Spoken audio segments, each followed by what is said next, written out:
interests. It's just crazy enough to work. Yeah. Oh my gosh. Drama.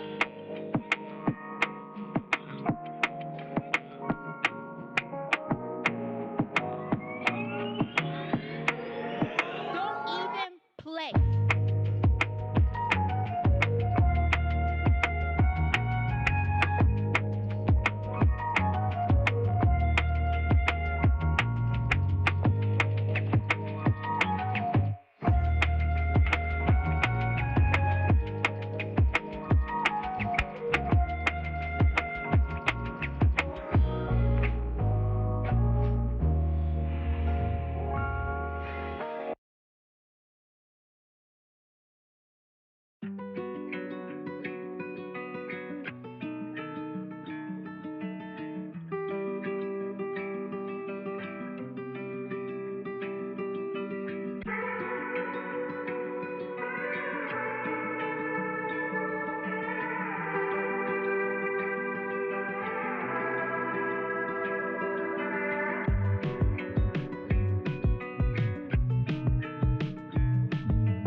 There's no point in you betraying your future self to gratify your present self.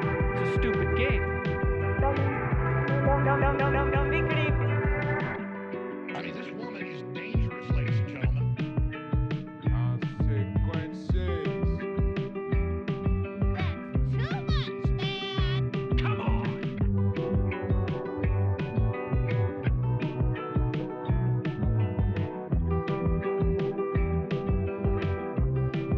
You should be ashamed of yourself for having that thought.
In the Ice Age, how much taxes did people pay?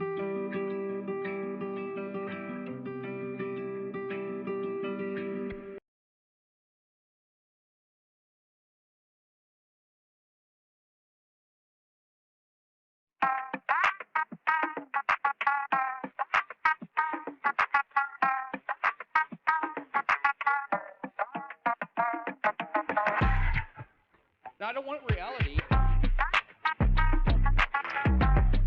Jesus, I say that. He looks good, and he looks hard. Not gonna do it. Wouldn't be prudent at this juncture. This is from 12 Rules for Life.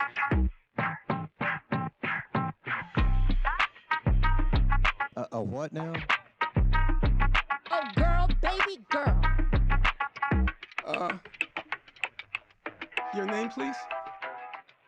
That's too much, man.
climate and everything are the same word. The problem here, the county needs to step up and own it and resolve it and get this water out of here.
Well, good to see you folks again. It seems like it's only been a short time since we saw each other. And yet so much has happened. I have a lot to look at, so I'm gonna get right to it, chat.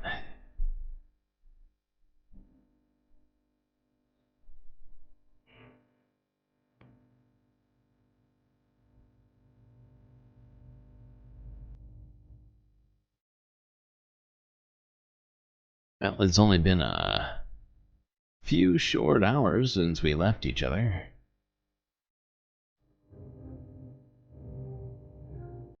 Good to see you all. Mono, Anti-Corporatist, Selena Mary, Disco Wolf, Soul Life in chat, and Awake, Morbius Dragon.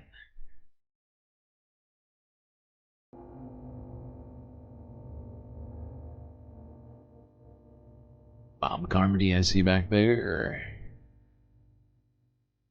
Alright, well. What do we have to talk about? All sorts of stuff, not just what's in the title.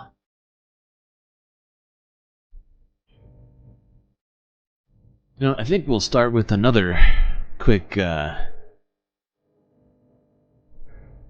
recap of the DNC, as there's a few things we didn't look at, I suppose, that we could get into here at the beginning of this.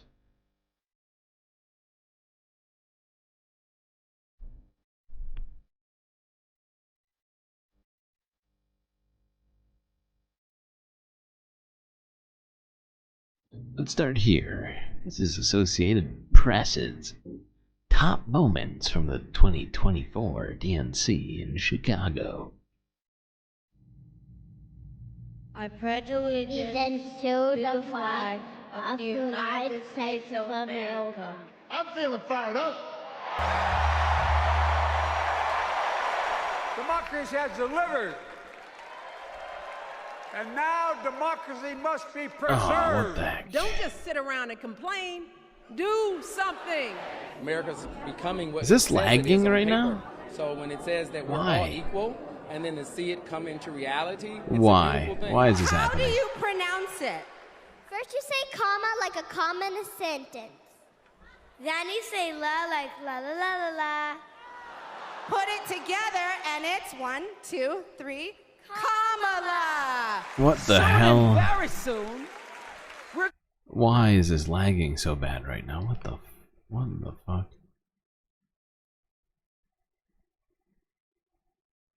I don't get it. Why does this happen randomly? Some days it starts off perfectly fine, goes perfectly fine the whole time. Other times, and earlier today it was perfectly fine. There was no lagging. 2 hours later, suddenly we're lagging. This is ridiculous.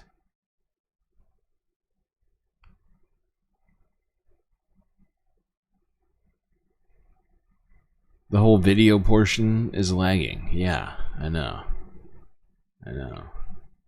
Be teaching our daughters and sons about how this child of an Indian mother and a Jamaican father, two idealistic, energetic immigrants, grew up to become the 47th president of the United States. You're making me choke up now because it's really a remarkable experience to experience it before I leave this earth. Hope, Gus, and Gwen, you are my entire world, and I love you.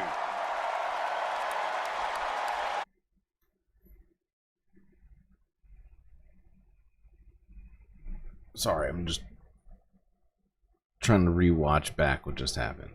Oh my god, that is laggy. Are you kidding me? What the hell is happening? Yes, these are trying times, Mono. This is ridiculous. At least the audio is clear. Yeah. True. At least the audio is clear.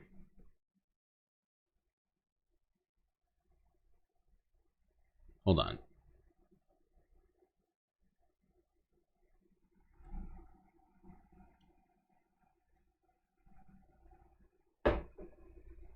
Oh, God. I've done so many different things to fix this.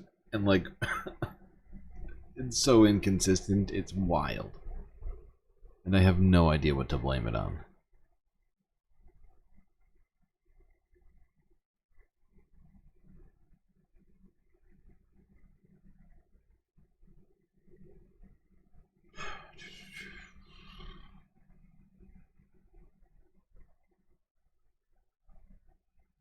The thing is it looks fine right now. Lava lamp, earth, everything seems to be moving at the right speed. I'm not seeing a whole lot of latency with that. What the hell? I see an America where we hold fast to the fearless belief that built our nation and inspired the world.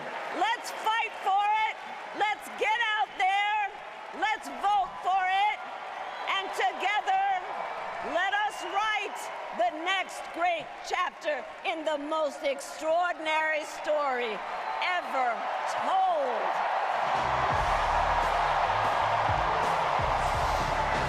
There we go. Now it looks fine.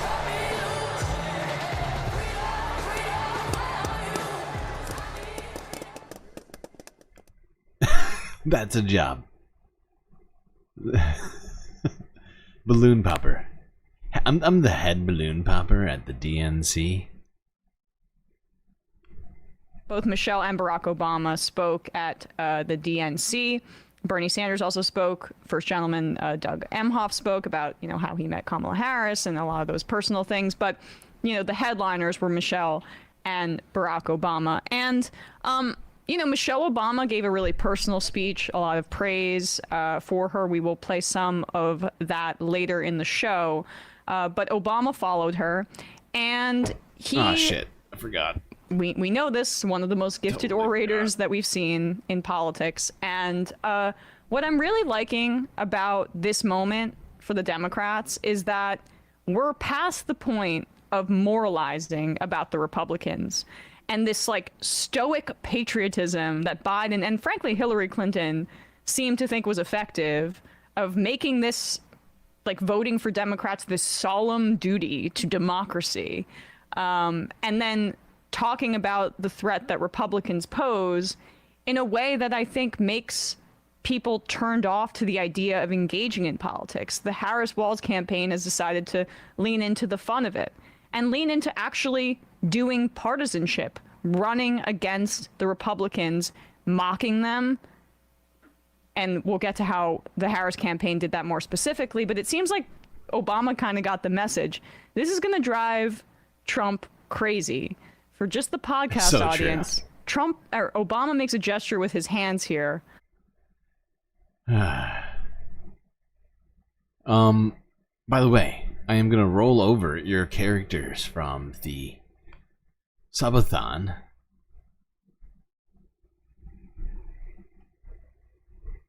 You had 6 jewels? You had 6. That's a lot of jewels. It seems like a lot of jewels.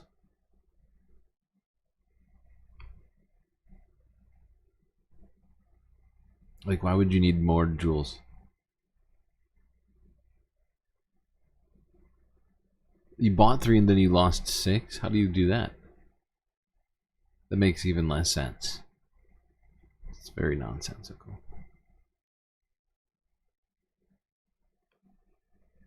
You're not making any sense, Soul Life.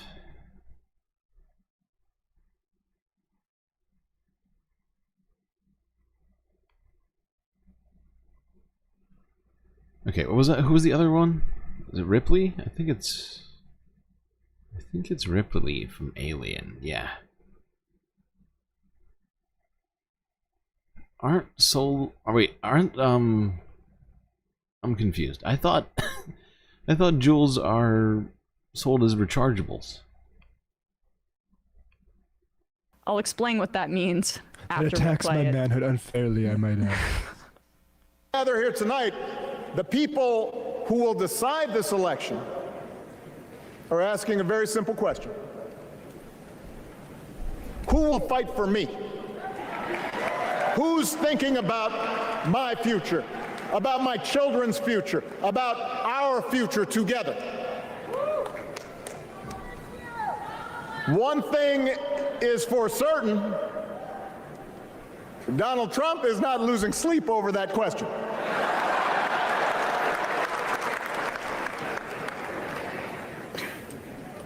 Here's a 78-year-old billionaire who has not stopped whining about his problems since he rode down his golden escalator 9 years ago. It has been a constant stream of gripes and grievances that's actually been getting worse now that he's afraid of losing to Kamala. There's the childish nicknames, the crazy conspiracy theories, this weird obsession with crowd sizes. There's that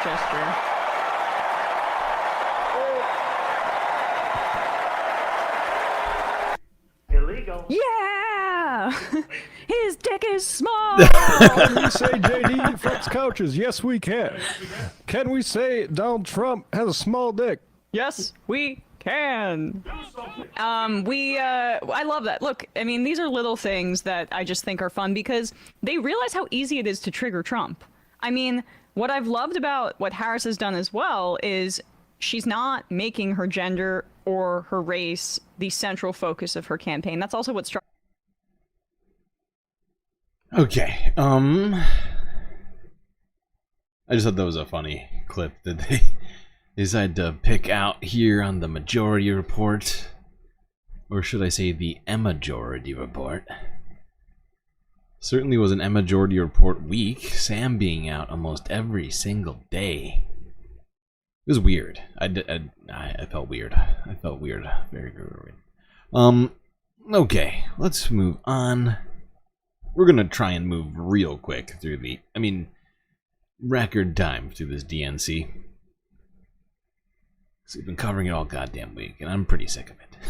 Let's go here and just watch like the first snippet of this clip here from the Associated Press. This was Kamala Harris's acceptance speech at the DNC. And every day in the courtroom, I stood proudly before a judge and I said 5 words: Kamala Harris for the people.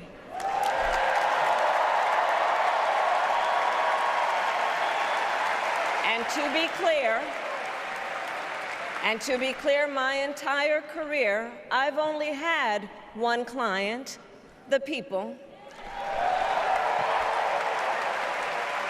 And so, on behalf of the people, on behalf of every American, regardless of party, race, gender, or the language your grandmother speaks, on behalf of my mother and everyone who has ever set out on their own unlikely journey, on behalf of everyone whose story could only be written in the greatest nation on earth, I accept your nomination to be President of the United States of America.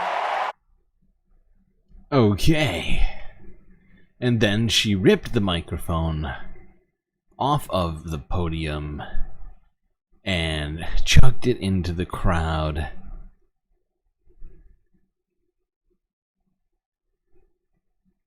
Said, San Dimas High School football rules, and then left.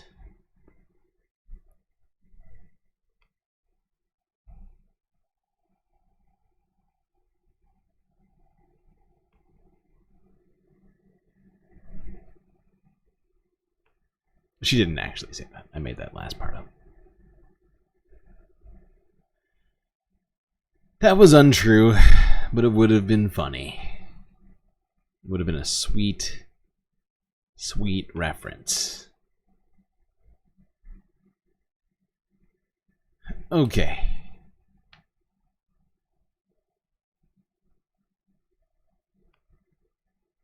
Alright, let's go to this to wrap up the DNC. What do you call it? DNC coverage. Let's go to this. The New York Times. 8 days ago. This was before, actually, this was actually before the DNC, but I just felt, actually, no, I take it back. No. This was a segue video. Wait, I have one more. Sorry. France 24 English from a day ago. Legit Harris. Our correspondent impresses Austin Cornet Democrats was following at Harris's LA watch speech from party. Los Angeles. He tells us how voters there have been reacting. This crowd here is fired up at one of the several watch parties held tonight in Los Angeles, watching the final night of the Democratic National Convention. We've seen posters, we've seen signs, t-shirts with the LA and Kamala standing out because, of course, this is Kamala Harris's home state of California. The excitement sky high as she accepts the nomination for President of the United States. I consider myself a good judgment of character, right? And listening to her speak, like she sounds legit wanting to bring this country out of this despair. Like, it's very authentic. I really feel that she really means everything she says. Tonight was an incredible evening where we really got to see what she's made of. Okay, so yeah, this is just a watch party in LA. People commenting on Kamala Harris. They were all very, very positive comments for Kamala. And if we all, recall back to just, 48 hours ago? These crowds were absolutely huge. Now, this was a story from before the DNC even started. This came out of the New York Times from 8 days ago. Why Harris's crowds rattled Trump.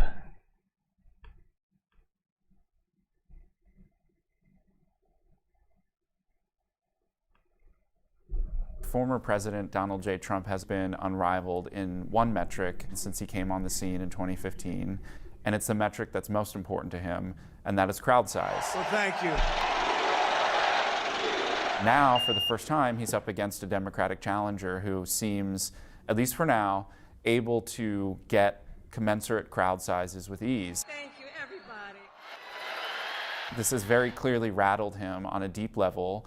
And while it might seem like a trivial matter, I think it actually speaks to a very important part of Trump's psyche. I've spoken to the biggest crowds. Nobody's spoken The very biggest crowds. He's so unsettled by the fact that she is able to draw these crowds that he's accusing her of cheating. He falsely claimed that she had cooked up some sort of...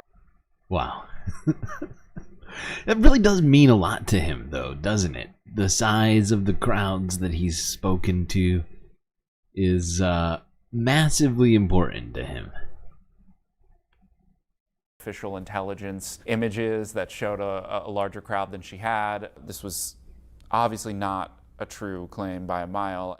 Mr. Trump's new rivals are keenly aware of this fixation of his. It's not as if anybody cares about crowd sizes or anything. It's apparent to them that they're under Trump's skin. The numbers game has always been of paramount importance to him, dating back to his ratings as a reality TV star or when he would appear on Larry King. That led into his political life. His very first day as president was consumed with this issue, alleging that his inaugural had bigger crowds than the Women's March. This was clearly not true. You know, we see this behavior pattern still to this day. He said at his Mar-a-Lago press conference last week that his crowds on January 6th in Washington were as big as Martin Luther King's I Have a Dream speech. And that's clearly not true and is apparent to anyone who even looks at two side-by-side images. The origin of... I mean, it's a big crowd, but you can definitely see the difference. I mean, you have to pay attention to the scale, like the you know. This latest cycle with him obsessing on crowd size began earlier this month when Kamala Harris threw her first big rally in Atlanta, and Mr. Trump threw one in the very same arena later that week. And he spent the first minute of his rally fuming about the crowds that she was able to draw there. The crowd she got was because she had entertainers. He said one very revealing thing at the rally in Atlanta, which is that, you know, when he looks out and he sees all these people... Wrong.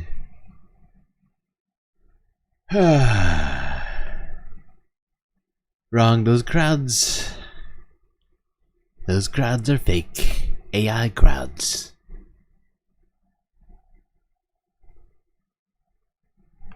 Now, I'm sure he's feeling fine. Since the DNC actually had some pretty crazy looking seeming attendance from all the stuff we saw. Let's go to this. This is talking about MAGA Swifties. What? That doesn't sound right.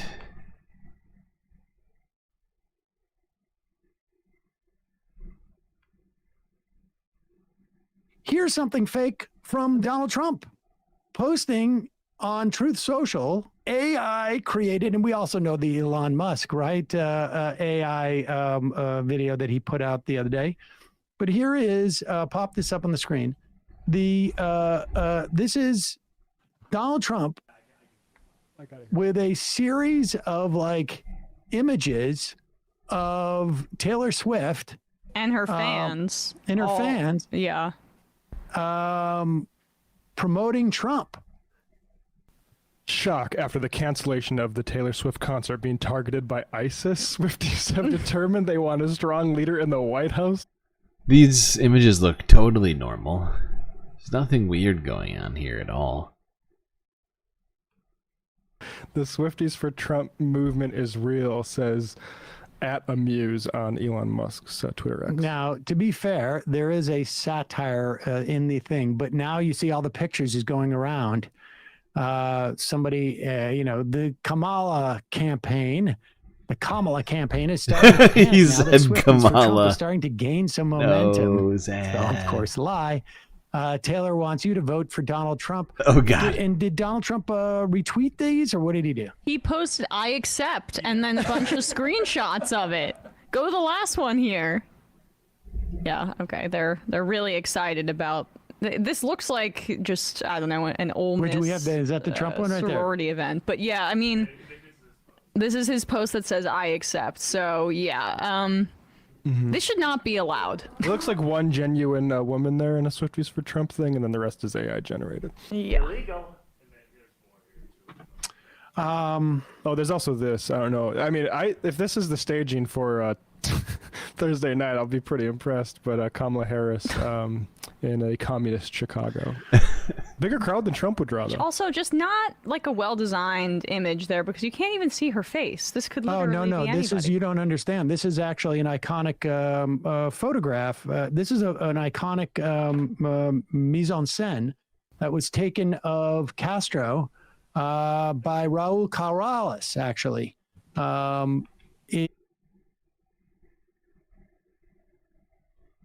Does he? Did he pull it up? I'll try.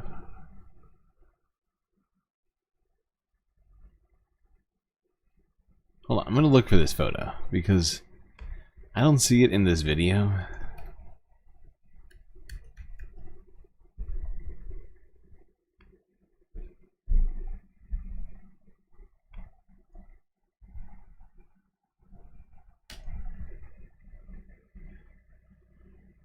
Let's see.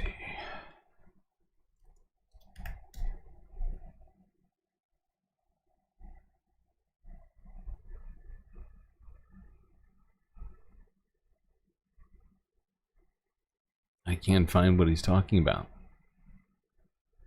I can't find it. I don't know. Could be this. This is kind of similar.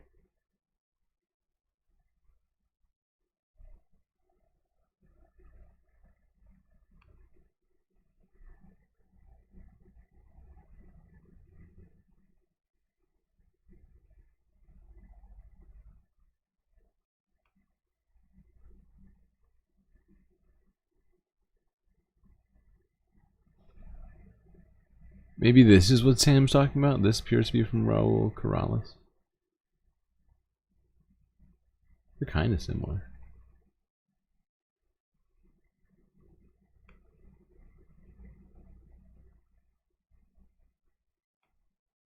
See if you can find Corrales pic of Castro sitting on a podium overlooking the main square in Havana once he had come into the city.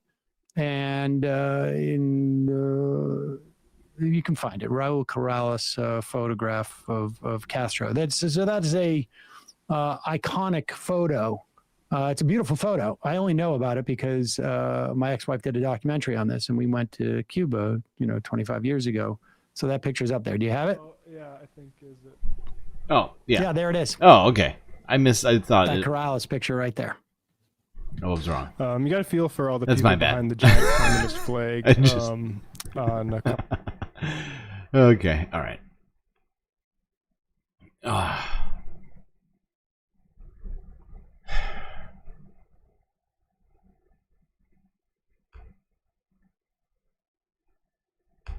I thought that they cut it off in the clip.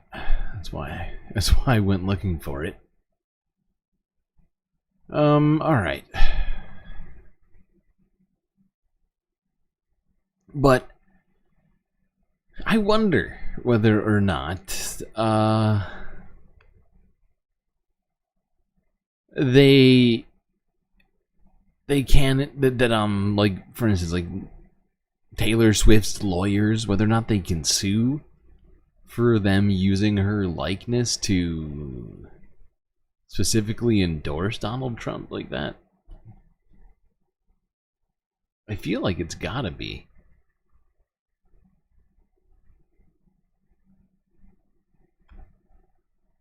Although I'm not a lawyer, so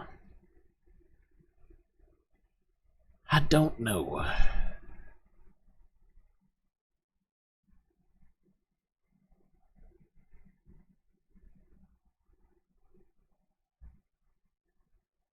I feel like the people you have to worry about even more, like the Swifties themselves. I feel like they'll come for Trump before Taylor does.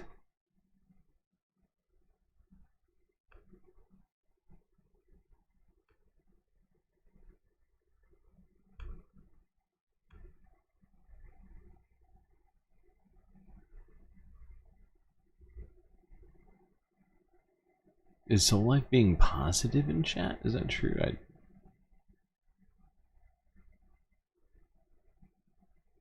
feel like I'm missing it. All right, let's go on to some other stuff here. Let's talk about Trump. Well, I guess that's not other stuff. We were just talking about Trump. We're gonna switch from the DNC and all that to Trump. Let's go to this from yesterday. Before RFK dropped out and endorsed Donald Trump, Trump went to the border.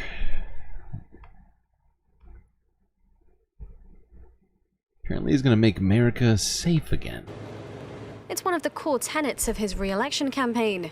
During a visit to the U.S. southern border with Mexico in the key swing state of Arizona, Donald Trump reminded voters of his stance on tough border security, pointing out the wall built during his presidency.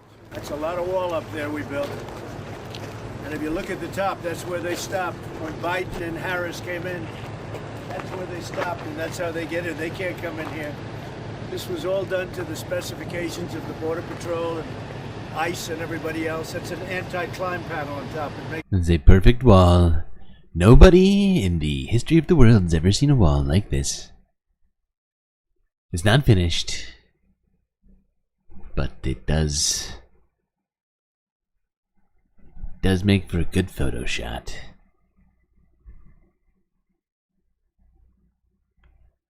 Very hard to climb.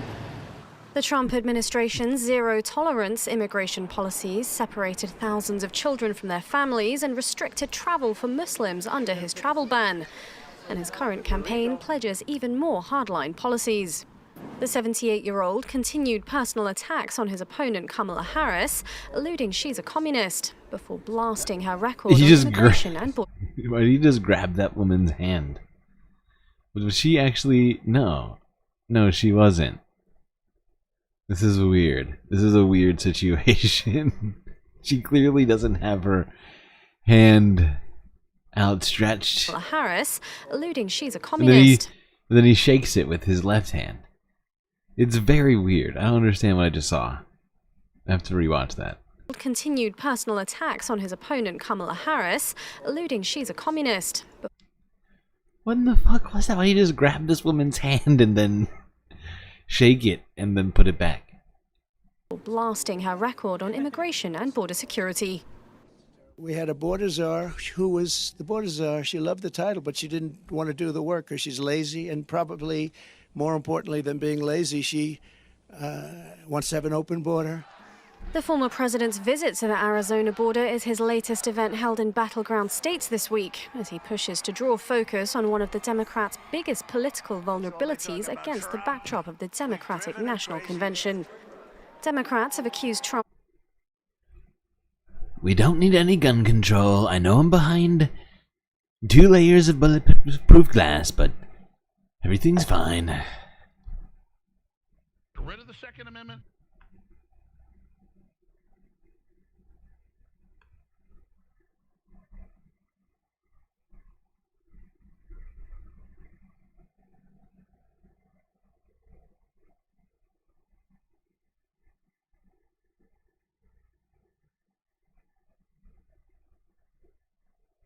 Okay, now if you haven't heard somehow at this point, RFK Jr. did in fact suspend his campaign yesterday. He hasn't actually technically dropped out. He's just suspended his campaign, or he had. When we first reported it, and then later, yesterday evening, he went to a Trump rally. But before we look at the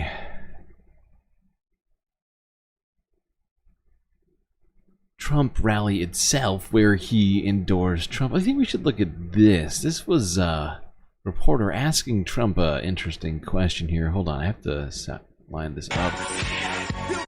Hold on.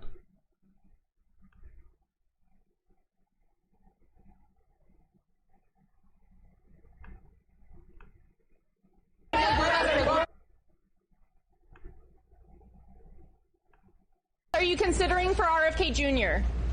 Give me the microphone. I'm just going to go right now, and we're heading out. Sorry. Yeah. Mr. President, what kind of cabinet or advisor positions are you considering for RFK Jr.? Give me the microphone. I'm just going to go right now, and I've been thinking. I've been talking to RFK, and I've been thinking that he could be perhaps the head of wildlife and game. Seems like he really knows his way around the wilderness, the other little creatures. heading out to Arizona. But he's really a terrific guy. I've had a long-term friendship with him. He's a very talented person. It's an honor. He just announced, and it's a great honor. It really is. He's very popular. He's very smart. He has a great family. Wonderful. Okay.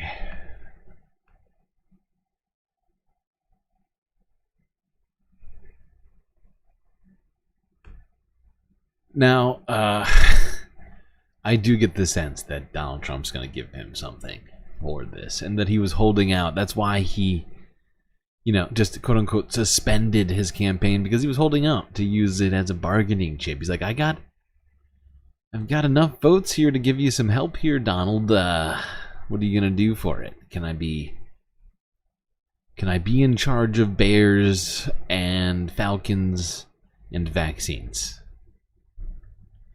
Make you the vaccine czar, the head of Fish and Wildlife.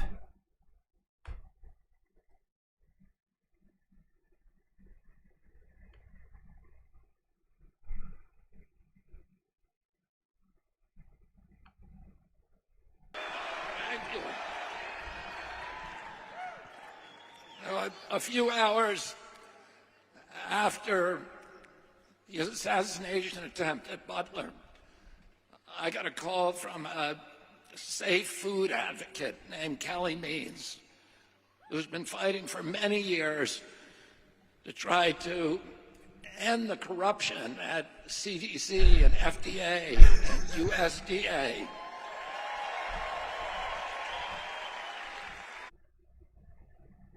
These people look so bored. And in fact, I feel like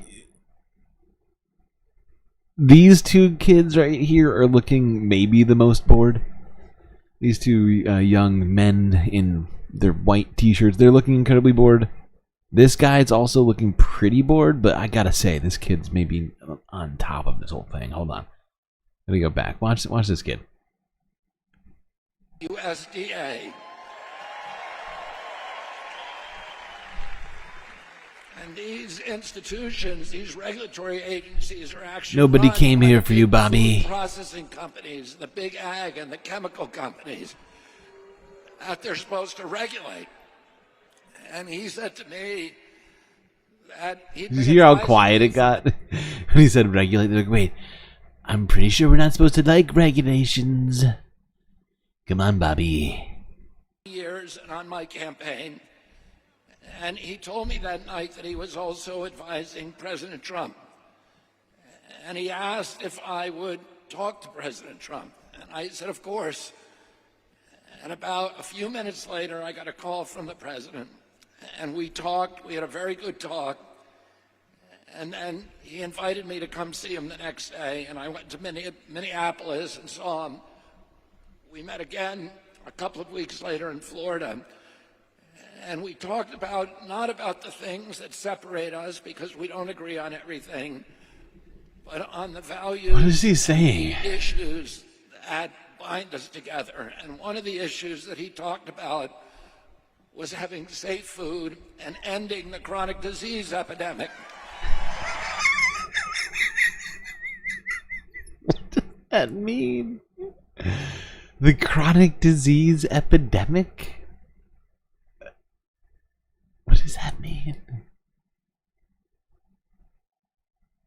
He's such a weird guy. And Donald Trump doesn't know anything about any of those words.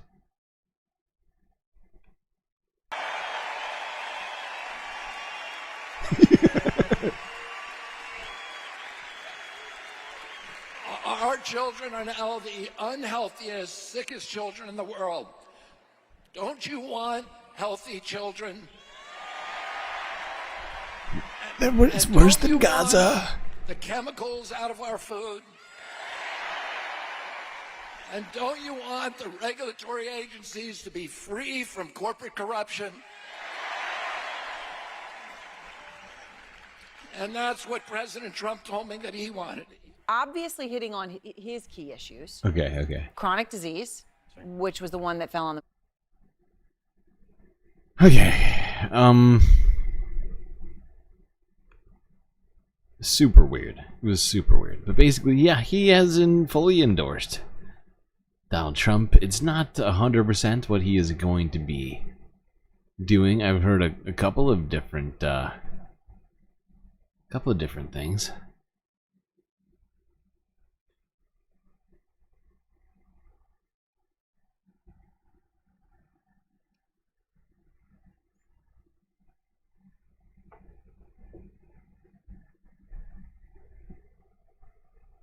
RFK Jr. is the only candidate you saw speaking out about the FDA just ruling to harm millions of Americans with PTSD by not approving MDMA-assisted therapy for PTSD. Okay, but I'm not sure I'm willing to trade.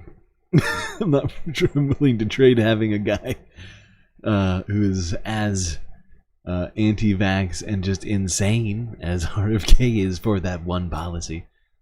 I'm sure we could convince some more reasonable and rational human beings to be in government other than RFK Jr., who seems completely insane.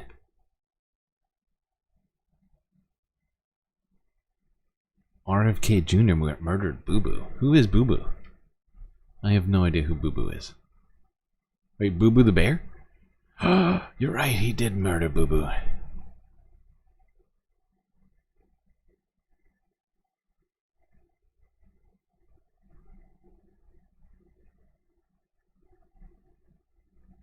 Yogi.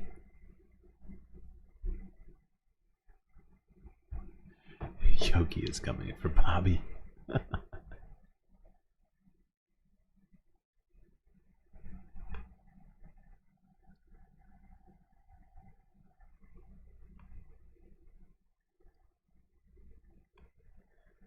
Okay, hold on.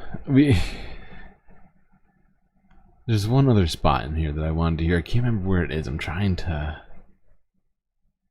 find it. You know what? Fuck it. Let's just watch a couple snippets of this whole speech.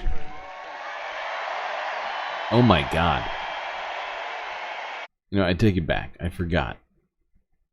This is on 720, but it looks like literal death. This is the worst. The audio's perfectly fine. Okay, whatever. I'm gonna move on. Move on from this. RFK. Such a weird guy.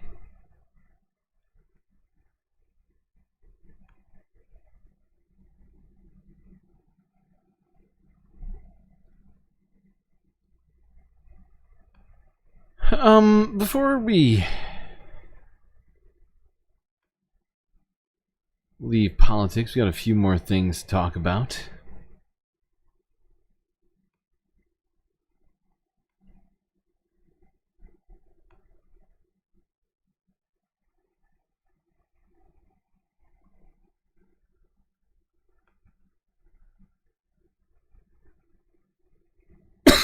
And actually, let's go back and talk about the DNC a little bit more.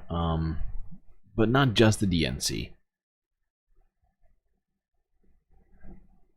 Let's just go to Zateo. Let them explain some of this for us. Hello, everybody. Welcome to the Advocate Center here in Chicago. We're next to the United building, which is where the DNC is just basically wrapped up. Kamala Harris, the vice president, has accepted the nomination. She gave a big speech. Actually, it was only about a 40-minute speech. Feels short compared to Donald Trump's speech. I'm joined by Prem Taka, our political correspondent, new to Zateo, and even newer, Kat Abou-Ghazala, our newest contributor, also here in Chicago, following all the craziness of this week.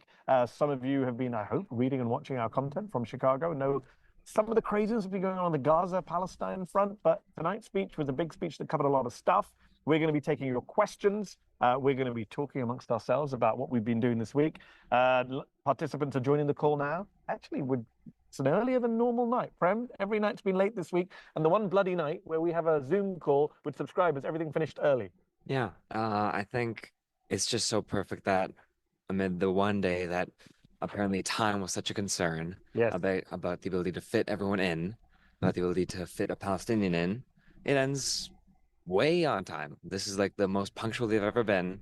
And obviously the schedule is also rife with lots of guests that, perhaps, no offense to them, but maybe their voices didn't need to be there necessarily. So let's jump straight in. There's a lot to talk about in the speech, but since you brought up the genocide in the room, let's talk about what was missing from the DNC before we get to the Kamala Harris speech. Kat, you are Palestinian American.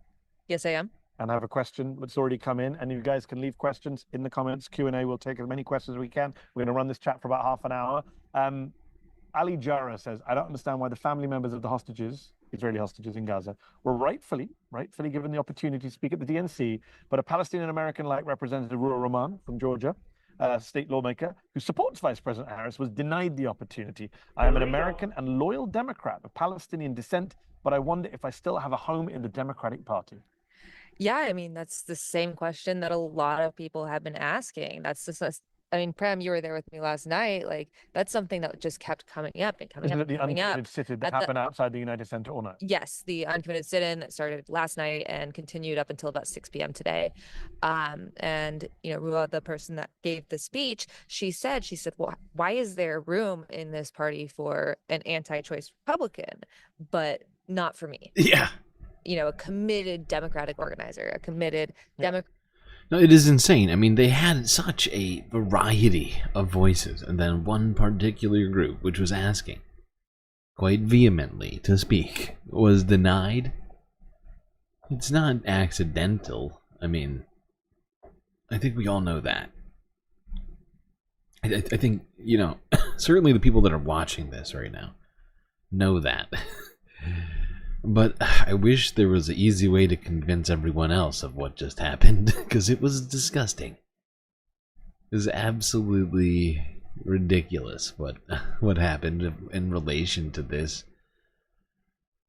So frustrating. Keep listening here for a little bit. Elected official. And, I don't think everything is lost. I think that there is room. I'm sure as someone of Palestinian descent, this is the first time people have actually consistently cared. We're used to getting far less than the bare minimum, and we're still not getting the bare minimum. But there are people that are asking for it besides us now. And I think that Harris has a chance to fix this. I think Harris has a chance to work with these communities, and I think she has a chance to try to rectify things, but that should have happened this week. In such a big time, it would have been such a symbolic gesture. But I mean, there's a lot of time between now and November. A lot of stuff's going to happen. Is there a lot of time? I mean, yeah, we're about to enter into slow-mo after Labor Day till the election. That's Okay, right about that. It's grind time, is it? I just think I'm used to watching Fox News for an entire election cycle, so to be fair, my time is much slower than everyone else's. I think two things that come to my mind is that what you just said, I think, is very reflective about how a lot of the uncommitted delegates and a lot of the ceasefire delegates are approaching this, which is incredibly generous, incredibly accommodating in such a way that, and we wrote about this earlier today. If you think about why these people are doing what they're doing, who they're representing, which is hundreds of thousands of voters all across the country that went to vote for in a primary election, they took the time out of the day to say actively, I am not committing to this ticket. I do not feel comfortable throwing my name behind this ticket because yes, exactly, which is usually a very just supportive Also, voter base. what I found so fascinating is it really gives a lie to the whole, well, you need to protest the right way. Yes. These people they're pro-Hamas and they don't say anything about the hostages and they break shit. None of that happened. They These check guys, off every these guys possible have not box. said anything about violence. They've not done any violence. They've called for they praised the decision to have the hostage, the two parents of this hostage on stage. By the way, what was We even saw a major news outlet have to admit that the the protests were peaceful. It's pretty funny. It's but it is a problem that is something we've been talking about now, really, for 10 months. Right? This is just another example of a continuation of the same sort of, you know, paradoxical policies right now, especially as it relates to this particular situation.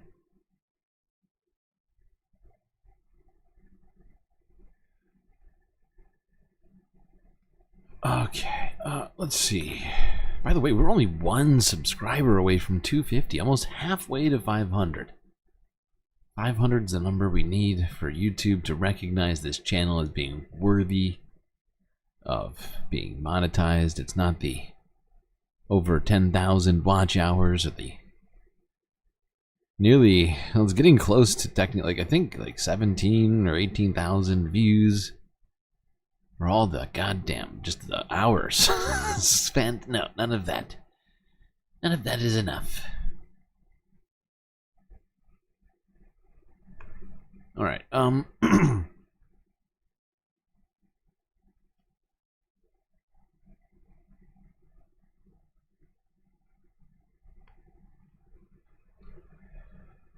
Let's go. Let's go to this clip here.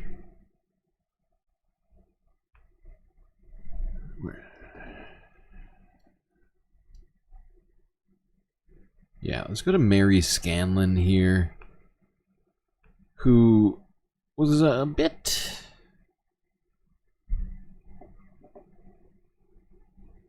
well, I don't know if upset is the right word, but she was very emphatic at this hearing for proposed Title IX related bill that was being discussed. This is from 19 hours ago. Well, I mean from Forbes from 19 hours ago. Thank you, and thank you for allowing us to switch order earlier.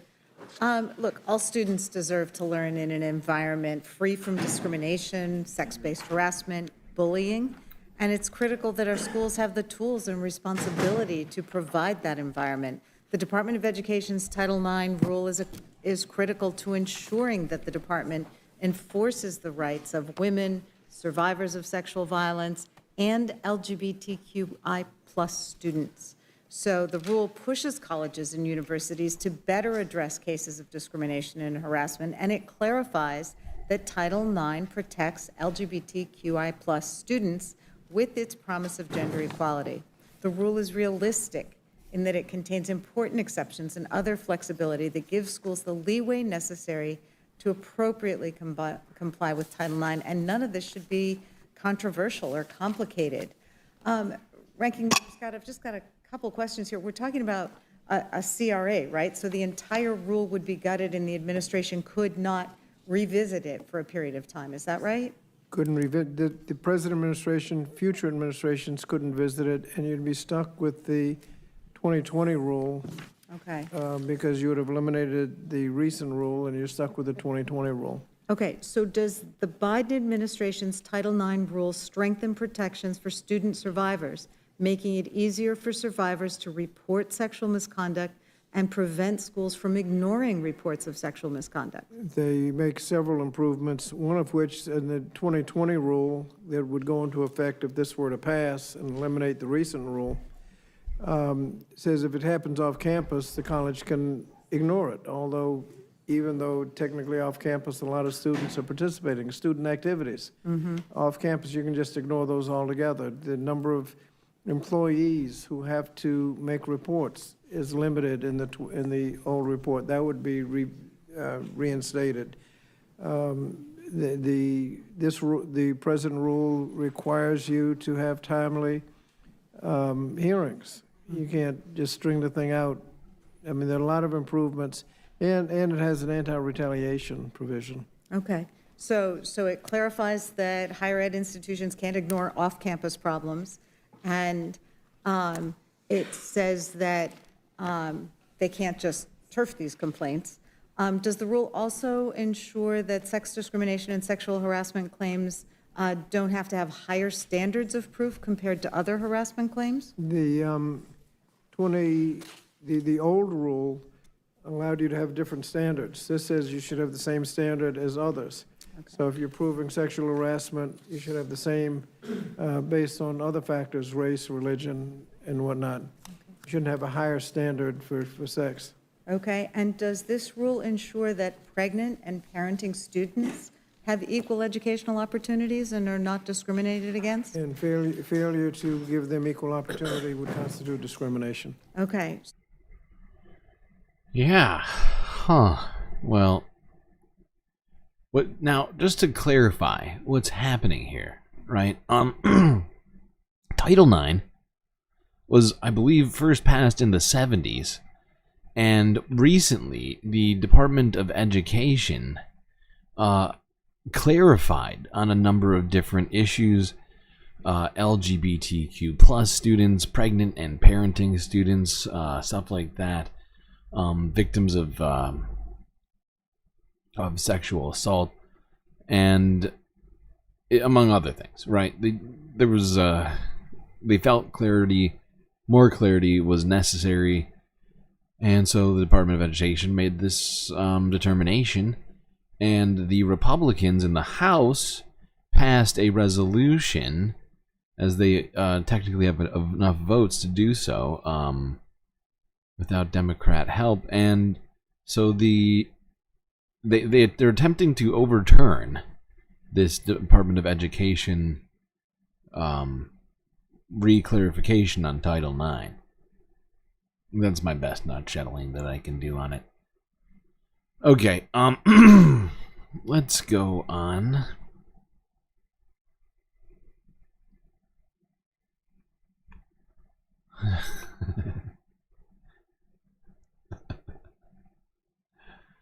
Okay, this one's gonna be funny.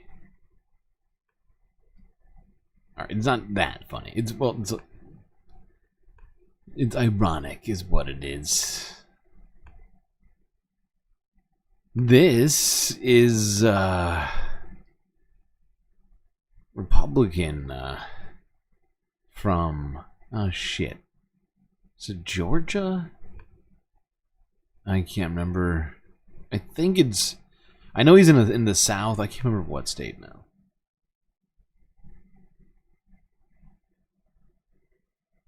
But this Republican congressperson decided to come and complain about Congress members not being paid enough.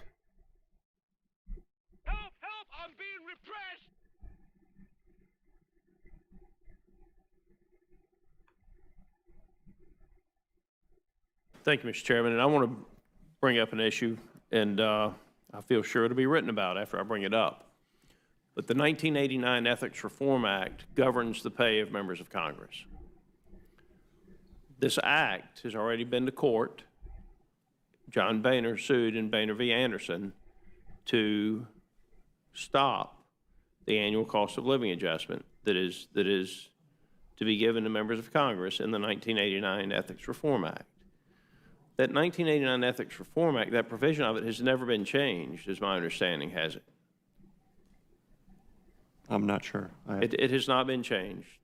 The law today it's so sad. is that members of Congress receive a cost of living adjustment, and that is in exchange for the fact that we cannot have outside income. Ugh. That it's specifically, the 1989 Ethics Reform Act is specifically written that way. Members of Congress cannot have outside income beyond a certain threshold. It's about $26,000. And in exchange for that, members of Wait, so you can have outside income, just can't be more than 26,000. So that seems to be helpful. Yeah, I think Bob's right. We should start a GoFundMe for this guy, for all the Republican Congress people who are having a tough time out there, who, you know, constantly vote against cost of living adjustments for other people, but when it comes to themselves, well, they're just being repressed, and society is, you know, just doing things that are unconstitutional, and it's not fair. It's just not fair. Now, that's not the only weird things that sort of Republicans have been doing. Now, this guy isn't technically a Republican. If you asked him, he would say that he's not a Republican. He would say that he's like a classical liberal. In fact, he would say he's the last liberal ever. Now, I'm sure that brings to mind a number of people for people in chat, but well, I'm pretty sure everybody's familiar with this guy. Now, before we watch this video that just came out, I figured we would watch this video from 3 weeks ago to kind of illuminate the sort of trend that we've been seeing at least over the last month. Here is this unnamed individual with the Hawk Tuah girl.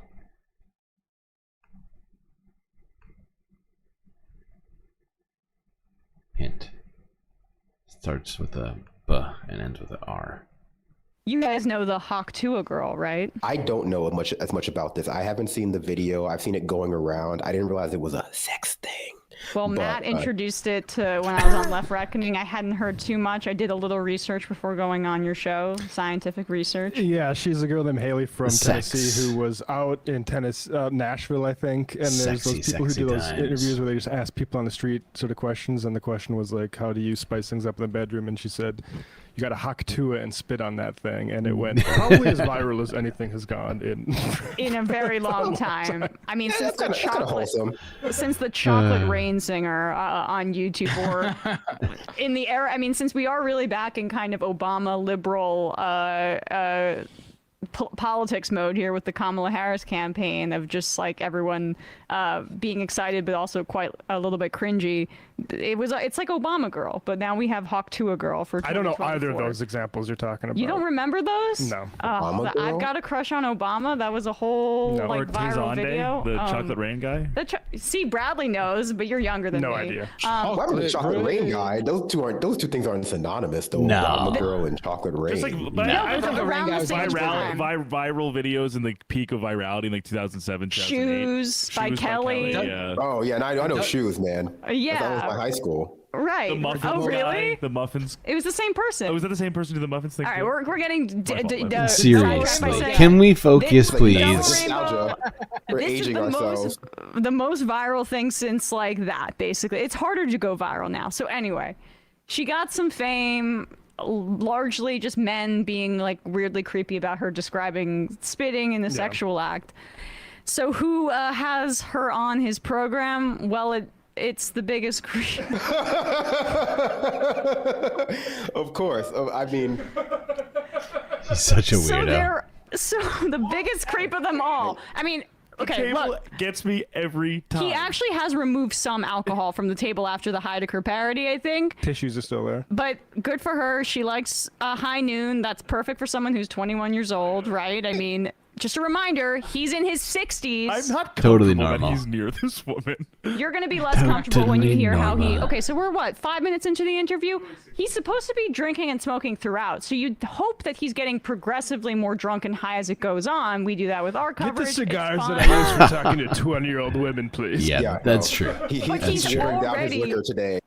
Yeah, it's already like 11 a.m., Brandon, so he's got to have had a few in by this point. Here he is trying to give advice to the Hawk Tuah girl. So, like, your origin story is Hawk Tuah. Oh my It's God. cute, but we must now It's cute. be very circumspect in how Circumspect? we allow people Really? to, how long we let them play that out. And you got to play a little We? hardball with this and, Really, Bill? We? In what way is it a we situation? Are you two friends or something now? Are you like what? What the fuck does that mean? We? insist on Haley Be politically incorrect, too. and that's why it's important also to figure out your next step. So What does that mean? It's so creepy. It is so fucking creepy. It's important to figure out your next step, and then nods like very deeply. Like that is one of the creepiest things I've ever seen. It's like, I got some plans for you. Do you own a maid outfit?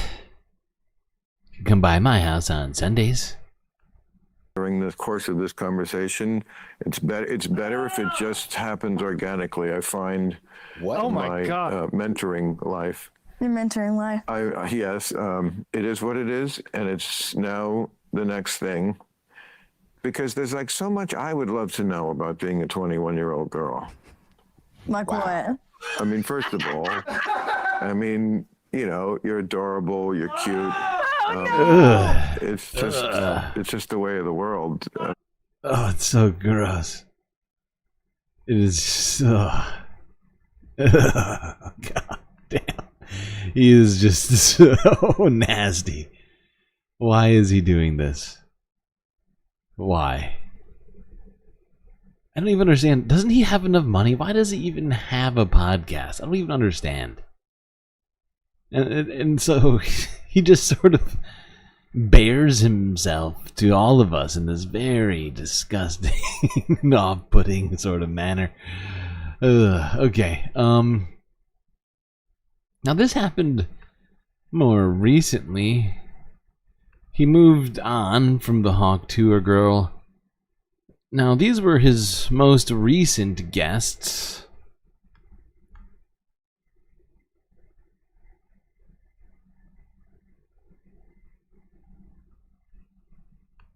We had to get to the Bill Maher thing. This is why can I keep you guys for like 10 more minutes so we can talk about this Bill Maher thing. So a new thing? Oh yeah. So Bill Maher was led around children, and I don't know why. Can we play the beginning? Who So okayed this is how that? he saunters in to this event. Yeah. I guess he's on the speaking with some kids on The Club Random podcast. Club Random. It's a bit, but he walks in with a bottle of booze. Worst club ever. And let's just start right there. Bill talks to kids. Oh, this is like Hi. Hello. How you doing? Nice to meet you. Nice to meet you. I'm Kyle. And you're And I'm Beverly. Beverly, of course. Okay, Now, so obviously, it's interesting because this is not actually the clip that I thought we'd play with him coming in with a drink. This is a different clip of him entering a conversation and putting a drink down. So every time he does this, he has a drink in his He's hand. drinking the whole time. Yes, I mean, look. And it's not even, this one is even less like, it doesn't even really acknowledge it. It's just like, I'm going to be drinking when I talk to these kids. It's Yeah. not actually a bit. No, Yeah, it's not. it's It's not a weird. bit. Right. He's just, he needs to be drunk at all times when. It's like, it's such a weird vibe. Who lets their kids go be interviewed by Bill Maher while he's sitting there getting drunk? It's just such a weird vibe. Doing his podcast. Like, we have fun. I wonder if the parents are like getting paid. Our debate or coverage or the DNC coverage because it's at night and we're like Do you having think he's a good paying for time doing this guests? Do streak. you think Bill Maher is paying for guests? What do you think? And we're not making content out of children. And we're not interacting with minors. We played that clip of Bill Maher being extremely creepy with that girl Haley who got Welch or whatever. Haley, who got famous for the Haktua thing, but has other ambitions, and he was like trying to act as her mentor while being extremely creepy. So you can go back and look at that. And then There's like so much I would love to know about being a 21-year-old girl. There's an excerpt. He was widely kind of criticized and made fun of for being a total like creepazoid, and then follows that up with Let's Talk to Kids segment, and didn't have the wherewithal to be like, maybe I won't show up totally blasted to interview children. Well, let's keep it out of the shot. Yeah. And listen, I don't mean to. Go ahead, Brendan. And she's like stumbles out piss drunk, like a handle of vodka in hand, like reeking of weed, and it's just like, okay, kids, let's rap. Just let's youth pastor. I also don't mean to like cast too many aspersions, but that's a heavy glass too. That thing just like thumped itself on the table. It's just like, dude, just for this podcast with children, one time. Because remember that story about the guy from Jackass, Steve-O? Yes. Steve-O was gonna go on Club Random, but he's sober and asked kindly, Bill Maher, could you not smoke weed or drink on the show when I appear? And Bill Maher said, no, you're like, I refuse, and you can't come on the show I'm now. addicted. But somehow everyone else is the asshole and not you, but he... Wow. Too good for Steve-O. And Bill Maher. Oh, you have judgments about my drinking. Well, guess what, pal? You're done. You're out of here.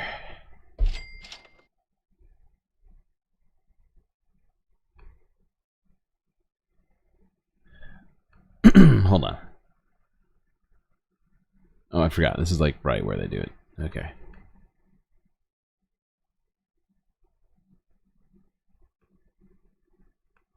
He is with children talking for some reason about Sofia Vergara. Advice from an alcoholic would have made maybe a better tagline. He was a snowflake. Right? But what, as someone who actually never watched Modern Family, tell me what the setup is and who the character is. So it's a traditional family, kind of 2 parents, 3 kids. Yuck. Yeah. What? 2 parents, 3 kids. What? The parents are like a man and a woman? Yeah. What? That's ridiculous. And then it's gay parents with an adoptive daughter. Okay. And then a very young wife and a very old husband with a kid. Nothing wrong with that. Yeah. Played by Sofia Vergara. Nothing wrong with that. Oh, she's hot, huh? What the fuck is wrong with this man? Why does he feel like he has to be chummy with this child? Like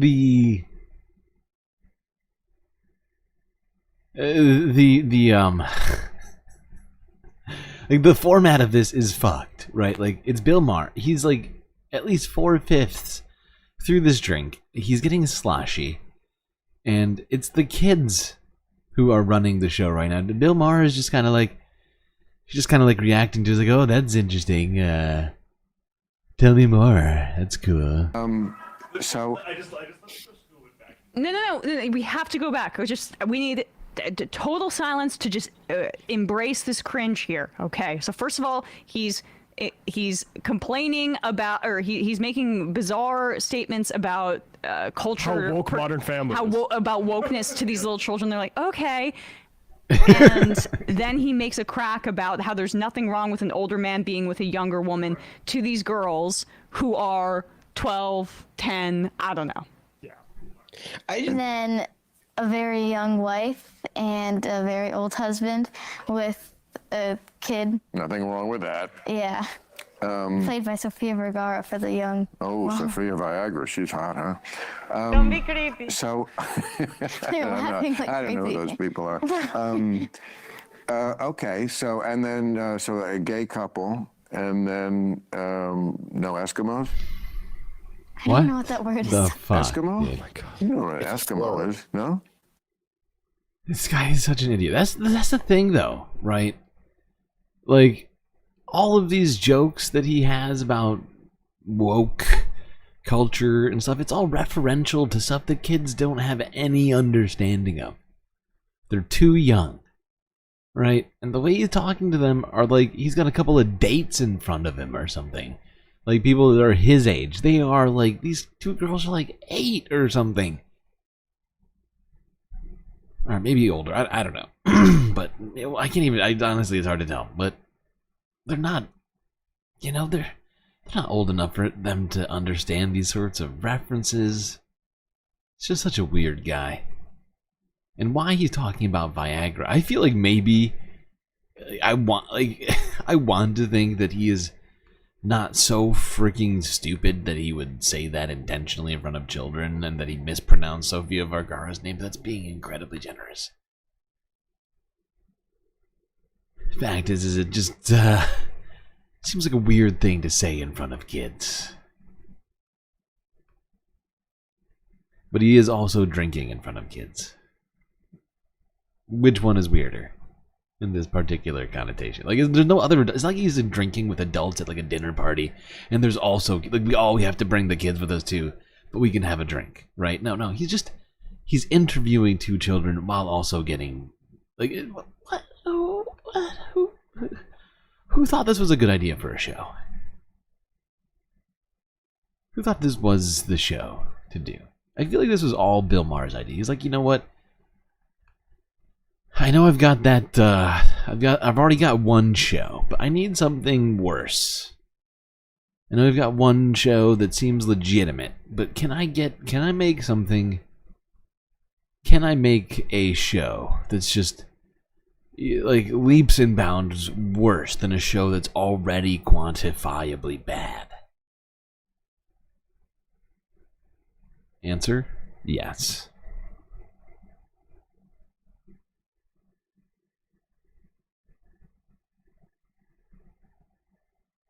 Like, I've seen absolutely, of anything, the only things that have been interesting at all that have come out of Bill Maher's show that I've seen have been of people basically just roasting him to his face.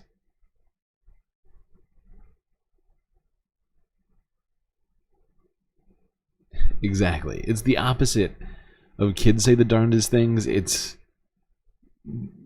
semi-drunk Bill Maher saying the darndest things to children. It's not a good vibe.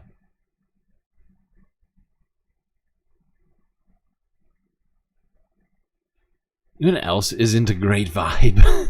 This next idea. This is amazing. And it feels like a joke. This is such a dumb idea that it genuinely feels like it was a joke on the part of someone somewhere. But I'm sorry, this is not a joke. This is just it's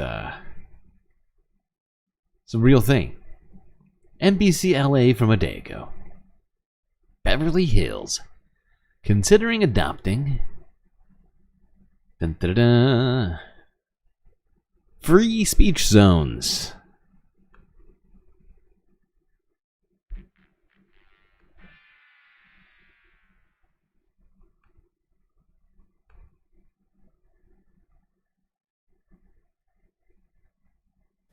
As many protests continue on a variety of topics nationwide, the city of Beverly Hills now considering free speech zones at events hosted by the city. City Council discussed the concept this week, and people have strong feelings about it on both sides. On both sides of what? Joins us live from Beverly Hills with details and, of course, reaction. On both sides of like actual free speech and then the dumbest, like most Karen-esque move that you could possibly pull. It's like, you know what? I don't like your free speech in anywhere that's near me, right?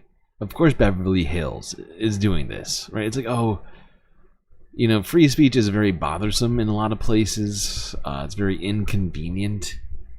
and it would be more convenient if we didn't have to hear and or see it. You know, conversations about the possibility of free speech zones just started, but when you think of Beverly Hills, there are a number of protests that have happened here. So the city council now wondering if these free speech zones are needed at events hosted by the city. Beverly Hills Television shot this video of the Beverly Hills Art Show, one of many events hosted by the city that may have a free speech zone if the city council approves the idea. So what is a free speech zone, you might ask? The Yes, council that's discussed the exactly what I idea was at a asking. Study session this week. The zone would be a specific area where people can express their opinions or ideas at events hosted by the city. Sometimes.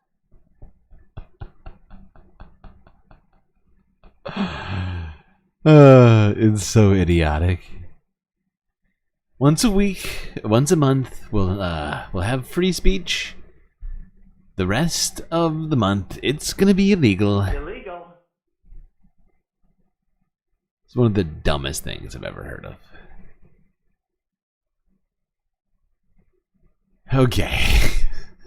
Like, and the fact is that I believe they've scrapped it for now because of all of the complaints about, I don't know, the trampling of the First Amendment. Yeah, it contradicts the idea of free in entirety by making it restricted to one specific time and place, I guess. And like, it goes on at some point in here, I think they talk about like, I think there's a couple of Congress people or like lawmakers that are like complaining about how free speech people who are protesting are causing too many disruptions for them at their meetings, and it would be less disruptive if they were just somewhere else. We get so much more stuff done.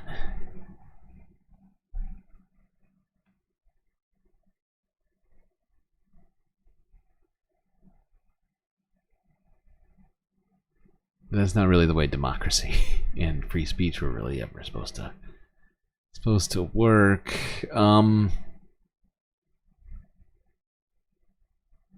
Now let's go here. We're gonna start talking about housing, and one of these things I got on the title. But first, let's go to this. This is CBS News from a day ago. Interest rates are coming. Interest rate cuts are coming, according to the Federal Reserve's Jerome Powell.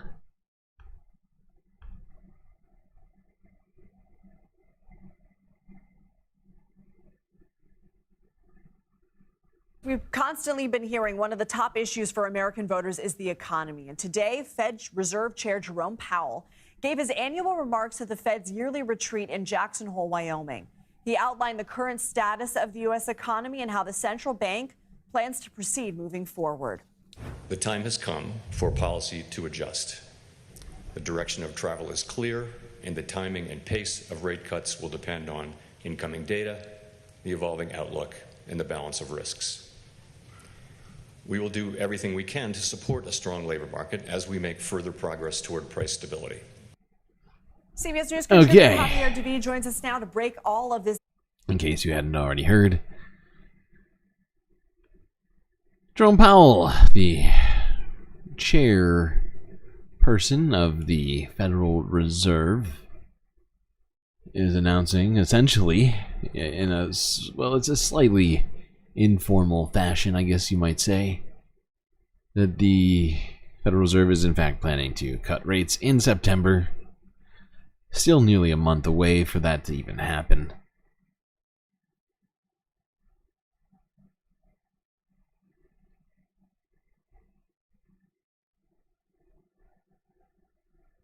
But let's talk about something that interest rates happen to affect to some degree. That being housing costs. However, we're going to talk about much different reason that explains why housing costs are in fact so high for people, especially as it relates to renters.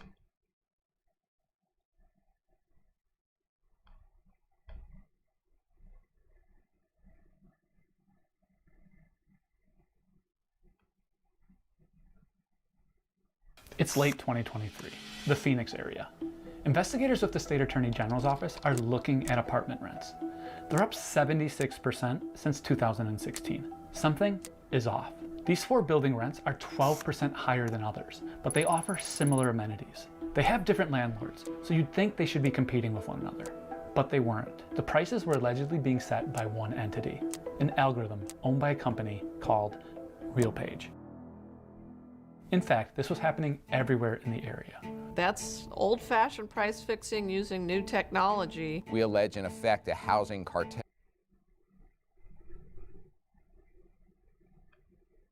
Over 2,000 miles away, something similar is happening. It's alleged that all of these different units, their prices were set by one single algorithm, which sounds bad. And it could be happening in cities and states across the country. Renters have filed over 30 different lawsuits against RealPage. We're going to talk about what all this means, how algorithms, these black boxes of data, are shaping our markets and giving an incredible amount of power to the few, and how the Department of Justice and some state attorney generals are fighting back. Because this is a story about how a few lines of code broke the American housing market. What is RealPage? So RealPage is a company that operates software that allows landlords to input their data into an algorithm, and then RealPage sets the prices for all of those landlords. This is actually against the law. Attorney General Mays isn't the only one alleging this. Our allegations are that RealPage, in combination with 14 of the largest landlords here in the District of Columbia, are effectively colluding with one another to set rents. Across America, rent is up 20% since 2020. The Attorney Generals of Arizona and DC are suing RealPage and a host of big landlords, alleging that an algorithmic housing cartel is helping drive up prices. In the pre-RealPage days, landlords would compete with one another. They played a guessing game with rent prices. Push it too high and people move, leaving landlords hunting for new tenants. It was a delicate balance, a market. And I'm not sure if it was fair, but it wasn't rigged.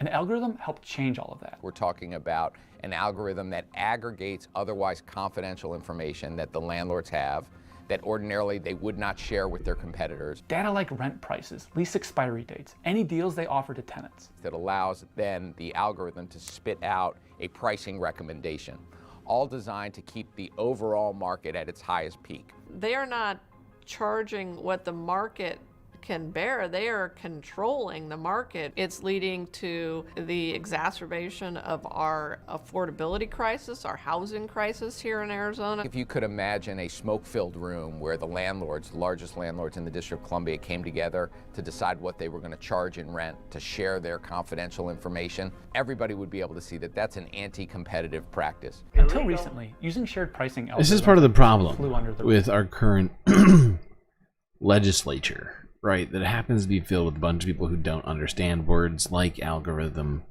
who were born before computers became small enough to fit in, at least to fit in like your living room. And, the fact is that people are using technology to pretend that they're not committing crimes, like in these sorts of examples, right? Create a software, give it a nice logo and a name, but what it's doing is just something that's completely illegal. Did we get our second emotional support character? Maybe? I'm trying to think. Did you?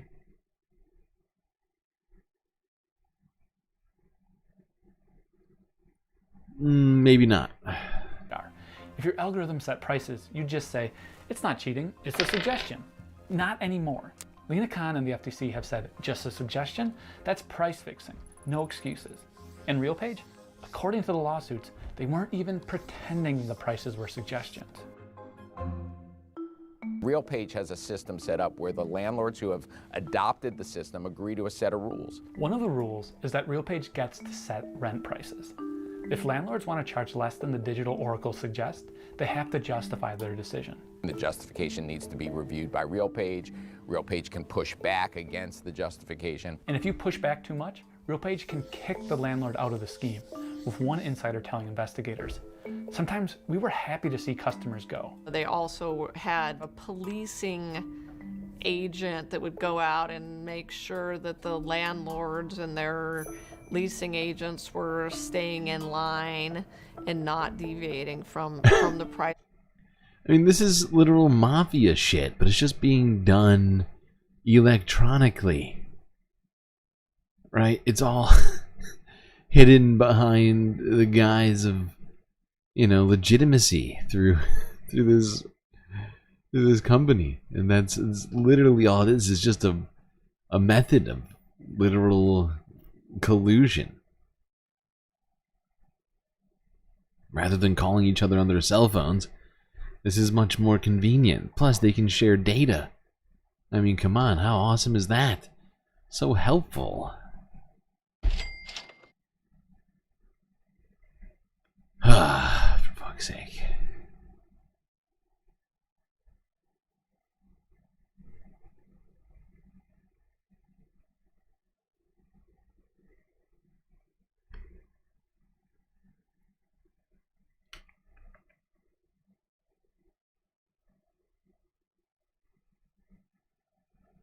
Hold on. I just want to catch this last piece of it. Larger industry dispute the charges. Since the onslaught of lawsuits, RealPage has largely stayed quiet, ignoring our request for an interview. But the industry has published a paper defending itself. They make a bunch of different arguments, but it boils down to two major points. The first, sharing info doesn't mean they're teaming up. Why? Because the rental world is just too big and too messy for any sort of secret deal to stick. But that doesn't seem to stand up to scrutiny. The RealPage algorithm is being used by nearly 90% of the apartment owners in the DMV. RealPage controls 70% of the rental units in These Phoenix, numbers are and fucking that they insane. control at least 50% of the market in Tucson. It's a literal like monopoly slash, like, what do you call it? Cartel. It's a combination of both. 90% in DC. It's a monopoly on cartelizing rents. This is just disgusting. It's just so terrible. 70% in Phoenix. That hardly seems like a fragmented rental market. And their second point, more houses, not less data sharing, is the real fix for high rents. That's bunk. You know, we've got apartment units all over Phoenix that aren't being rented right now because people can't afford them. Supposedly. The spaces are there, but people can't afford them because Right. these landlords are setting artificially high rent via an algorithm. And Yeah, and they're using all sorts of fancy trickery, especially the biggest real estate holders, to avoid taking losses on these things while still leaving them empty. You know, there's a bunch of loopholes that make it easy to do this if you're an institutional real estate investor.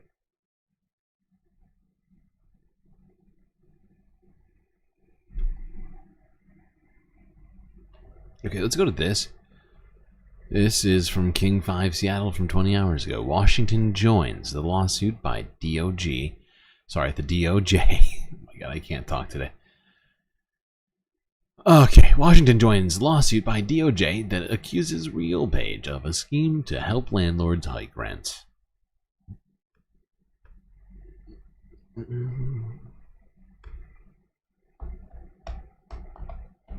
This isn't a new accusation being thrown at RealPage. 2 years ago, some Seattle renters filed a class action lawsuit against the company, accusing them of doing the same thing. But this lawsuit, headed by the DOJ, is the first time the government has taken a company to court, accusing them of using an algorithm to break the rules of free market competition. Simply put, classic price fixing with technology.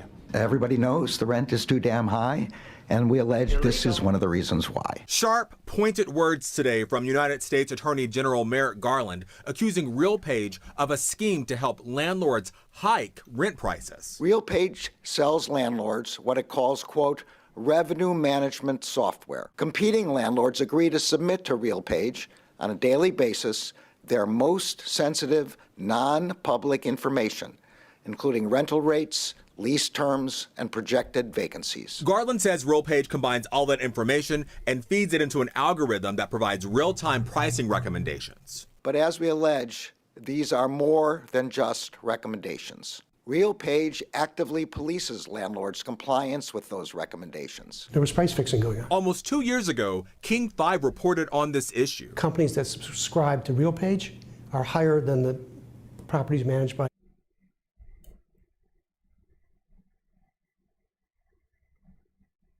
Wow.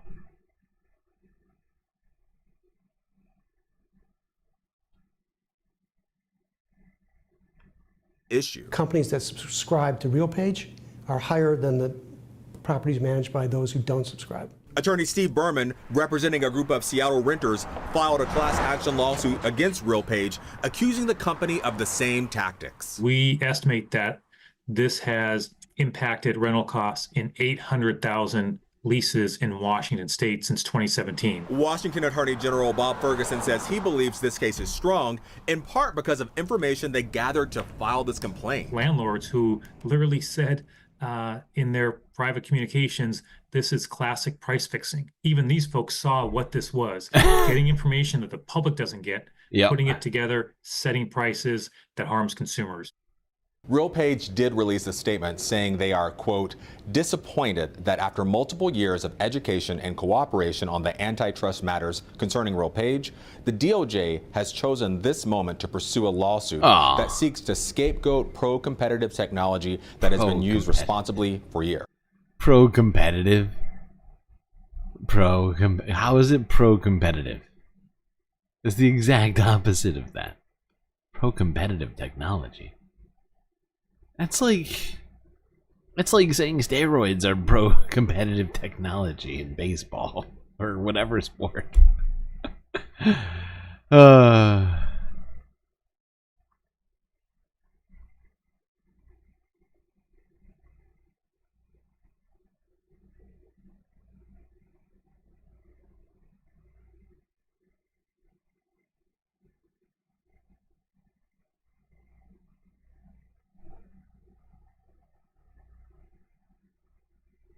Now, it seems that real estate isn't the only place where people are fixing prices, jacking them up against unsuspecting, perhaps unaware consumers as to what is going on.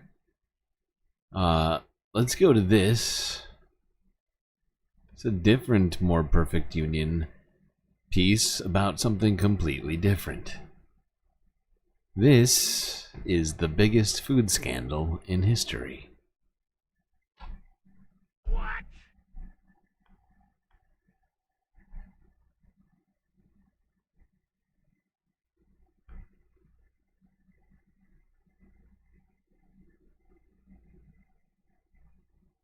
This is probably one of the top 5 food scandals of the 21st century, and we can't underplay it. People need to go to jail.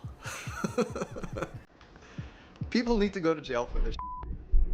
Hold on. Let's start at the beginning.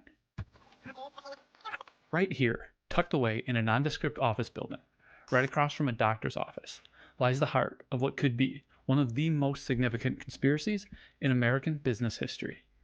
It's home to AgriStats, a data company that built a network used by the nation's largest meat companies. And inside that network, America's meat barons share secret data. It's alleged Weird. that Sounds AgriStats familiar. organizes and then launders that information across the industry. Companies weaponize it, restricting output, manipulating the market, ultimately raising your prices. All for profit. This video is about that scheme, how something as mundane as data reshaped the American food landscape, siphoning billions from consumers, and how the Biden administration and 4 attorneys general are finally fighting back. We're at the state capital of Minnesota, where Attorney General Keith Ellison has his offices. He's leading the lawsuit against AgriStats. Attorney General Ellison, thanks for joining us today. Really good to be with you, thank you. What does this complaint allege? It alleges that under the Sherman Act, you can't share critical information that would have a tendency to reduce competitiveness and competition. They're essentially sharing information in a way that violates Section 1 of the Sherman Act, which prohibits things like conspiracies, collaboration, collusion, things like that. AgriStats is the heartbeat of the meat industry. It tracks everything: product prices, the cost to raise an animal, worker wages, and market projections. This info is then turned into reports bought by companies that effectively control all of the chicken, turkey, and pork markets. Tyson, Hormel, and Cargill, they use these insights to raise prices and limit supply, driving up cost for everyone else. But profits for the industry, they go up. You get information that'll allow you to figure out how to maximize your profit without having to take any chances. Last time I heard capitalism and free markets were all about risk-taking, right? This is a risk-free endeavor because you know what your competitors paying for labor inputs, how many chicks they got, because you have the report right in front of you. So those are the allegations, and admittedly, the whole thing is kind of boring. It's data. How bad can it be? To find out, we talked to someone who would know. He's Earl Schweizer, a former vice president of Whole Foods who helped lead the firm's rise. This is a de facto cartel. I mean, this is a racket. Here's how it worked. So for each item in the grocery store, whether it be chicken thighs or chicken wings, AgriStats, they create a report. The report outlines the price the company charged, the national average of what its competitors charged, and the top quartile. In fact, it goes deeper than that. It tells meat processors where their price ranks nationally, then the gap between what they're charging and the national average, and the gap between that and the top 25%. But I think most importantly, you can actually see the economic impact dollars, or how much money the company is leaving behind. The way the data was set up was an incentive for them to raise prices. Like, you have to catch up to the market here. Why are you underselling? You're making us all look bad. Yeah, this is just textbook fucking price fixing type of stuff that's happening. And it's happening across industries in every single corner that big business can get its hands on. It's doing everything it possibly can to just, instead of competing with each other, which they've always said is important, they're now just colluding on a massive scale using data to wring out, as if, you know, trying to wring out like a cloth, like wring out every last profit they can get out of consumers. It doesn't seem like something that can last very long, and in fact should be stopped legally speaking, because it doesn't seem like they're ever going to stop because it's working too well for them. Fact is, all of this inflation has just been caused by this kind of shit. All the stuff they're complaining about, you know, they're the ones who are who are actually creating the problems.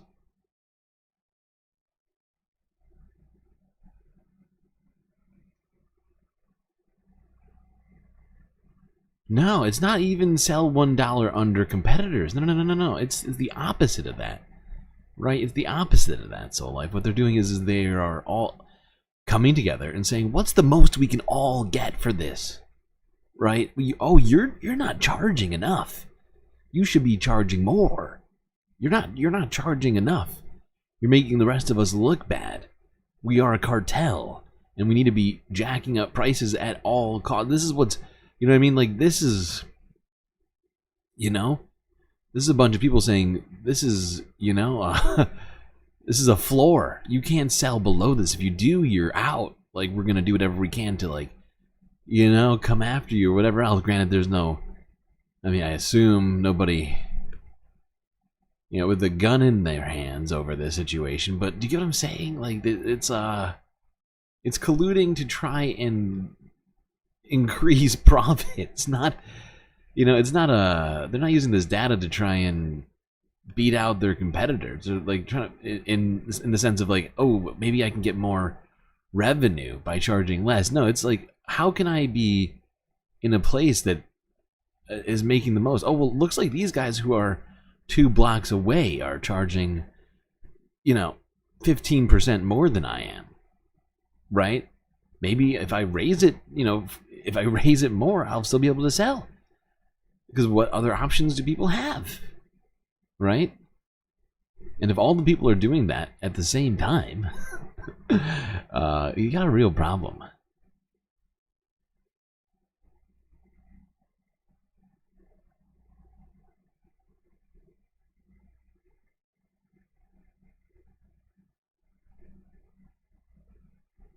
Whoever sells $1 under steals the competition. Maybe on one particular item,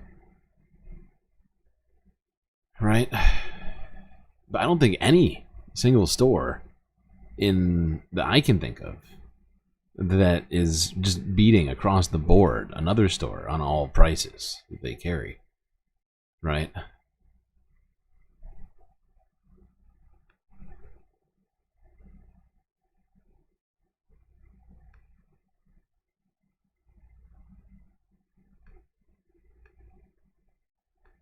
Like, even places like Family Dollar are using these sorts of systems. Like, they realize, oh, we can charge more for these things because people can't access this stuff for less. So we can get it here, right? We can be selling it to here, right? Even if it costs us less, it doesn't matter. Get more money. People, where are they going to go? I mean, usually, like, Family Dollars are in, like, what, food deserts and stuff, right? It's just happening. It's just happening in all sorts of different places.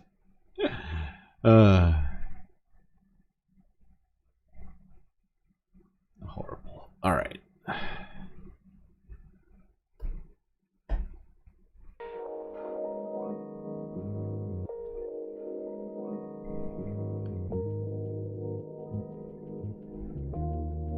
Well, I hope you're all enjoying this show. If you haven't already, hit the like button and don't forget to subscribe. If you've already done both those things and you still would like to help support the Galactic News Network, well, you could become a Galactic Patron on Patreon for just a few US dollars a month. Not only can you gain a sense of satisfaction for having helped produce this show, you will also get access to a bunch of super sweet space benefits.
All right, chat.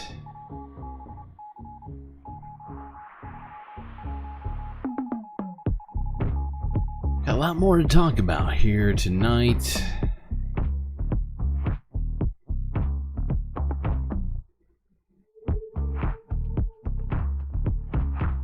It's time to start the second half.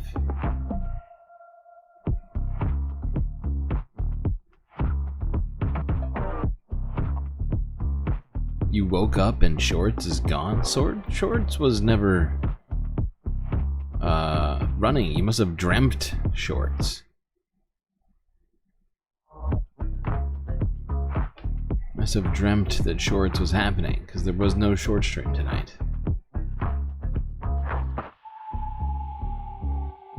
I just didn't want to deal with it tonight. You already missed Tiny Chat? Really? Wow. Original chat isn't good enough for you.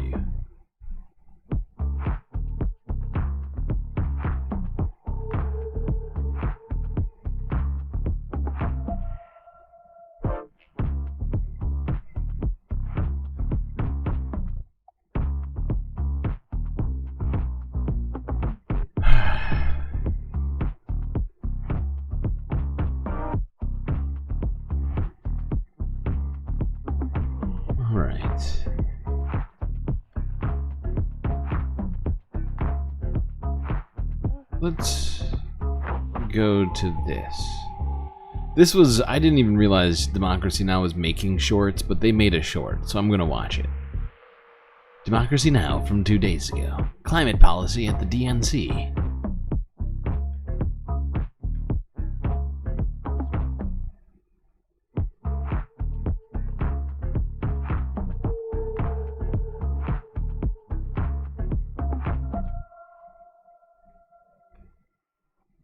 In order to adequately address the climate crisis, we need to be bold. We need to confront these fossil fuel actors. These are massively popular political positions. People don't like Exxon and Chevron destroying their water and polluting their communities and jacking up the price of gas. It just goes to show still how deep big oil and gas have their tendrils within the Democratic Party. It seems to me to be a policy that is carried throughout Democratic values currently these days, which is we will say that we stand for climate change. We will say that we stand for science. We will say that we are going to engage in policy to move us forward and make progress while simultaneously allowing in massive, massive pushes against those exact policies and progress. You're approving massive tar sands infrastructure projects while you're, electrifying our buses, or you're saying we stand for human rights and for human values while simultaneously allowing a genocide, a crime against humanity to occur. Illegal. For the first time, global warming has exceeded... Okay,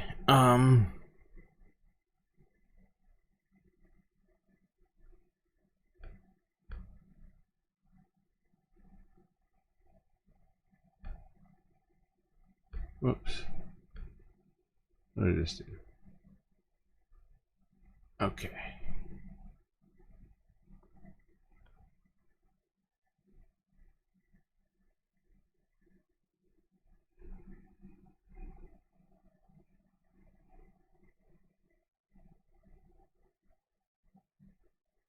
You have something playing on the TV and this playing on the phone. Okay.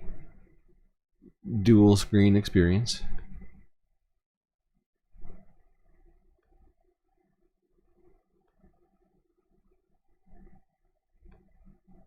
Let's go to this.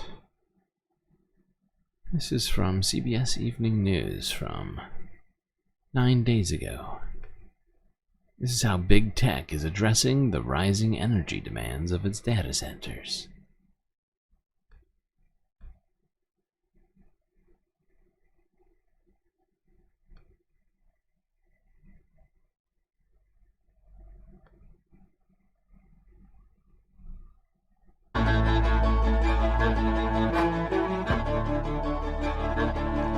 Did you know the average ChatGPT request requires almost 10 times more electricity than a Google search? In tonight's Eye on America, Ben Tracy looks at the data centers that drive our digital lives and their growing demands for energy. This is a Google data center outside of Reno, Nevada. It's hard to imagine that there is a physical location where the internet lives, but this is it.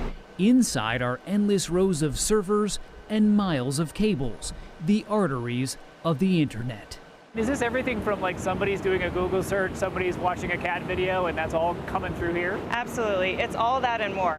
Amanda Peterson-Corio is Google's global head of data center energy. And these fans are cooling our data centers. On the rooftop, she showed us the hundreds of fans that keep all those computers humming. This is just one of at least 2,700 data centers that stretch from the suburbs of Virginia to the deserts of the West. They are mostly run by big tech firms and consume more than 4% of all electricity in the U.S. in 2022. That's projected to more than double to 9% by 2030. The nation's aging grid is also threatened by the soaring demands of artificial intelligence. It uses nearly 10 times the electricity of a typical internet search. Is this amount of electricity use sustainable? It's a real challenge. As we look to the next decade, those demands continue to grow. And the real challenge is figuring out how we can do this in a way that meets our climate goals. Google's planet-warming emissions rose by 13% last year and have jumped nearly 50% since 2019. The company has spent heavily to bring new wind and solar power to the grid and says 64% of the time its operations run on clean energy. But when the sun isn't shining and the wind isn't blowing, data centers still rely on gas and coal. Okay,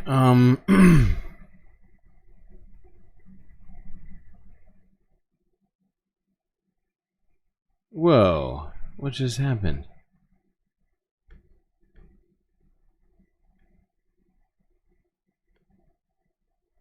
Why would you do this?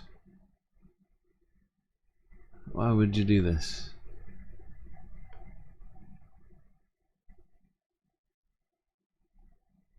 Why is Soul Life? Why have you timed out Atticus?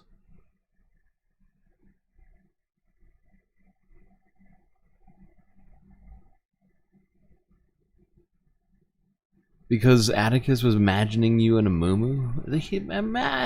Atticus is allowed to imagine whomever in a muumuu.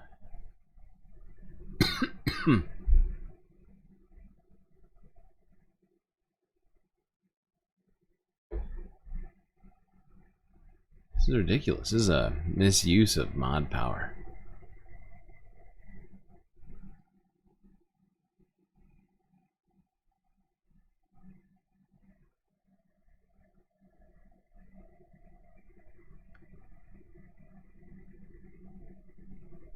Okay,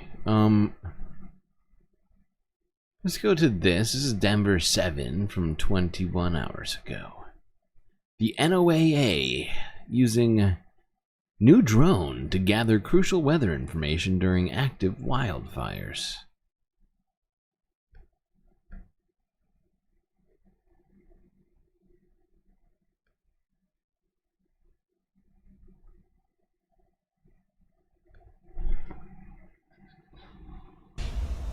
When fighting wildfires, of course, weather conditions can really help or complicate the work. Scientists in Boulder have a new way to get that ever-changing weather information to first responders in real time.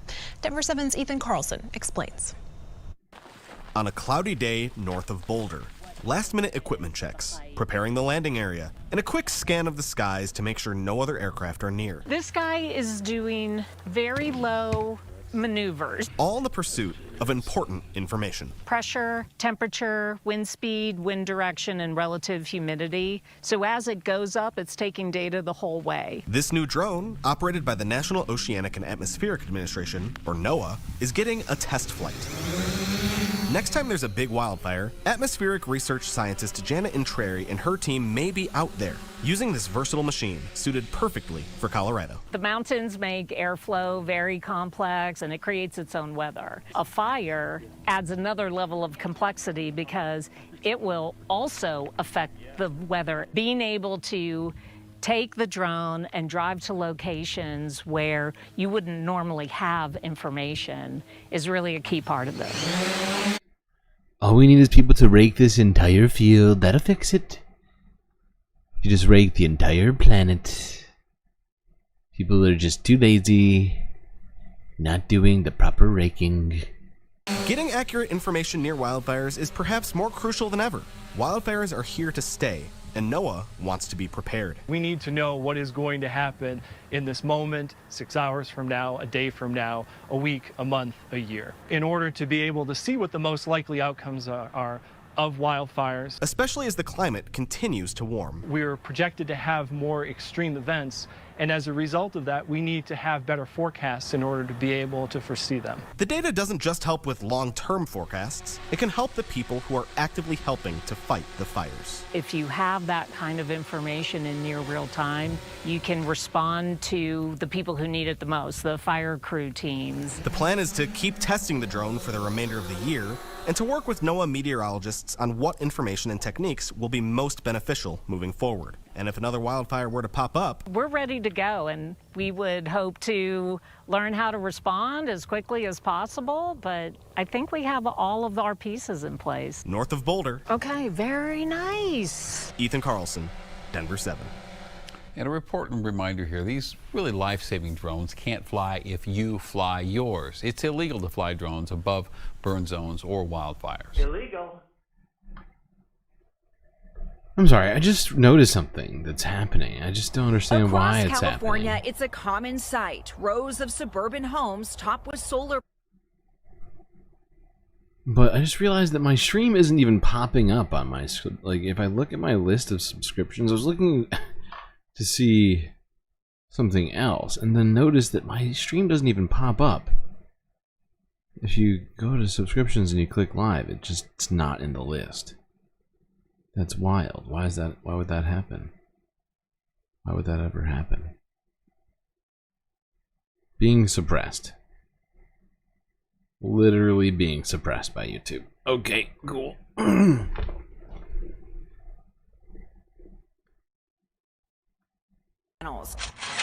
But as the state works towards its ambitious clean energy vision, an almost counterintuitive problem has emerged. California is at times generating too much solar, meaning loads of good clean energy is going to waste. Since solar power relies on the sun, it's often the middle of the day on days when it's not too hot that you can run into this issue of essentially having too much solar. People aren't home, they're not running their ACs, and the system can generate more than the state can use. This imbalance has been dubbed the duck curve. Its belly, the time of day when solar production can exceed demand. So that's the duck curve? That's the duck curve. Yeah, there it is. Inside California's independent grid operator, CEO Elliot Mainzer showed us how they manage the state's electricity in real time. There is solar energy right now that's essentially being thrown away.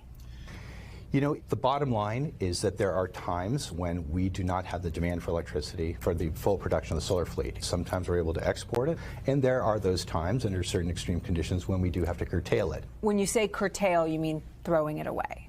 We say sending dispatch instructions to those fleets to reduce their generation, yes.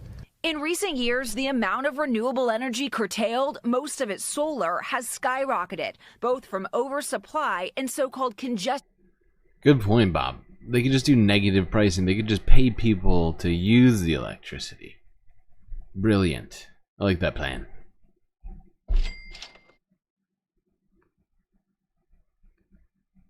When there's more electricity than the transmission lines in some areas can handle.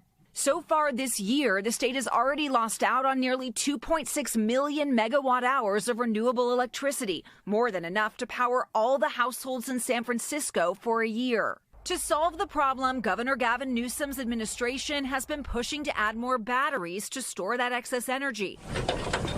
And state regulators have taken a more controversial approach, drastically cutting financial incentives for homeowners looking to install solar.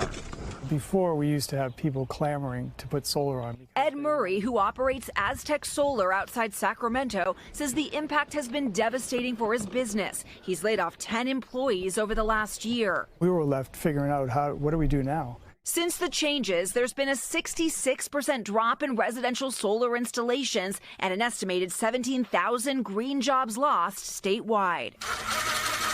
To make it cost-effective, well, the fact is we can't just install solar panels on people's houses. It's not the only place that we can put them. There's plenty of other places that you can put them.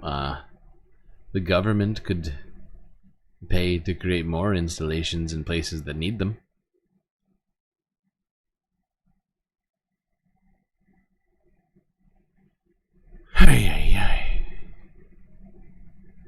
Well, I feel like there's gotta be some good use for this errant electricity.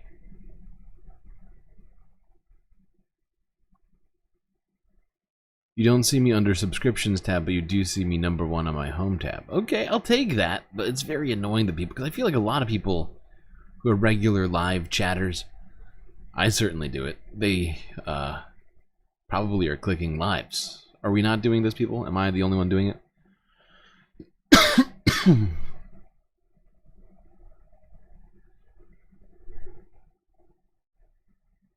Like, I always feel like that's the most effective way to figure out if you have a chat that you can go to.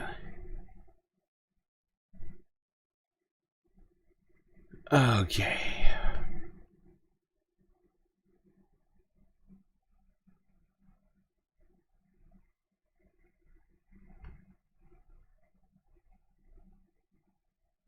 That's where my dogs looks for who's live. Exactly, that's what I'm saying. We're being oppressed right now. I was thinking to myself, geez, the numbers seem kind of low today. It was like 15, 14 people in chat. That's like unusually low. Maybe I just did a bad job on the thumbnail or the title or something, and then I look and I'm like, wait a second, I'm being repressed by the goddamn Google, YouTube bastards. Why not use it to power AI searches from other parts of the world? It's an interesting thought. It's an interesting thought.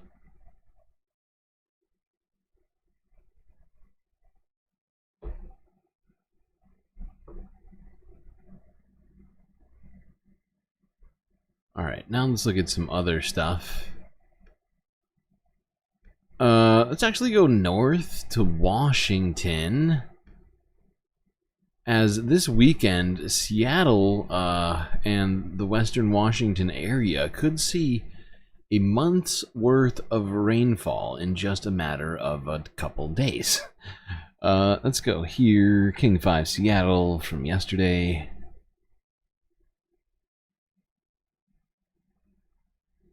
I'm Chief Meteorologist Mike Everett with King 5 News, and here is your weather update. Now, I'm recording this on Friday night. You may not see this until Saturday, but regardless, I got some good news headed your way.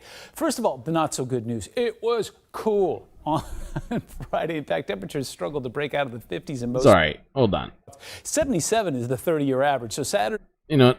Fuck this. I forgot that this is.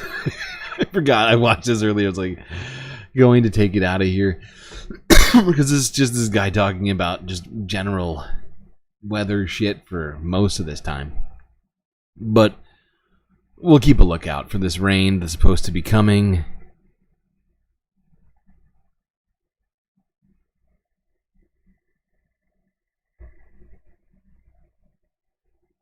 Now, let's go down to Arizona, which has recently had a great deal of rain and is now dealing with some extreme flooding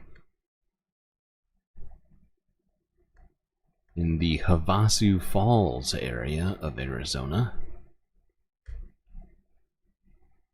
Epic flooding is hitting the Havasu Falls area of Arizona, and a Utahn was there to capture it all. Yeah, tonight he spoke with news specialist Andrew Adams while preparing to evacuate. Andrew? They described a crazy situation where as many as 100 tourists were waiting to be airlifted out by the National Guard. Just getting to a point of safety was a journey of its own. I don't even know how to describe it. It didn't even look like the same place. There was so much water. In an extremely scenic place. What were once bushes and trees were just kind of obliterated. Conditions were suddenly beyond extreme. I mean, everything was just covered in water. Corey Middleton was on a 3-night, 4-day tour to the Havasu Falls area when rain triggered flooding. One of the employees, one of the park rangers came by and said, yeah, you gotta move to higher ground right now. Holy cow. And we started to look up, and I mean, there were waterfalls everywhere. As the floodwaters moved in, Middleton pulled his camera out. So we got back up to where Havasu Falls was. Yeah, I gotta say, when suddenly unexpected waterfalls start showing up above you, it's definitely time to start going the other direction. That's usually a good sign. At that point, I mean, it looked like a chocolate waterfall. Holy cow. Retreating with only what he and his group could carry, carefully navigating the floodwaters, Middleton eventually made it to safety at the Havasupai village, where they offered us shelter in the school. Some pretty crazy video. These waterfalls are insane with this kind of rain. Oops, clicked the wrong thing.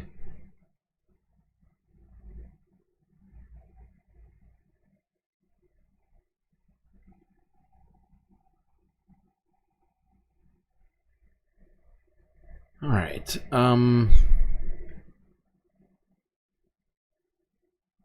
Let's talk about a couple of stories of communities trying to help people overcome recent extreme weather happenings. This is in Denver, where Denver 7 viewers came together to help a man who lost all of his tools to the recent Alexander Mountain fire, which we were talking about a couple weeks ago.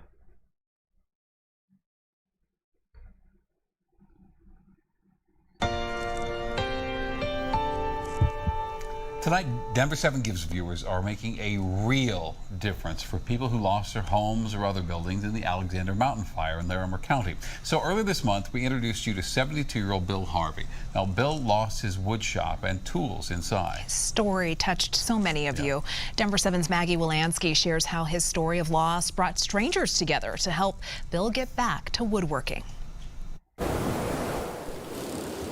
The Alexander Mountain fire left its mark on Bill Harvey's property. It was amazing that I didn't lose my house because it came right up my lawn, stopped about 30 feet from the house, and luckily that's about as far as it went. But the flames did burn something he holds close to his heart. Used to be 2 doors here, and I used to have my my stands and stuff in right here. Not just a wood shop, but the tools of his trade. Fire got so hot that I would imagine this was some kind of a tool I had. And it tells you how hot it got if it melted all this aluminum. Earlier this month, Bill first shared his loss with Denver 7. Could have taken anything but that in my house. It is what it is. So I'm just going to have to try and start over. Bill didn't know he would not have to start completely over. Well, I was watching the news and they were talking about the Alexander fire, and I thought, I have all this stuff in my garage that's just sitting there, and I would love to give it to someone who can use it. These are Tim's tools. With the router, I met my husband. He was the teacher. I took a adult woodshop class. That's how I met my husband. Allie Grebus knew right away she wanted to give her late husband's tools to Bill, and so did Kathy Hammond. His name was Brent, and if there was a tool, he was looking at it. He would just kind of call me up and say, guess what I found? 2 strangers with the same story and the same calling to help Bill. And I saw. Well, it's a nice story. This guy lost everything, and now people are helping him rebuild. Jeez.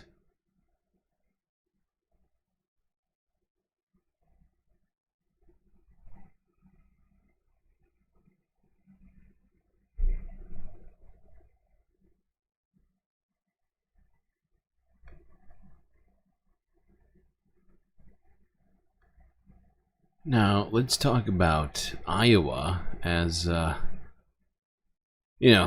during tornado season and all of that, they got smashed time and time again by tornadoes and severe storms, and a lot of people lost their homes.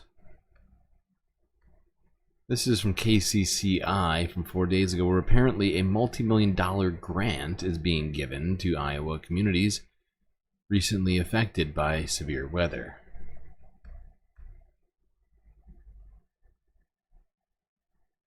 Adult woodchuck. From the governor's office, the state is awarding more than $7 million to help build homes in parts of the state hit by disaster this year. That money will go toward the State Disaster Recovery New Housing Grant Program. The goal is to build 175 homes in communities like Cherokee, Crescent, Minden, Rock Rapids, Rock Valley, and Spencer. You may remember many of those communities were hit by extreme flooding earlier this year, and Minden was struck by an EF3 tornado in April. Yes, it was. I recall. Leicester, Connecticut still reeling in the aftermath of this flash flooding. Take a look at this bridge here that was completely washed out. Sorry, hold on a second.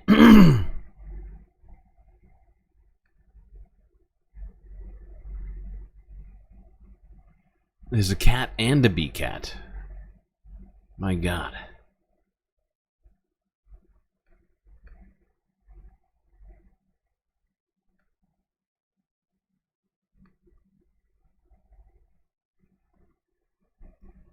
Oh, let's see. Do we do this one? I guess we might as well just do this one too.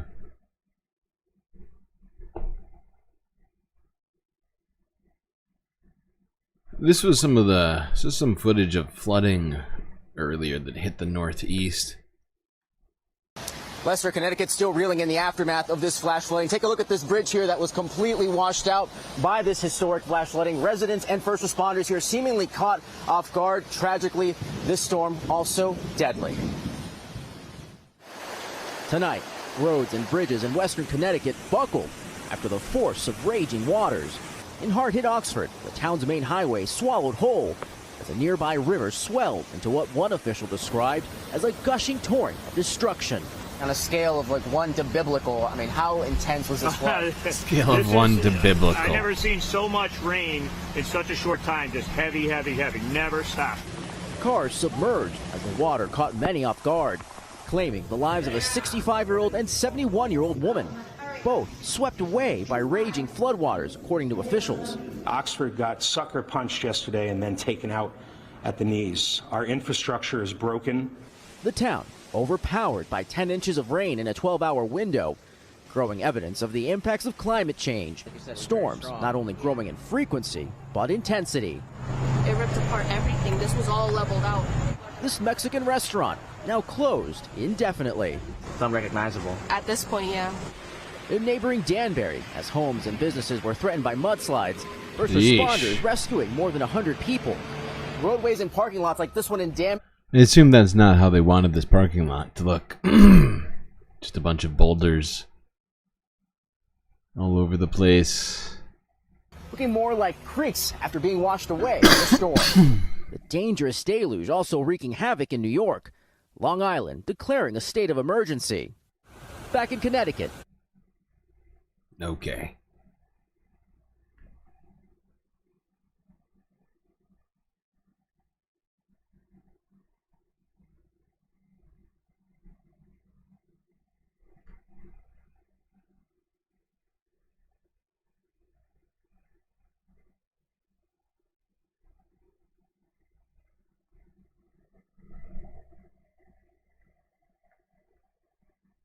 Now, we're going to stay in the Northeast. We have something else to talk about. That being killer mosquitoes in Massachusetts. And I know that sometimes I'm sarcastic about the severity of things, but I'm not actually kidding.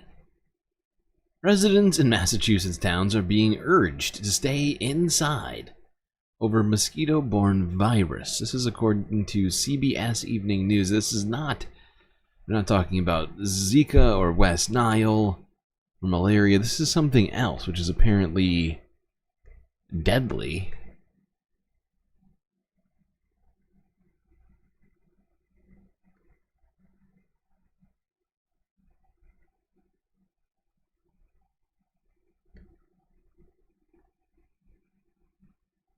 The risk of a dangerous virus spread by mosquitoes has 4 towns west of Boston, Massachusetts, urging residents to stay indoors after dark until at least October.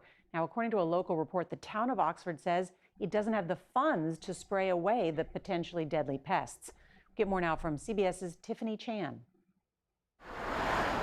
Oxford, Massachusetts, and 3 neighboring towns have a reason for concern as mosquitoes carrying a potentially deadly virus called Eastern Equine Encephalitis, or Triple E, infected a resident who is now fighting for his life. We don't want to see another human case of Triple E this year. The rare but dangerous disease can cause swelling in the brain. There's no treatment and anyone can get infected. Wow. The death rate is as high as 30%. Jesus Even Christ. If you do survive, usually there are long-term significant health impacts, neurological That's good. impacts. Oh, that's great. That's so good. How exciting. Let's go back and look at that little infographic. Please hold. There's no treatment and anyone can get infected. Causes swelling of the brain. And there is no treatment. How good. How good. And then, The death rate to is as top high it as off, 30%. death rate as high as 30%. It's, indeed. Yes, yeah, exactly. Triple fucking E. Get me the fuck out of here. Well, hopefully our viewers will do what they can to protect themselves from these things. Long sleeves, bug spray, staying indoors perhaps. But yeah, seems bad. And this once again is in the Northeast, first seen in Massachusetts apparently. So yeah,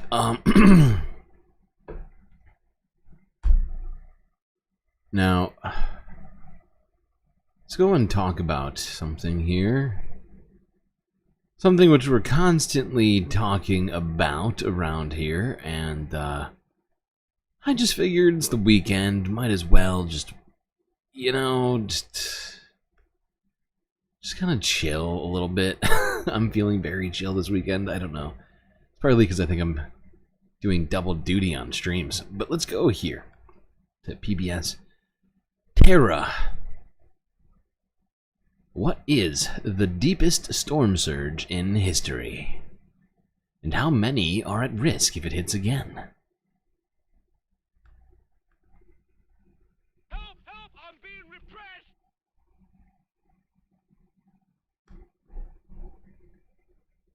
2022 had so many crazy viral weather videos, but how do you pick one that really encapsulates what's happening with our climate? We chose this one because it's a groundbreaking look at a climate impact that has the potential to affect almost a third of the US population.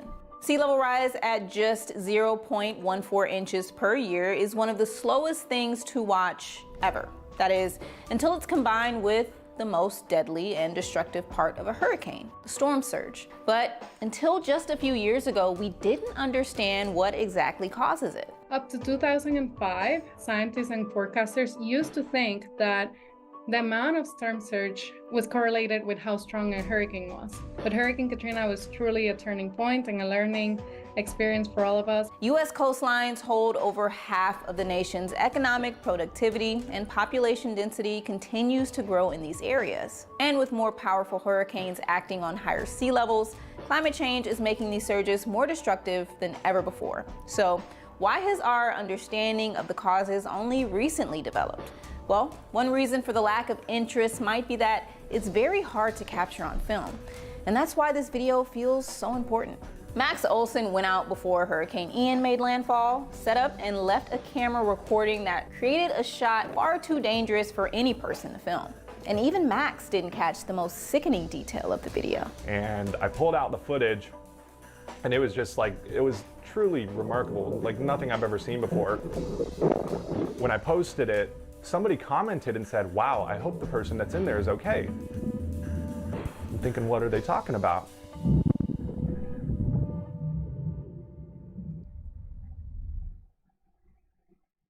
We'll get back to the video, but first we wondered how high a storm surge could actually get and what makes it bad in some storms and way worse in others. So one of the most challenging and destructive parts of a cyclone is not directly the wind from the hurricane, but rather the storm surge. Storm surge is salt water pushed on land by the winds of a hurricane. These strong winds push against the water's surface, causing it to pile up. The wind and low pressure system can also displace water elsewhere, causing a reverse storm surge on the opposite side of the hurricane. All this.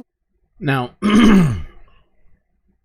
one big problem currently that is fueling storm surge, you might guess, is the melting of the glaciers and the Arctic ice caps. It's definitely not helping, unless you consider helping making it worse. In which case, it's definitely helping quite a lot. Actually, let's just keep watching this infographic. It has to go somewhere, and when the storm is near a coastline, it piles up on shore. If it lines up with high tide, the impact can be much worse. Just 3 feet of water makes evacuation dangerous or impossible. 6 feet of water floods out the first floor of buildings and houses and can carry away large vehicles. The deadliest hurricane to ever hit the U.S. brought an 8 to 12 foot surge, killed 8,000 people, and left nearly a third of Galveston, Texas population homeless. A century later, Hurricane Sandy caused a 14-foot surge in New York, flooding nearly a fifth of the city and causing $19 billion in damage. Hurricane Ike brought 22 feet of storm surge and once again hammered Galveston, Texas. But the highest storm surge in the U.S. was 28 feet during Hurricane Katrina. That's double the surge that hit New York during Sandy. That level of surge could put much of the city underwater, with the risk of inundation reaching all the way to Central Park. But the largest surge ever recorded globally? Well, the high water mark when Cyclone Mahina hit the northeast coast of Australia was reported at 42 feet of additional water. Just how much of that can be attributed to storm surge, waves, and other factors is debated, but for reference, that's higher than the highest land elevation in Miami, New Orleans, Virginia Beach, and Charleston. Just completely underwater. Everything underwater. Jesus Christ. Yeah. What if we stop the tides by blowing up the moon?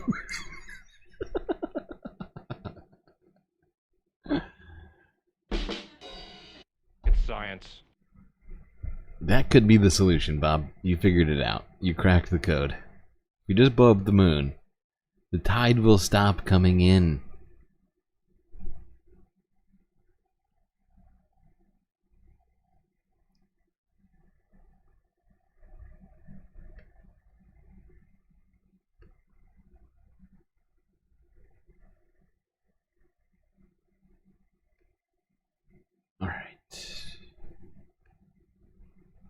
Now, let's talk about water a little bit more, but rather than storm surge, let's talk about things floating on the water.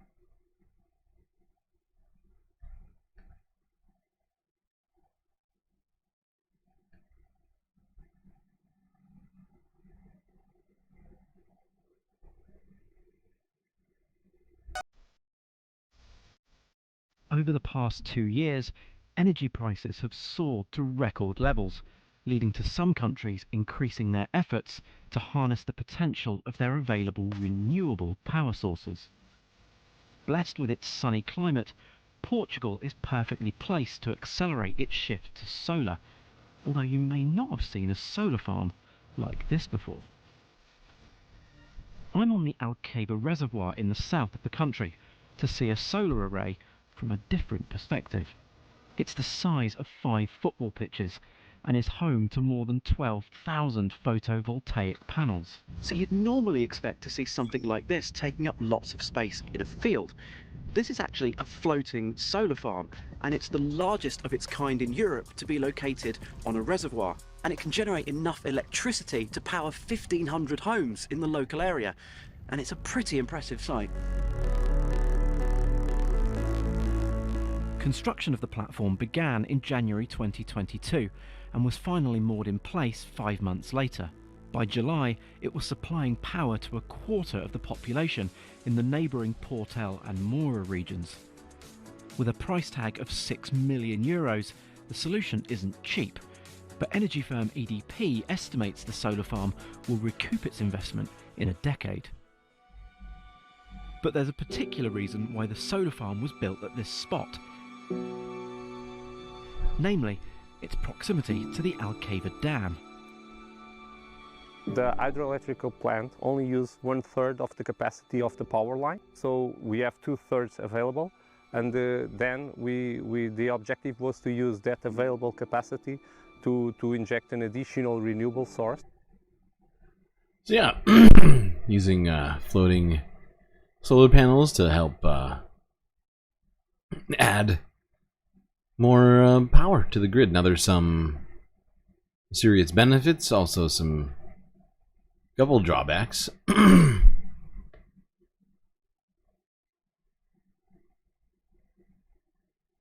But there is one rather messy...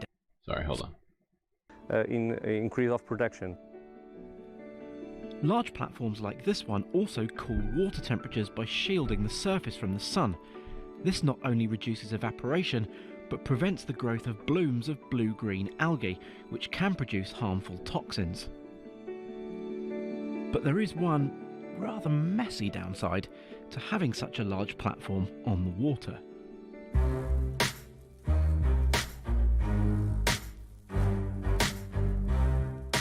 And one thing that I couldn't help but notice when we were looking at the panels is the local birds leave some gifts behind. What kind of impact does that have, and how do you manage that? When they are very dirty, it has an impact on the efficiency of the panels.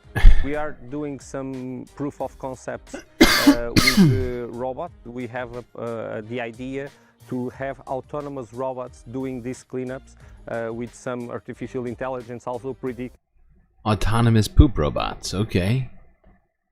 Okay, interesting.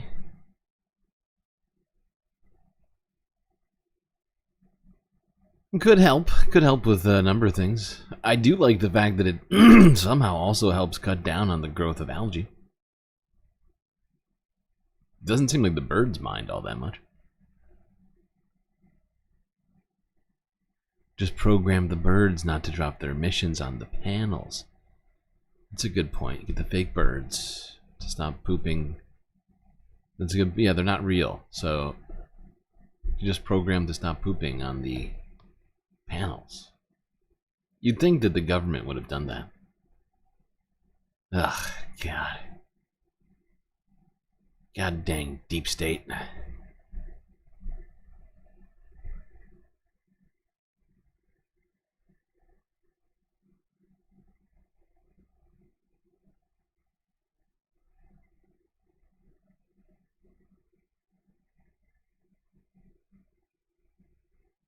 Let's go to France 24 English from a day ago, where Niger's capital, Niamey, was surrounded by floodwater. Both Niger and Nigeria actually have been just utterly devastated by recent flooding.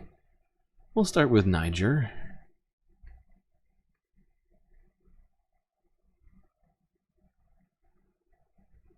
Actions that seem futile, given the scale of the disaster.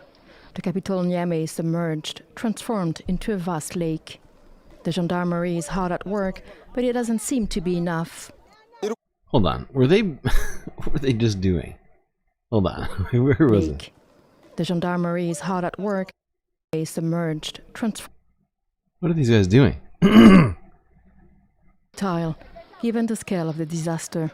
The capital Niamey is submerged, transformed into a vast lake. Oh, I think they were... I see. I think they were trying to build some kind of a berm, like some kind of a makeshift mound to block the floodwaters. That makes sense. The gendarmerie is hard at work, but it doesn't seem to be enough. We would like the government to provide us with more canoes, even though it has already sent 2 large gendarmerie patrol boats to make the crossing free of charge and in complete safety.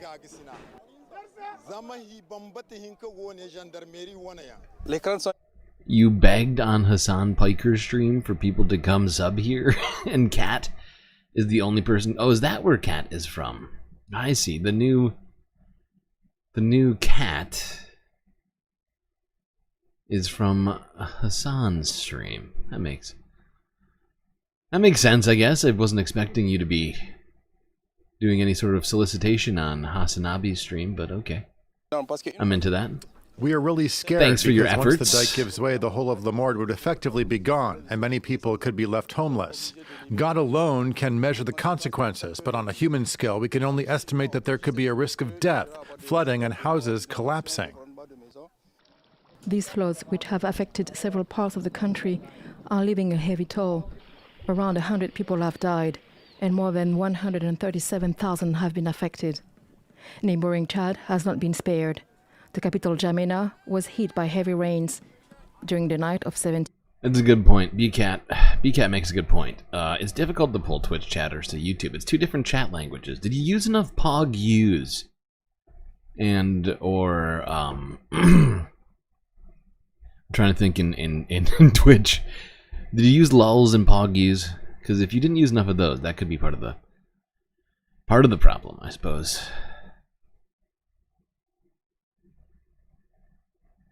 Omega lulls.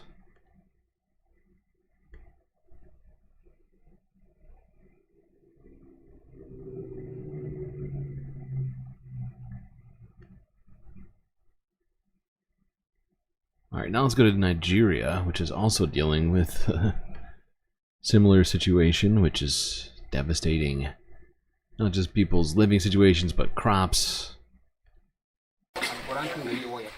In Bulangu, a man searches through the ruins of his destroyed mud house, just as his neighbor rebuilds with concrete blocks.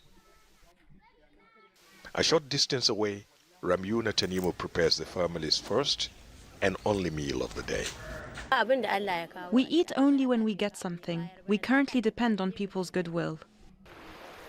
Hundreds of thousands of Nigerians have been displaced by this year's floods. The numbers continue to rise as the rainy season peaks.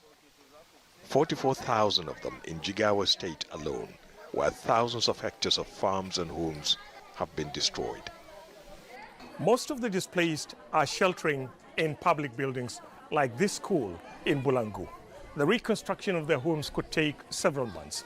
But with classrooms set to reopen in September, the government will have to decide whether to keep the refugees here or move them elsewhere. But the immediate concern for most here is a shortage or lack of food. With most farms underwater, supplies are drying up. Where they are available, the prices have gone beyond the reach of many. Oh, God. Much of this part of Africa right now is dealing with food insecurity in a way that is just pretty much out of the realm of my personal life experience. It is just out of control right now. Sudan, Nigeria, Rwanda's having its own... I mean, there's just so many places that are struggling with extreme food insecurity right now. Much of it has to do with climate change. But not entirely. Some of it has to do with conflicts and other sorts of things. Domesticated cat with the follow on Twitch. Welcome to the Galactic Stream Nation. Oh, God. Okay, let's keep it going. Here's an interesting little video here. Let's go to Asia. South China Morning Post, 17 hours ago. Rice for rubbish.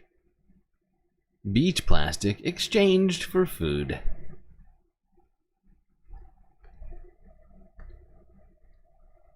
This is a weird sort of story here. Sort of dystopian a little bit.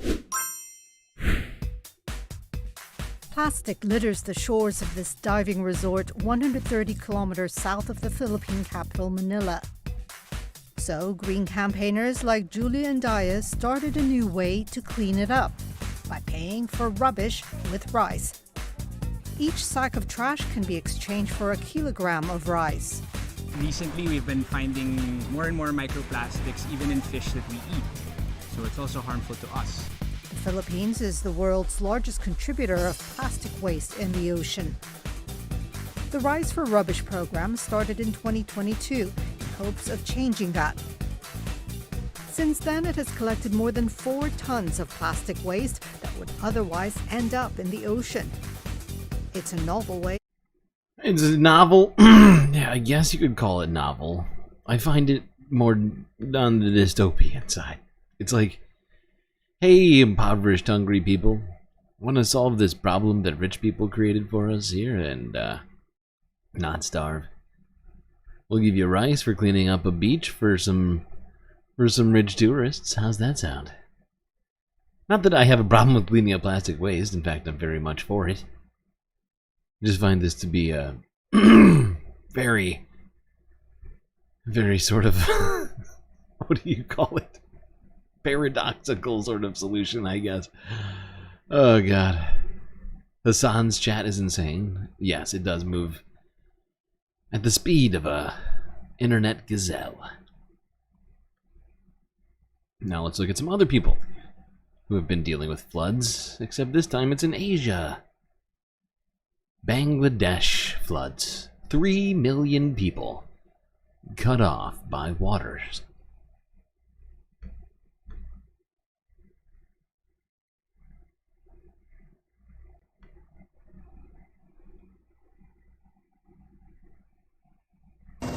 Vast areas of Bangladesh's eastern, northeastern, and southeastern regions are underwater.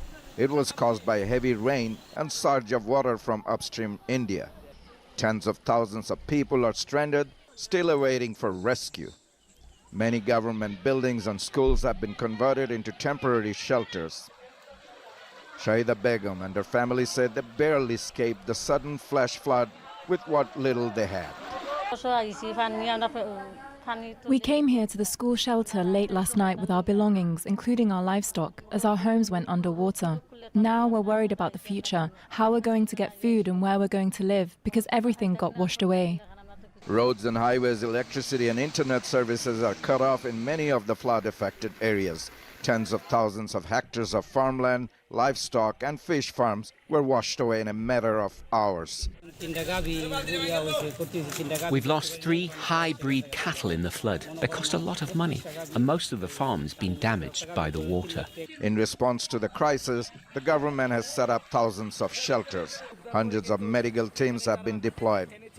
Volunteers along with Army, Navy and Coast Guard rescuers are scrambling to rescue people in flooded communities.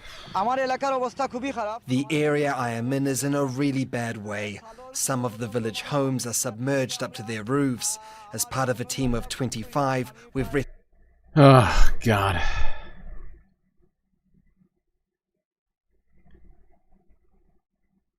Fact is that Bangladesh is in a area similar to South Texas that's very low-lying, and these storms, which are just getting worse and worse as climate change continues to get worse and worse, and our ecosystem continues to break down. We have these sorts of situations happening more and more there. I feel like we've looked at, Jesus, like half a dozen, like just horrific floods in this area of the world, in just the last few months, honestly.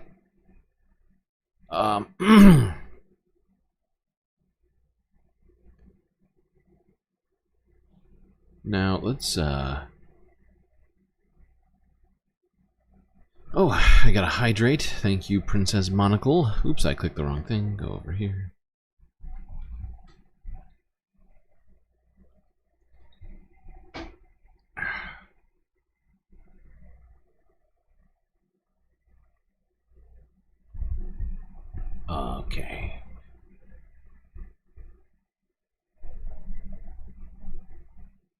Now let's go. Let's go south and east as you possibly can go. Australia. The push to grow cotton is raising concerns in Australia about the impact on the environment and its traditional lands. This is ABC News Australia from 6 days ago.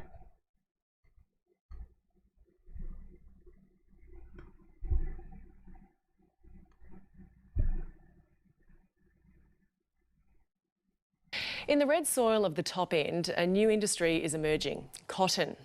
On tonight's Four Corners, Angus Grigg examines the conflicts of interest that some say will lead to the destruction of some of the Northern Territory's most famous tourism destinations. And before we do that, I just want everybody to think, while we're watching parts of this video, about how much of this cotton is going to, I don't know, fast fashion. Stuff that's going to be bought and then thrown out, or just thrown out in general before it's even bought.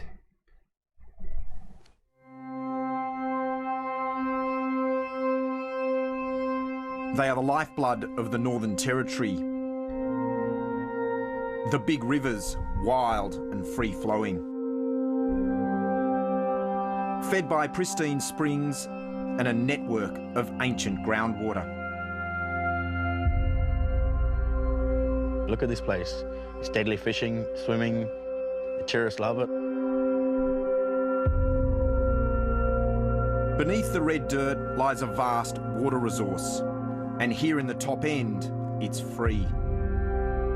Developers are circling. It's absolutely a water grab. They're fighting for water from the top and down to the desert. I think it comes back to this political imperative for development. And I hate to say it, perhaps development at any cost. The red carpet is being rolled out for a new industry: cotton. It's a lucrative crop with a troubled history. We are not the Murray-Darling Basin. I think there is a sense that cotton is a dirty word. Now growers are eyeing off water, but access to it in the NT has been mired in secret deals and cosy relationships.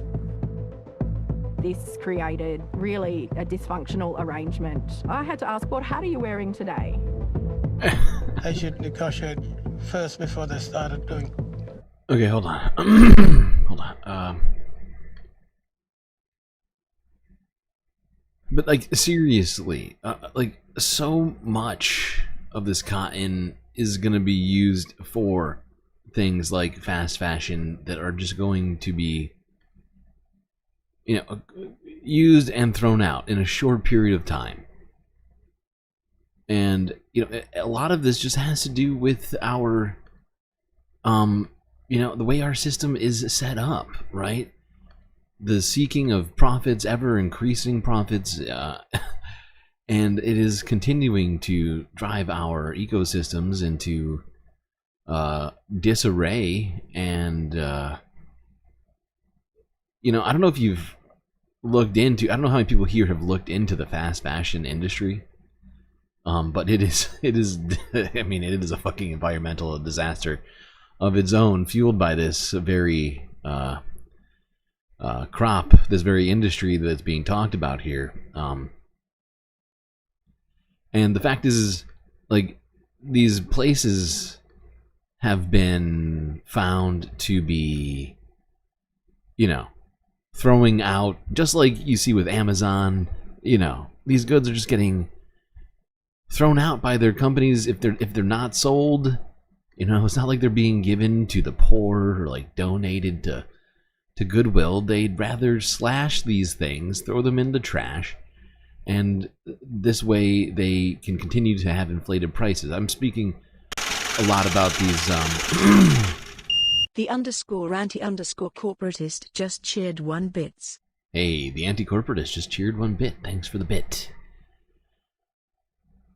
But yeah, I think many people are probably at least somewhat familiar with these practices, so I'm not gonna just beat a dead horse. Let's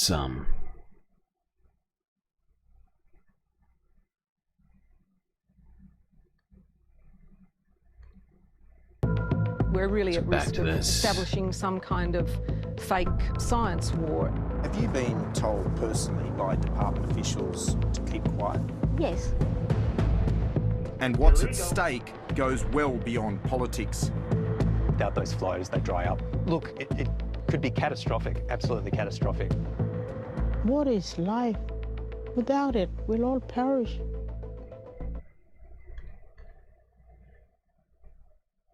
No kidding. Without it, we'll all perish. And yet we keep treating water as this, you know, thing to fight over and monetize and to, you know, drive business activity rather than to sustain life with. And it's just so, it's such an egregious sort of way of treating our resources. First time chat. Domesticated cat, welcome to the chat. Okay,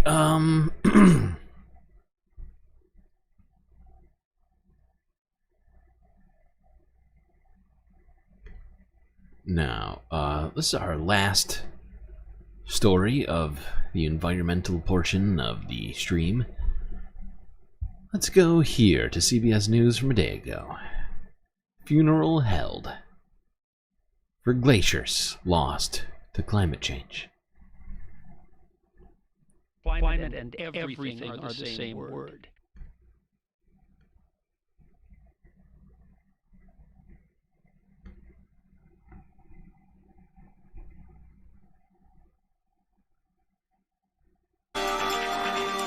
Glaciers are essentially the Earth's refrigerator. They've been around for thousands of years, but this week there was a funeral for 15 glaciers that have disappeared or are in critical danger as the planet continues to heat up. July marked the 14th consecutive month of record high global temperatures, according to the National Oceanic and Atmospheric Administration, better known as NOAA. Areas like the Arctic region are enduring temperatures 30 to 40 degrees higher than normal, leading to scenes like this where glaciers are melting away. CBS News national correspondent Dave Malkoff joins us now from Atlanta to explain this glacier epidemic. And we know that, Dave, I love the way she talks about it. Glacier epidemic, as if it's some sort of disease that the Earth has and not something that humans are doing to it. Good old CBS Morning News to give us the cheery take on the very worst possible stuff. love glaciers, you understand glacier funerals. Talk to us about what exactly is a glacier funeral.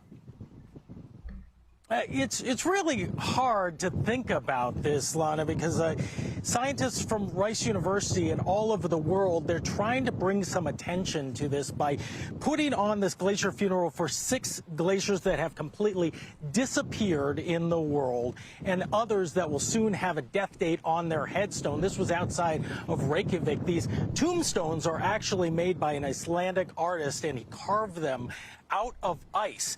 And just like many of those glaciers on the list, those ice sculptures are now gone. They have already melted away. They will soon have a death date on them for some of those glaciers that are critically endangered. Now, this was the second time this has happened. 5 years ago, I was in Iceland for the same time when they had the first funeral for the Ökjökull Glacier, better known as the OK Glacier. They hiked up to the top of a mountain that's basically just rocks there, Lana, and they put a metal plaque there that if people... Yeah. And, you know, it's sort of like a pre-funeral for humanity in a way. It's like, you know, if we have enough of these funerals, well, there will be basically drastically less, if not practically zero, at least human life on Earth if we just lose all the ice. It's gonna be bad. It's gonna be super bad. Are they gonna set up a bird cemetery for each wind? Sorry, I did it in the wrong voice. This is clearly a Trump impression from chatters. From Bob here. Are those people gonna set up a bird cemetery for each windmill they build? Cause let me tell you, these windmills, they are causing a bird genocide the likes of which no one has ever seen. Scientists have told many scientists come to me. They say, "Sir, these windmills, they're decimating the bird population." And I say, "This is unacceptable. We got to do something about it. We got to save the birds."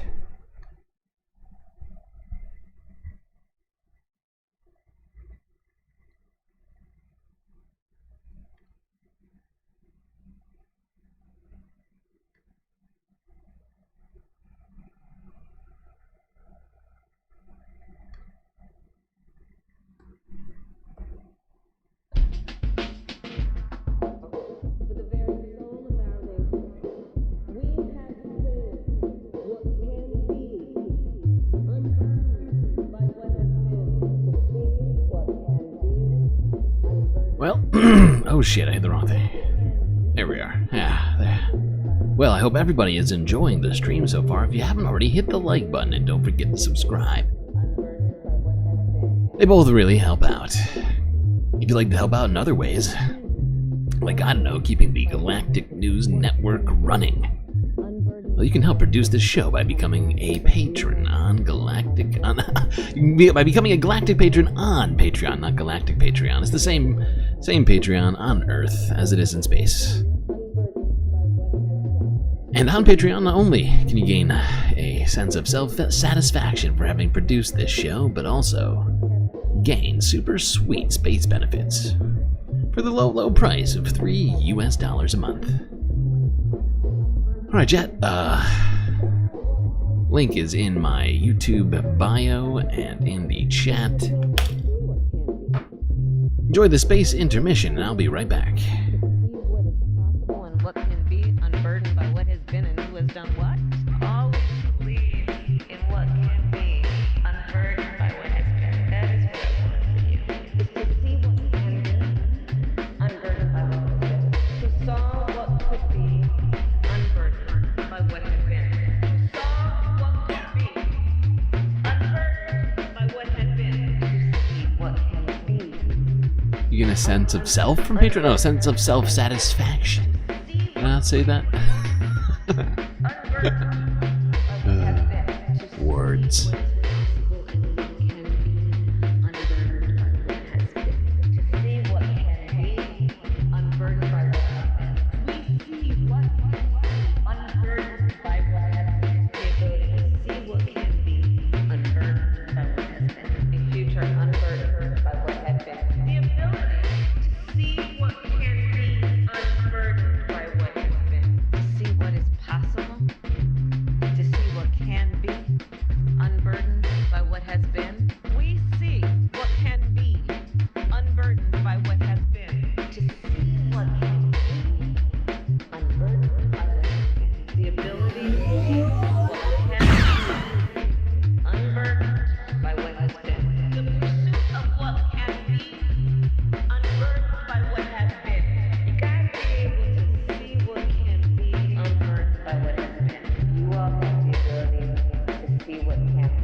Hey, the anti-corporatist subscribed for 6 months at tier 1. My god. Thank you for the 6 months of subscriptions. How's that even possible? Truly incredible. And much appreciated.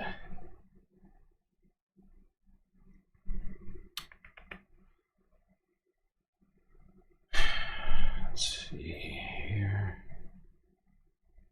Alright. Alright, everybody. That's going to end the final galactic intermission. It's time for the global news half of this show. Let's start as we always do. The global news with a little space news. Here's 9 News Australia from 6 days ago. Rescue mission for NASA astronauts stuck in space.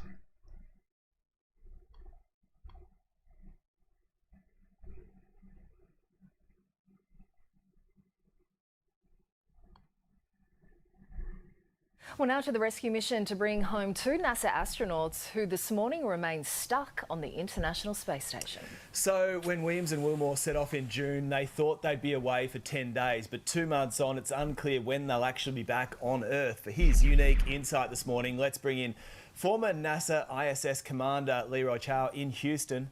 Leroy, thanks for your time on Weekend Today. For those who don't know what's happened here, just tell us exactly what's gone wrong. Well, sure. Butch and Sunny launched just a little over 2 months ago on the maiden flight of a Starliner spacecraft, the Boeing Starliner, with astronauts on board. It was supposed to be an 8-day flight test. Now they've been up there for over 60 days, and it's uncertain when they're going to come back. There were a number of Jesus Christ. Seemingly, at the time, small failures. We had some helium leaks, which were pretty small and manageable. Then we had some thruster failures. 5 thrusters failed out of 28 during the approach and docking to the... I am shocked to hear that a Boeing-made spaceship would have mechanical failures. That's, oh god, it makes no sense. They obviously docked successfully. 4 thrusters were subsequently re-enabled, and then NASA and Boeing engineers since then have been trying to come to what is the root cause for these problems, especially with these thruster failures. It's so cool how the hair moves. I mean, it is, don't get me wrong. It's super cool. But is that worth being stuck in space for 7 months? I don't know.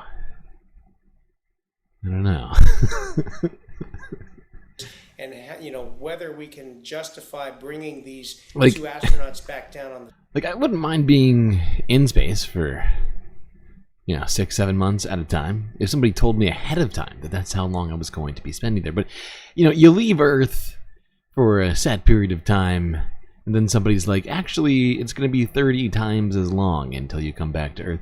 That's going to throw you off a little bit. It's going to make you question whether or not you left the stove on, or if you there's like a lot. I feel like a lot of stuff comes up immediately. It's like, oh boy, I didn't prepare for 7 months. I prepared for 7 days. Same vehicle. And so that is continuing today. NASA had a press conference just yesterday or the day before, and they kind of still in a holding pattern. And NASA and Boeing engineers disagreeing, no consensus on whether or not they really understand. Holding pattern, more like holding on to your sanity pattern. You would go space bonkers, exactly. That's what I'm saying. That's exactly what I'm saying.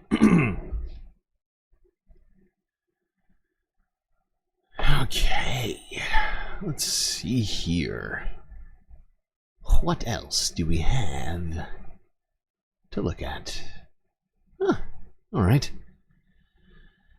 I guess we're going to start in France, where Emmanuel Macron, the president of France, is meeting with party leaders in an attempt to name a prime minister, which is essentially it's like a lower body of government. It's like essentially like the leader of that body of government. I forget what it's called exactly. But it's like a House of Representatives is a good analogy to use for this. But let's go to Al Jazeera English here from a day ago to start this discussion off. Got a few videos on this subject.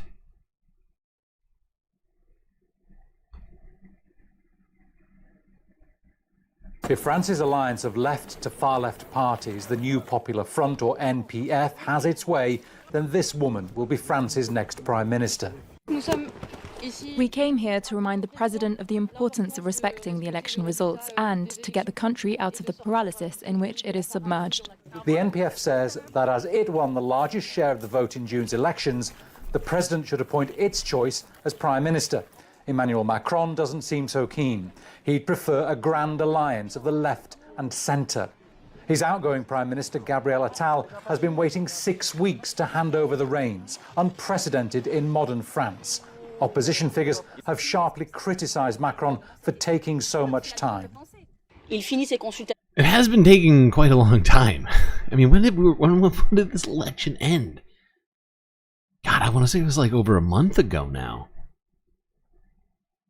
Anybody? Macron will finish consultations on Monday, and we need an answer on Tuesday, because in the end, the risk is that we all get stuck. You, us, this country, in a sort of institutional soap opera. Macron created this paralysis by calling snap elections years earlier than necessary.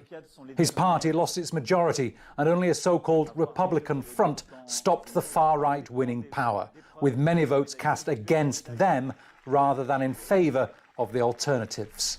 Emmanuel Macron's choice for Prime Minister must be able to survive a vote of confidence in the Assembly. From these talks is supposed to emerge the name of someone both the President and the Parliament can get behind. A tough ask. Magically. It's gonna... What? I don't think it's gonna be that. Okay. Let's go here. Let's go to France 24. And yeah, the elections, the first round of them were on the 30th of June and the second was on July 7th. So it's been 6 weeks, almost 7 weeks since they finished those elections.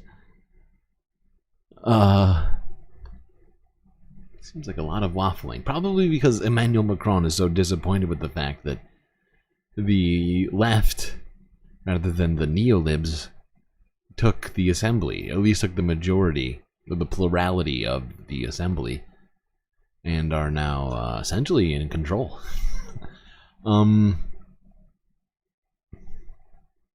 Let's go, yeah, I'm sorry, France 24.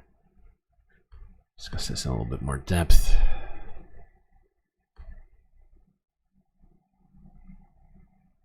The Paralympics may be starting next week, but the Olympic truce is over for French politics. 7 weeks after inconclusive snap elections, Emmanuel Macron is receiving delegations from the major political groups this Friday and Monday.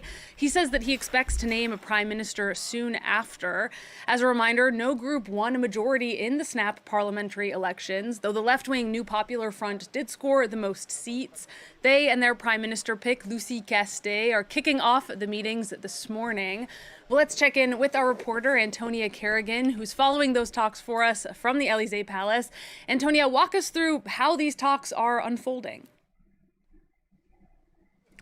Well, what we know is representatives of the New Popular Front are in there right now. We know that the president is receiving representatives from the centrist bloc at 1 o'clock and the Republicans at 3:30.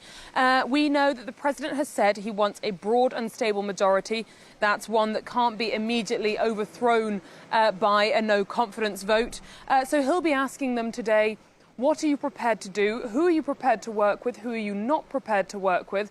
And if you're not in government, are there specific laws where you would be prepared to support and give a majority to a different government? Talks continue, as you say, until Monday when he receives representatives of the National Rally. And this is, honestly, for me, this is such a fun story. Because it's watching a neoliberal like Emmanuel Macron sort of, like, just struggling to accept the fact that he is going to be needing to make some compromises with the left.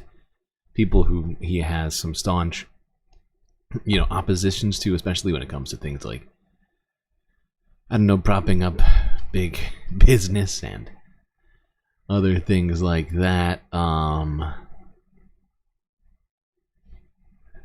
on, we got more stuff to talk about here.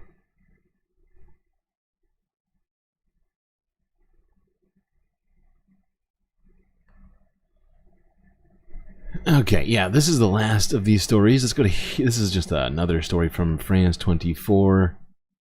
So, yes, okay. For some analysis now, we can bring in Nicholas Starton, an associate professor of politics and international relations at John Cabot University in Rome. Thank you so much for taking the time to speak with us. Emmanuel Macron has had, all summer to kind of think about how he's going to handle the political situation. What do you think he's trying to figure out with these meetings? And do you think his mind is maybe already made up? It's a good question. He's had a lot of time to think about it. He's had the Olympic truce, as you were calling it in your the Olympic truce, to kind of work out what his strategy is. I mean, obviously he would favour some kind of In case you didn't, I'm sorry, I didn't mean to shout into your fucking ear. That was rude. In case you didn't pick up on that, that's a joke, right? There is no, I mean, the Olympic truce has to do with nations, not French politics. But since they were hosting the Olympics, these new assembly members are giving Emmanuel Macron a pass on electing a new prime minister. Coalition that might include the Republicans and possibly peeling off the right wing of the Socialist Party. The problem is, I think, for Macron is that historically France hasn't really been built around coalitions of the centre. Coalitions have always kind of been of the left and of the right. So, he finds himself in uncharted territory, I would say, in terms of which way to go. He's obviously had what appears to be on the surface. Yeah, poor Emmanuel Macron. He can't, work both sides of the aisle to the center to, to suit himself in particular interests that he might like to. Now he's got a actual roadblock to some of this here, looking him directly in his face. Hold on, I'm not gonna watch this whole thing. Wow, how are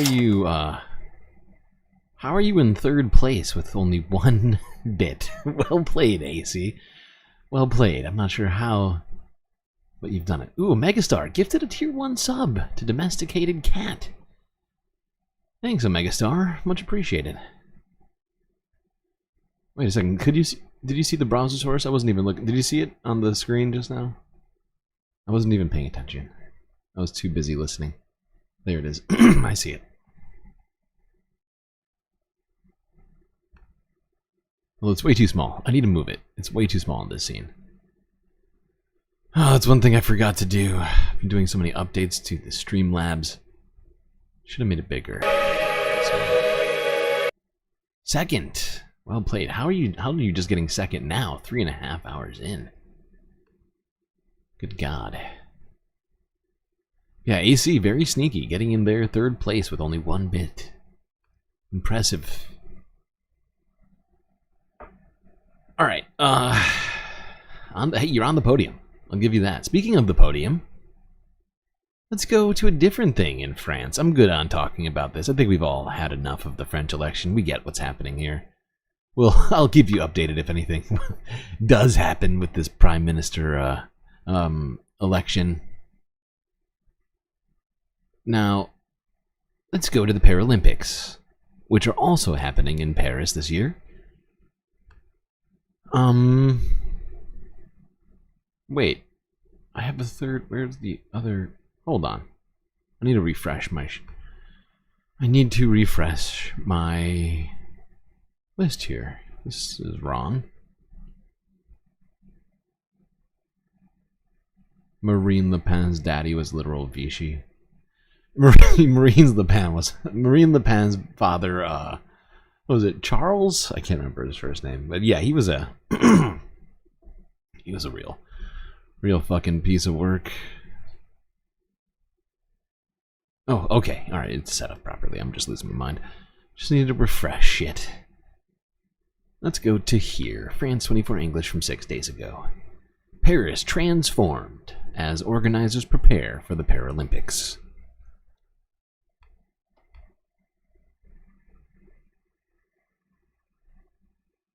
The skateboarding in La Concorde has been replaced by machines and workers. It's time to reorganise, and the atmosphere is very different from the last few weeks when Olympic events were being held. But not everything will be dismantled, because it's heard that the opening ceremony of the Paralympics will take place on the 28th of August, another much-awaited event in the heart of Paris. It's a good idea. Everything has been great so far, so we're going to finish on a high note. I don't know what it will be like, but I think it will be great like the rest. I hope it goes well for everyone, and that there will be another great celebration for the Paralympic Games. Several Olympic competition venues will be reused. One thing I've been wondering, as I've been watching these Paralympic videos to myself and like adding them to my list here, is I wonder if there will be any right-wing outrage about diversity at the Paralympics. Anybody? You think there'll be any, manufactured outrage, rage baiters in the conservative space getting upset about the Paralympics? Including the Anybody saying, "How dare you defile the sanctity of the Paralympics with drag queens or whatever?" I'm trying to think of something stupid. France and Invalides. The beach volleyball stadium at the Eiffel Tower is being transformed to accommodate the blind football event. On August 26th, the first athletes arrive so they can get to know the site. On the 27th, they begin their training. Organisers are banking on the venue to attract thousands of spectators to the matches. The idea is to use the beauty of the sites and their iconic character to attract people to the stadiums so that they can then become interested in the sport. Another project is the Athletes' Village. These apartments, which were still occupied last week, had to be inspected. What we do every time is check that the cardboard beds have held up well, that they are not damaged. New beds and duvets have been brought in. The Olympic athletes left with theirs as a souvenir, so now we're putting the duvets into the Paralympic format, so on the green side. The Paralympics get their own color, to accommodate those Fancy. with reduced mobility and will host 9,000 people.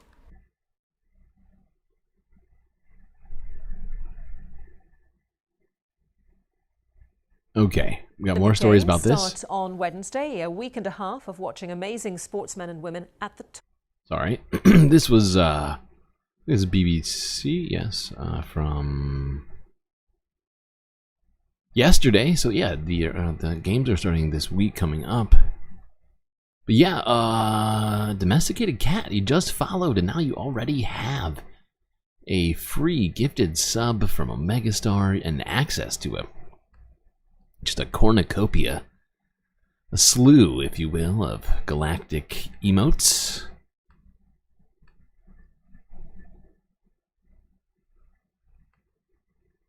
All right, back to the Paralympics. of their game. But a reigning Paralympic champion has told BBC News that prosthetics provided by the health service here in the UK need to improve to help produce Great Britain's next generation of gold medalists. Nikki Fox reports. He's a double gold medal winning Paralympian, a 4-time world champion and marathon world record holder. Richard Whitehead might not be heading to Paris this year, but he's got another focus. I'm fit and healthy, and I'm never saying never. I'm not retired officially. But can you take on the fox? Away from the track, Richard is passionate about removing the barriers that stop disabled people enjoying sport. We still have some real access issues in sport and recreation. For an able-bodied person to be able to run, the equipment you need is trainers. You get to a sports shop in your local community, you get them. For an amputee, you have to go to a prosthetic clinic. You're measured, you're fitted, you have the right equipment, and then you're able to, that process needs to be a lot easier. Yeah, it's clearly a uphill battle for people who need prosthetics, and for them to be, let alone just involved in sports, but to get all the way to the Olympics. I mean, it's a lot. What was I gonna say? Oh, right. Does chat know that BCAT-K, one of our moderators, at least according to Nightbot, she is a music producer and composer known for creating electronic and chill-out music. She has a unique style characterized by dreamy melodies and intricate beats, gaining popularity in all of our hearts. And Moanoip, according to Nightbot, is a South African rapper and producer known for her unique style, blending hip-hop and electronic music. She has released several popular tracks and gained a following on social media. Really impressive. 2 mods in the Galactic Space fams here are just famous music producers, apparently. Who knew? I didn't. I did not know. Without Nightbot, never would have known. Says people with prosthetics commissioned by them can take part in fitness and physical activities, but Richard disagrees. I don't see those individuals. I don't hear those. I don't hear those messages. But the NHS would say that anybody who needs a prosthetic, if they're suitable, can get one. The NHS at the moment for me is very restrictive. I've heard comments from patients that they've been told to be less physically active because they're growing out of, or their prosthetics aren't functional anymore. You should never be a young person told that you're doing. Yeah. Stop doing activities in your prosthetic limb, please, child. Fucking terrible. That is not cool. Okay. Oh, Kat played the recorder in 3rd grade. This is all so many impressive, talented people in chat. Overwhelmed. Donald James X is a guitarist. He has his own channel on YouTube as well. That's actually real. That one's actually real. Okay.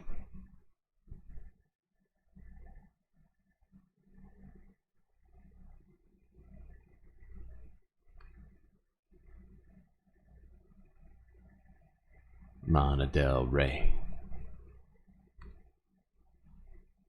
Okay, let's go to this. France 24 English. Tunisian athletes gear up for the Paris Olympics.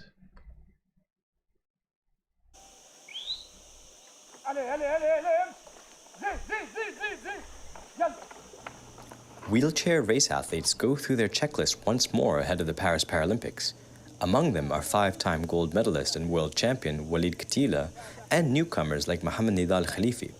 He has an injured spine, but after a decade of fierce training, he hopes to win a medal in the 400 meter. What do? We laugh and enjoy ourselves and divide the work among ourselves, so we're happy with our training and let go of the stress from the streets, from our homes, from everything. Despite the many medals won by its para-athletes, wheelchair sports still do not have a large following in Tunisia. I meet regular people as well as educated people, even officials who consider para-athletics easy. No, it's something very difficult. Training athletes also... Yeah, it does actually look difficult, even though you're technically seated. It does look pretty strenuous, just sort of bending over and continuously thrusting your arms backwards against friction on the pavement. Does sound difficult. Honestly, it looks difficult, but also potentially fun if you're in good shape.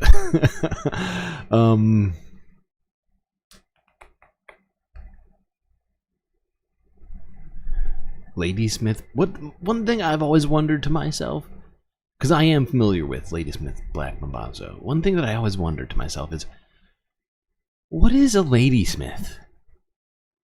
Anybody? Like, I know what a blacksmith is. Somebody who makes, like, weaponry and armor and, like, horseshoes, stuff like that. I know what a wordsmith is. Somebody who eloquent and well-spoken and perhaps even poetic. But what the fuck is a ladysmith? You know? Just, you know, it's one of those things that's always left me questioning, that I have no answer for.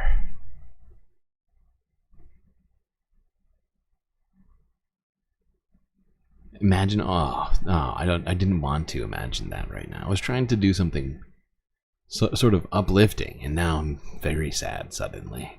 Philip Blair. Imagine all of the Gaza Holocaust survivors who will need, or currently need prosthetics. Sorry, I'm editing your comments, but yeah, there's a fucking litany of children and just people in general in Gaza who have lost their limbs who need prosthetics right now. Today. And more who will need them in the future.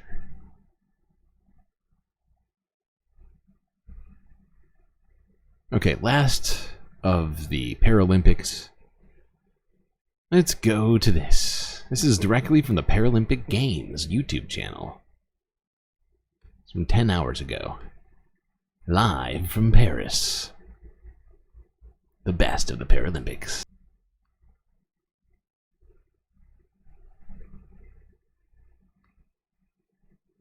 Looks pretty sweet. Looks pretty sweet. Looks as good as the regular Olympics. Maybe even better. A ladysmith is a skilled craftsperson who specializes in creating objects from metal such as jewelry, utensils, and decorative. Is this true? Where did this come from? Wow, Nightbot with some very interesting tidbits over here. Okay. Alright, let me keep moving. I'm gonna leave France. And let's go north to England. And this was a strange happening. Associated Press from 2 days ago. German warships blast Darth Vader theme in London. Wait, what just happened?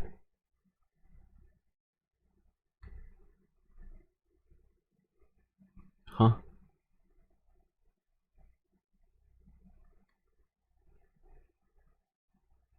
Oh. Duh.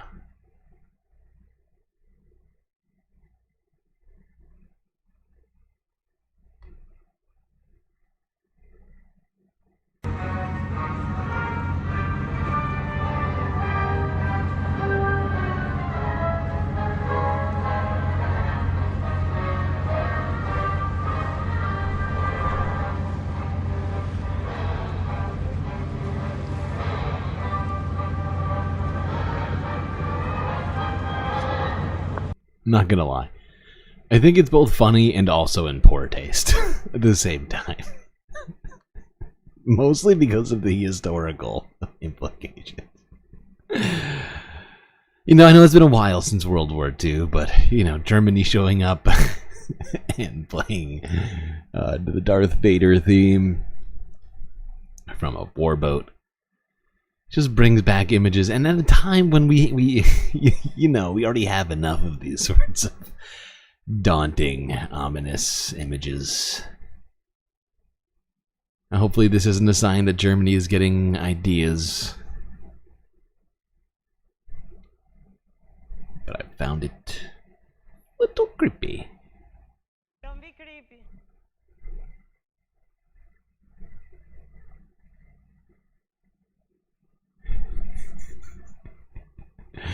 These Nightbot responses are making me laugh. Alright, let's go to Ukraine real quickly here. Got a couple of things here. First, let's go to France 24. A lot of France 24 ones today. I don't know why. Probably because I was trying to do the Olympics. So it was on their channel.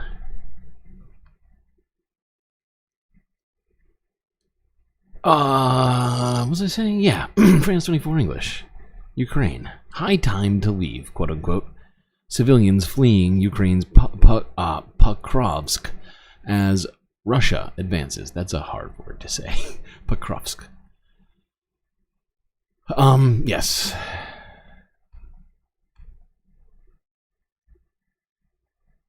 Now, Pokrovsk is, I believe, in sort of like southeastern, near the border. Alexander has finally persuaded his mother to evacuate.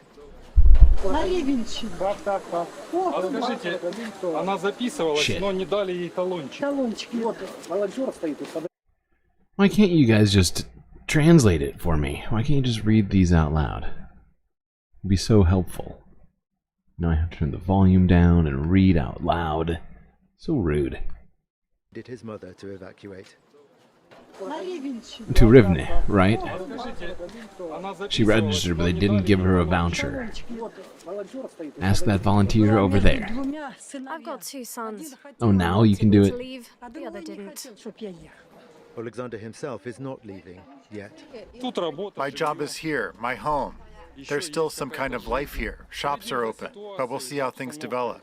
Either they'll come to me or I'll come back to them. We're not going to separate. Let's go. Reluctant at first, residents of Pokrovsk are now leaving in their hundreds every day. We took a long time to make up our minds. What's the point of waiting if you know you're going to have to leave? It's high time, absolutely. I've been working on these evacuation trains for more than 6 months, and today we've really got a lot of carriages. So anyone can just show up and we'll take them to a safer place to live.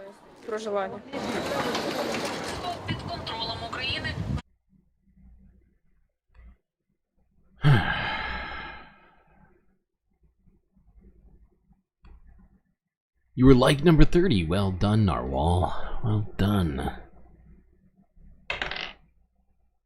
That's a 17. Wait, is that? No, we already have a 17. 3. Captain Planet. You've secured a Captain Planet for the rest of the viewers. Perhaps he can help us.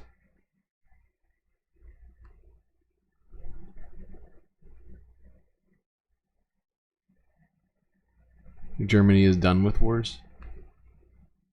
Let's hope so. We have enough of those going on. It was just weird and creepy. Sort of ominous. I didn't actually take it as Germany. It wasn't clear. I was being a little sarcastic there. I don't actually think Germany has ideas or is getting ideas about starting some sort of invasion of London. Certainly not with one boat.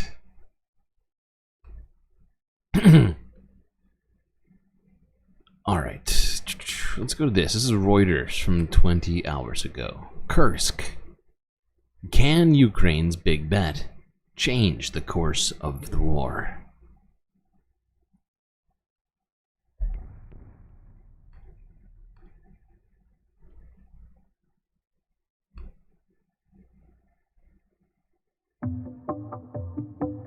It's the biggest incursion into Russian territory since World War II. The idea that Ukraine could turn the tables on Russia and burst onto the territory of its much bigger neighbor seemed unthinkable. But what does it mean for the wider war, where Russia is pressing ahead with its own offensive in eastern Ukraine? In today's special episode of Reuters World News.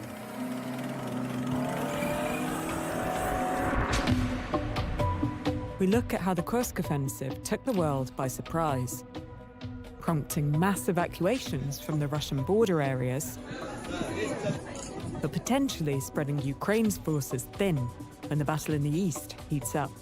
I'm Tara Oakes in Liverpool.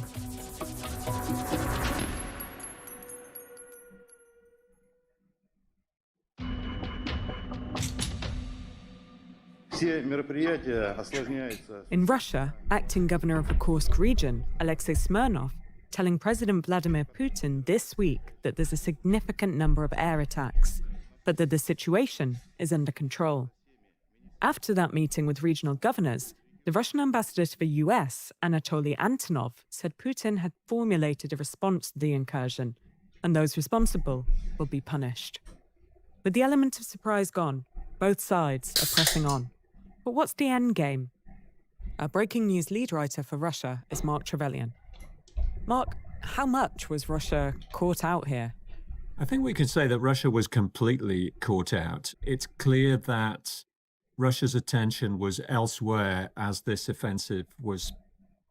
The video is playing.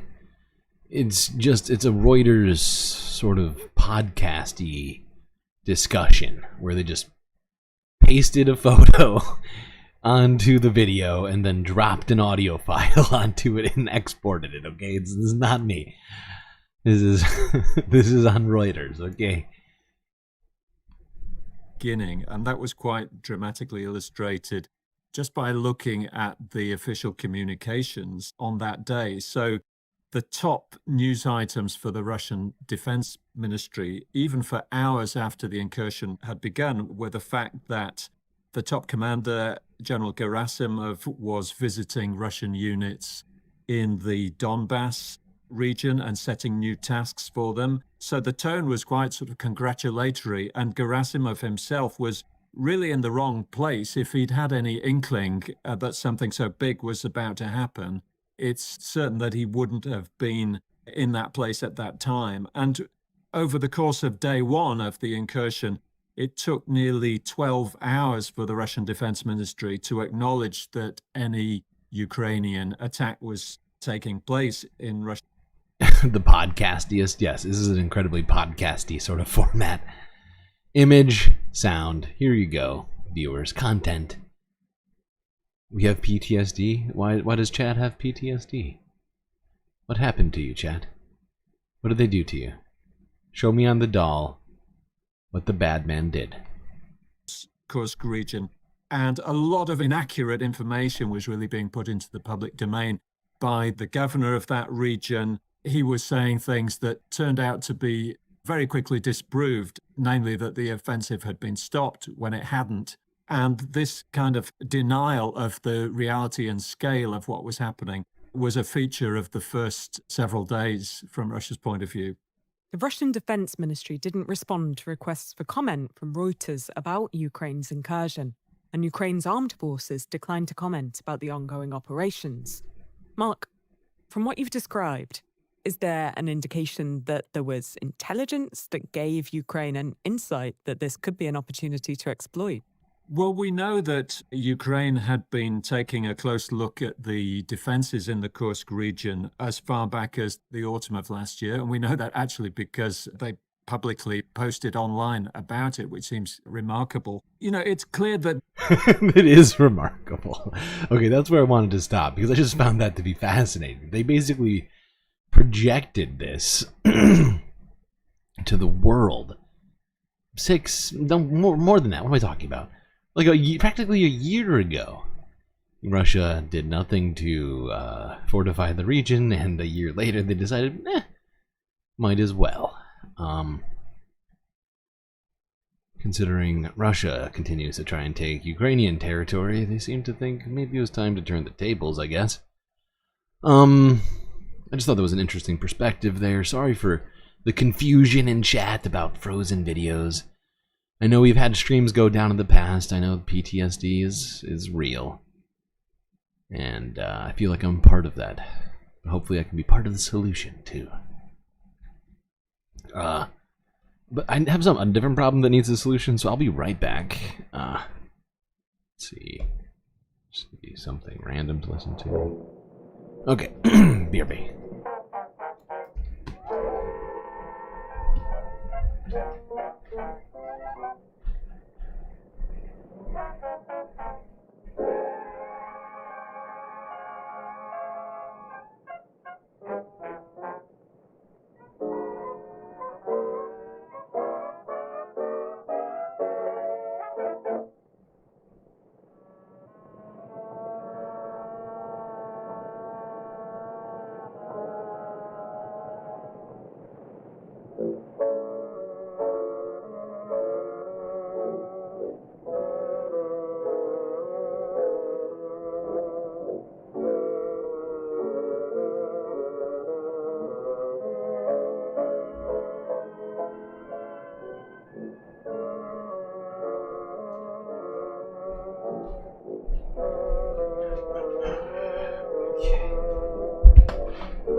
Okay, I'm back. I'm back.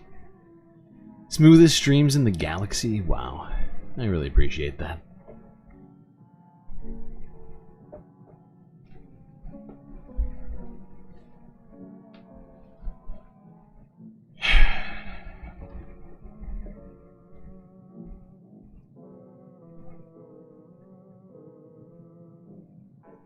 Let's see here. Alright, let's go to the south. By the south, I mean Africa. Where there's a story that's important happening right now. And hopefully this is just the beginning. Well, it clearly is the beginning of something. I don't know exactly how much of a something. Let's go to Sudan, a place that we talk about quite often, as there's a massive humanitarian crisis happening in the country as a result of the fighting and, well, war crimes and other things. Ethnic cleansings and things happening in this area, essentially. But there's mass starvation happening in Sudan. 20 million plus people on the brink of starvation. So let's go here. France 24 English from 2 days ago. Aid trucks trickle into Darfur as army pauses delivery ban. So yeah, the Sudanese army, which couped the actual government years ago now, I think it was like 4 years ago or more, are finally allowing aid, which they've been blocking from entering the country. They are currently skipping peace talks, which are happening in Switzerland right now with the RSF and mediators. Anyways, let's just let's get into this real quick.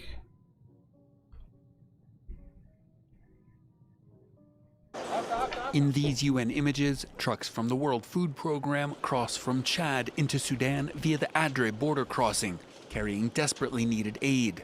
Staple foods bound for the 13,000 people at risk of famine in West Darfur, a small fraction of the more than 6 million facing severe food insecurity across the Darfur region as Sudan's civil war grinds on. We will need a constant supply of humanitarian goods. It is critical to sustain that flow of food and nutrition assistance into and across Sudan, where more than a dozen areas are either at risk or in risk of famine. More than half the country's population, some 25 million people, are suffering acute hunger amid the now 15-month-old war between the regular army, led by General Abdel Fattah al-Burhan, and the Rapid Support Forces militia, or RSF, led by Mohammed Hamdan Dagalo. I just realized I'm sitting here. Is one of three oh my god, nobody saw anything. One opened up to allow more aid into Can't believe Darfur. nobody said anything. Army forces had blocked it for months, accusing the United Arab Emirates of using it to send weapons to supply RSF fighters. U.S. brokered negotiations aimed at a ceasefire are ongoing in Geneva without a delegation from the army, which has refused to attend in person, though they are consulting remotely. It would be easier to work on the national cessation of hostilities if the army sent a delegation. The key, though, is the results. Sudan is now also dealing with a cholera epidemic as sanitation systems break down, an outbreak that is exacerbating the world's worst hunger crisis in a country. For fuck's sake. They need way more than the amount of aid that's going in there right now. And unfortunately, most news organizations have chosen to just not go there. Amidst all of this, even with humanitarian organizations and NGOs not just requesting, practically begging for Western news organizations to come to Sudan to see what's been going on.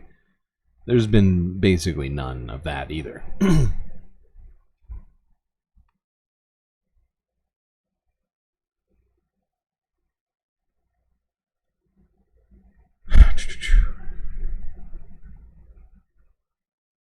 thought cholera happened from drinking water with sewage. Yeah, that's pretty much what it is, if I'm not mistaken. But yeah, they're having a serious sewage and sanitation problem.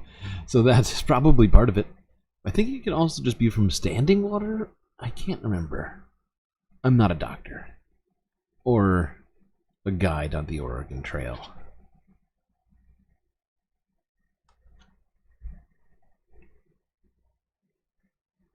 But I try to know things about stuff. I guess we could look it up. What causes cholera? We could find out right now.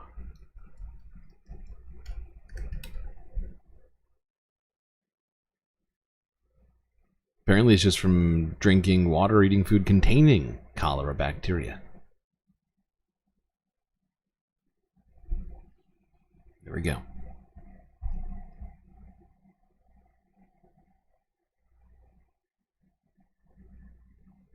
Oregon Trail was dysentery. I don't think it was just dysentery. I think they also, and also I think you get dysentery from cholera. Yeah, I'm almost positive, actually. So I was just looking at the Google page for that. Okay, now let's go on.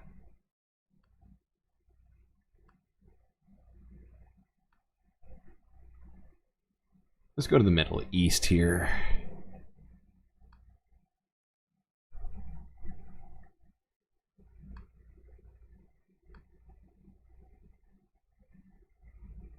Yeah,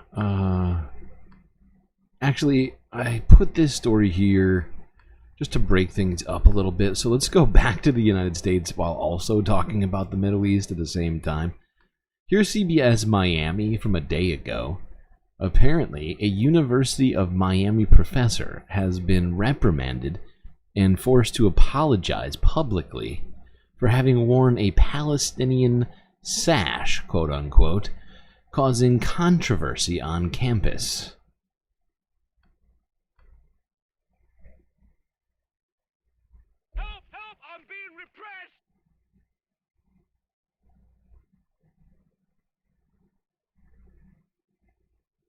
Now at 11, a University of Miami professor wearing a Palestinian sash is causing controversy on campus. The picture was shared on social media. And the issue was quickly addressed by UM and the lecturer. CBS News Miami's Nakaya Carrero has reaction. A French professor here at the University of Miami is apologizing for wearing a sash to class that said Palestine with the nation's flag on it.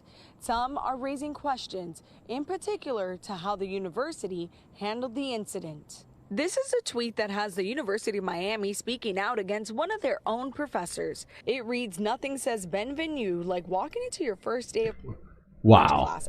Hold the phone. Do you see the name of this Twitter account? Stop anti-Semitism. At Stop Anti-Semites. This is unbelievable. This is not, first off, this is not anti-Semitism. By the way, if you don't know, Palestinians are also Semites. Just factually, look it up. But it's clearly not anti-Semitic against Jewish people to wear something that has the Palestinian flag on it, or a keffiyeh, or the word Palestine. It's not anti-Semitic. It's just not. It's factually not. There's no way to actually define it as such, unless you're just a psychotic person. This is just so troubling. University of Miami. Seen Professor Rashida Pramov wrapped in a Palestinian keffiyeh scarf. How are Jewish students supposed to feel welcome? But oh my some God. Students are asking what happened to. They're technically Palestinian Jews. What about them? Free speech. I saw an interesting comment that said, what if she was wearing a Ukraine tassel or something? Would that have been, I think they called it, what did they call it? Something like pro-political, something like that. Addressing political views in a very normal and conversational way in the classroom is indoctrination of any sort. I don't think that that will change students' minds. Professor Pramov has been with UM for 30 years. The university posted a 2-page statement on their Instagram. It reads, "Earlier today, it was brought to our attention that a lecturer inadvertently came at odds with university's policies prohibiting political advocacy in the classroom." On the same page was an apology from the professor. "I am true." This is wild.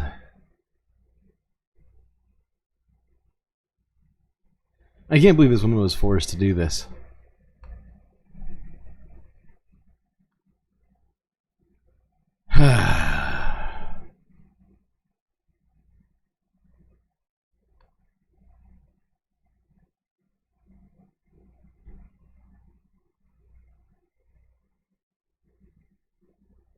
Alright, let's go to this. Because I don't think that these sorts of stories get a whole lot of focus, but they should, because it's all about the narrative, right? There's been so much manipulation of the narrative, oftentimes with just flat out lies. And this, well, this you'll see. This next piece from Middle East Eye from a day ago flies in the face of narrative that was being told about this particular woman. Let's go here. Former Israeli captive Noah Argamani issues statement to correct the media after they misquoted her. Illegal.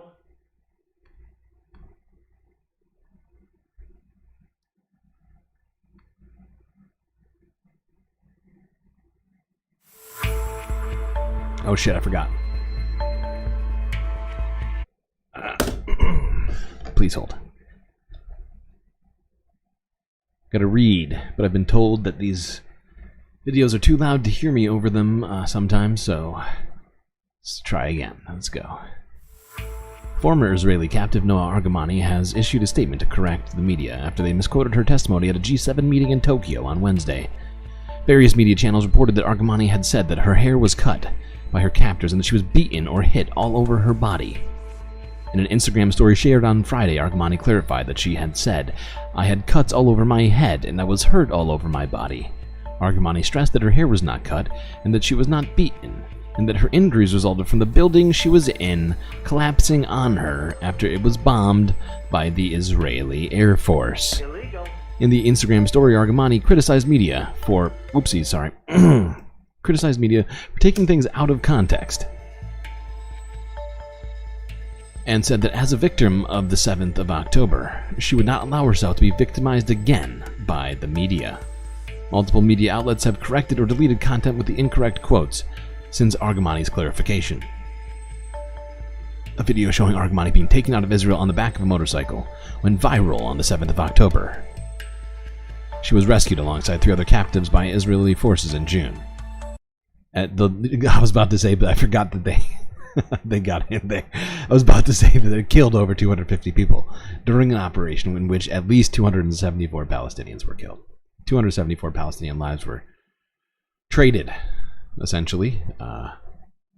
Not a real trade. Israel just decided that those hostages' lives were worth more than those 274 Palestinians' lives in that operation. I'm glad she's okay, but what about those 274 Palestinians, huh? Your keyboard is possessed by Satan. Well, at least it's not possessed by Benjamin Netanyahu. Otherwise, it'd try and genocide your mouse.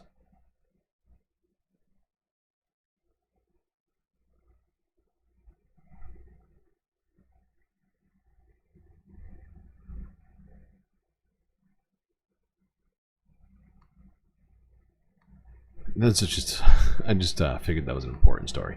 All right, let's go here to the AP archive from a day ago. Israel shows its preparedness for a potential attack.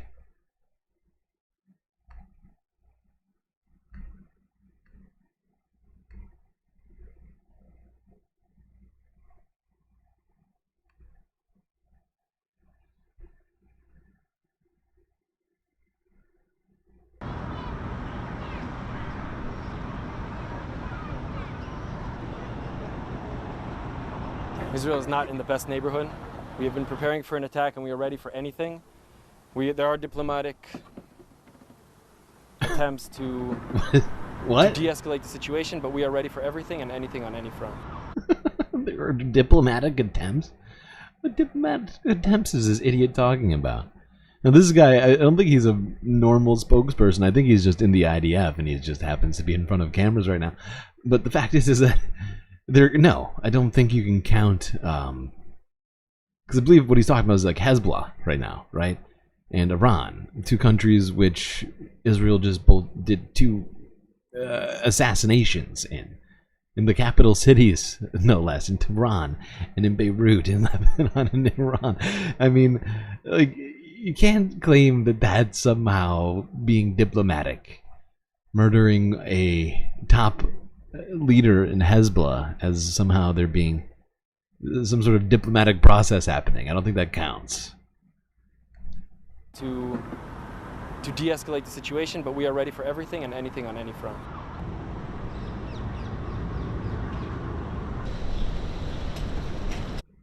One of the dumbest things I've ever heard. Okay. We hear a lot of dumb things. Alright, let's go here. This is very recent. This is from just yesterday. Associated Press. Yemen's Houthis released video showing explosions on oil tanker that they claim to have attacked.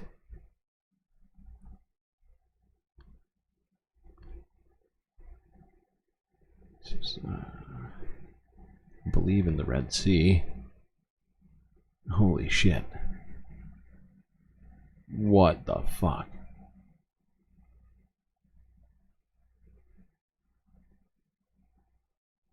Jesus Christ.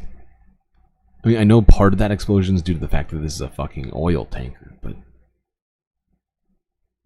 good fucking God.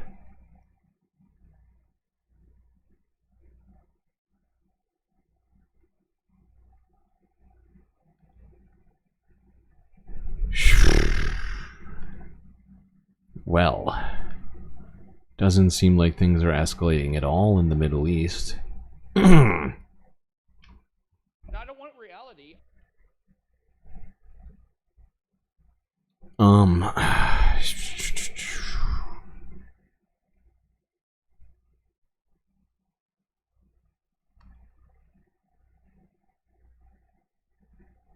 Shit, where did that video go?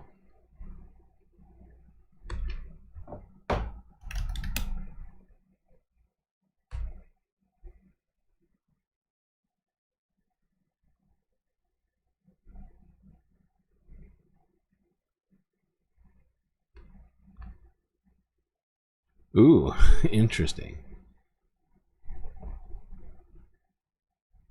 It does sound anti-Semitic. I think Nightbot's right.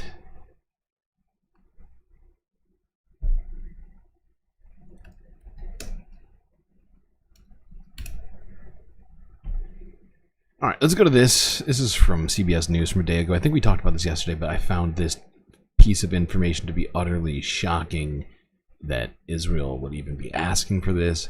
But according to this CBS report from yesterday, I guess technically from 2 days ago because we watched this yesterday,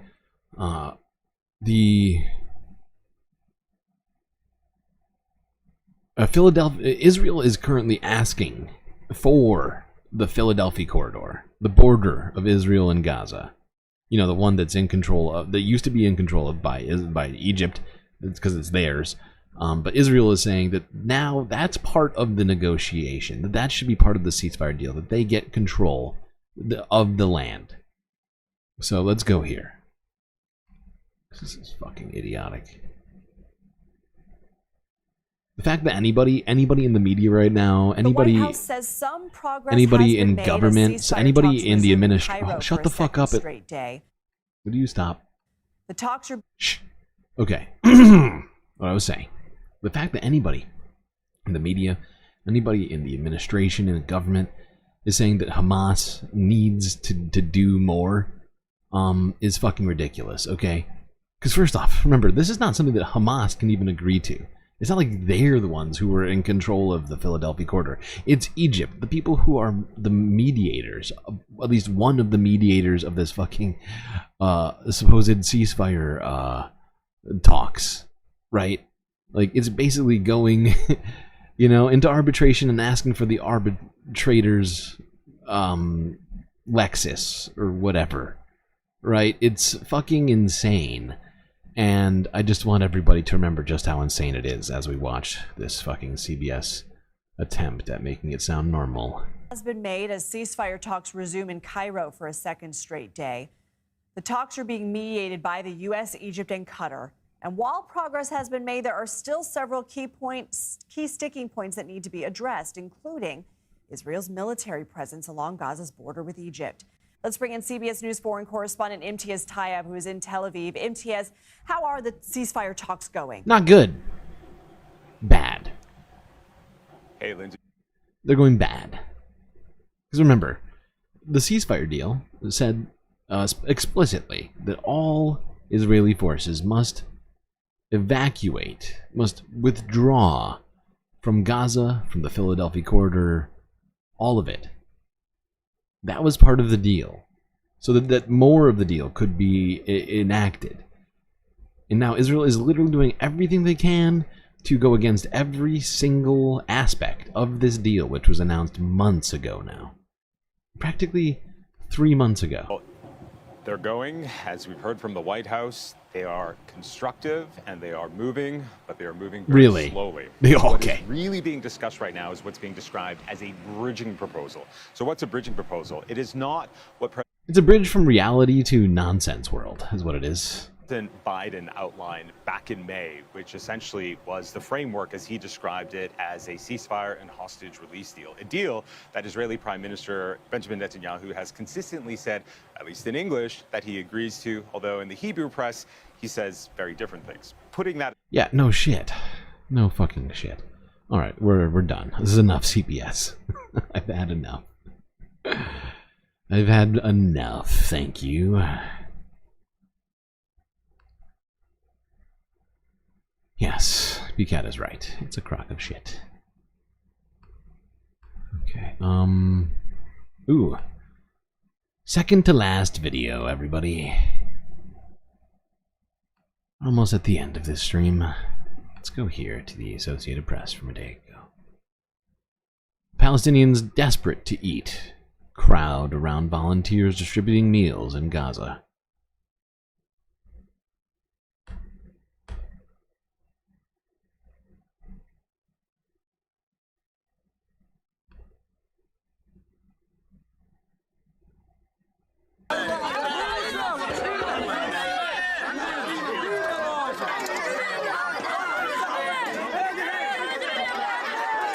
بنتأمل تخلص بنطلب من الله مش من العباد إنه تخلص ما ضلش فينا حيل. We ask God, not the people, for help. We no longer have the capacity. Oh world, we no longer have the capacity. We are finished, and we are no longer able to go on. We should do, and to whom should we complain? Our situation is difficult. I swear, our situation is difficult. You don't have to swear. We can see. We can see with our own eyes. The whole world sees, and yet there's one real sticking point to that being put to an end.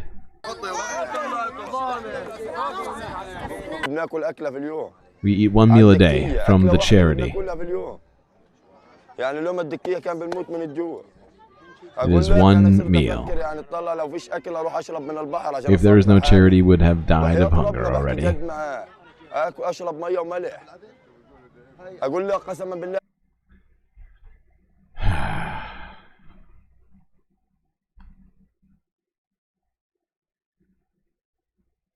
Why are we talking about Barry Weiss suddenly? I don't remember mentioning Barry. Oh, Barry. Wait, don't I have a Barry Weiss sound shot? Where is it?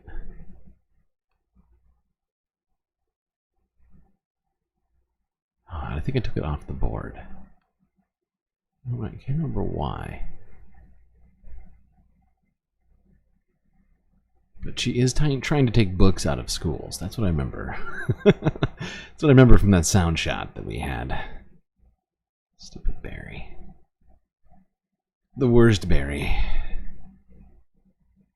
Very worst. Okay, now there's something kind of going around in the media recently.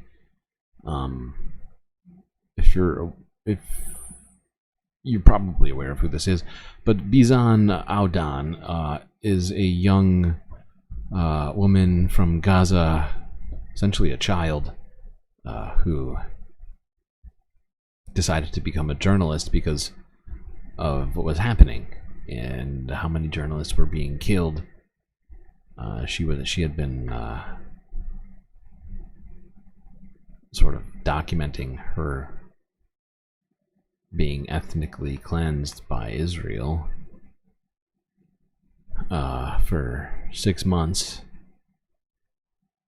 and has recently been nominated for an Emmy Award. And there's been a great deal of sort of objections from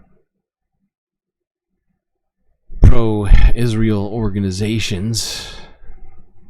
Really, we should just call them anti-Palestinian organizations.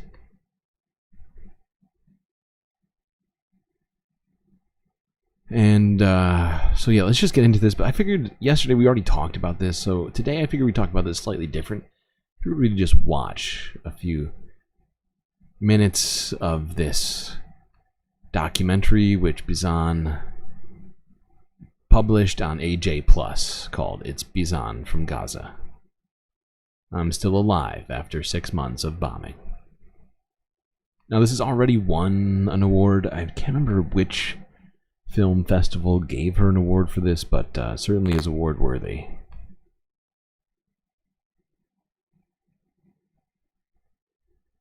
Hey everyone, this is Bizan from Gaza. I'm still alive, but I can't believe that it's been 6 months since Israel started bombarding us. So we have been through several attacks and escalations and wars against Gaza.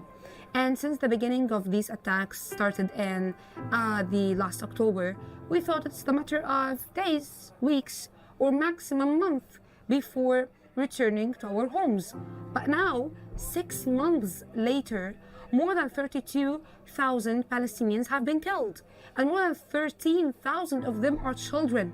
70% of our infrastructure, of Gaza Strip infrastructure, is destroyed, and 1.7 million people are forced to displace their homes. Everything we knew about Gaza before has disappeared. Everything.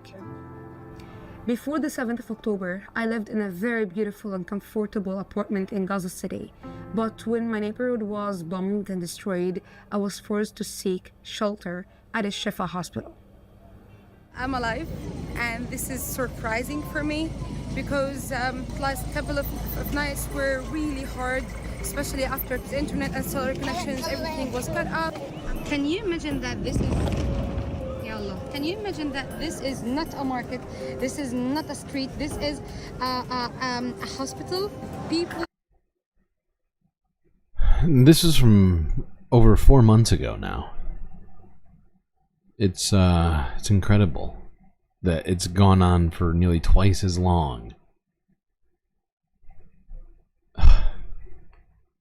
Living here, inside the buildings and in corridors and the patients' rooms.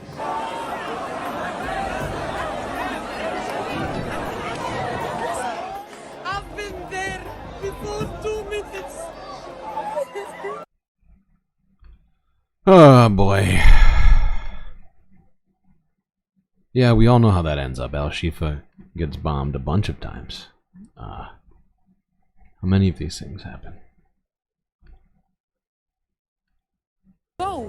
In November 2023, I was among hundreds of thousands forced to risk our lives by walking south on Salah ad-Din Street, and I ended up in Khan Yunis.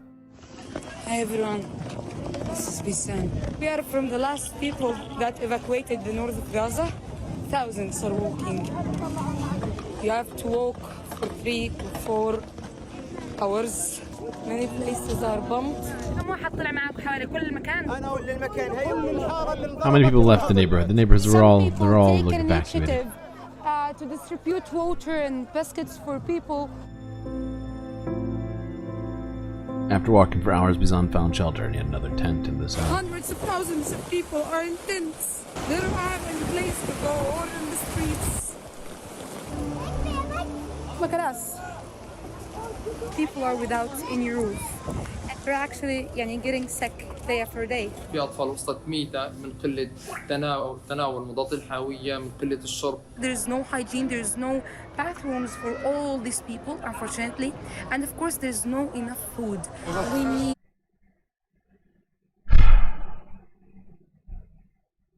They should just give her the Emmy.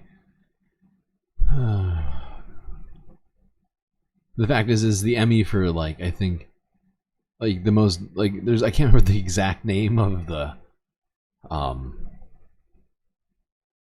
of this award, but it's like the difficult to do documentary or whatever it is. It's like the, come on. Alright, now, just a couple of things I wanted to read. Actually, I'm gonna wait. Don't do it.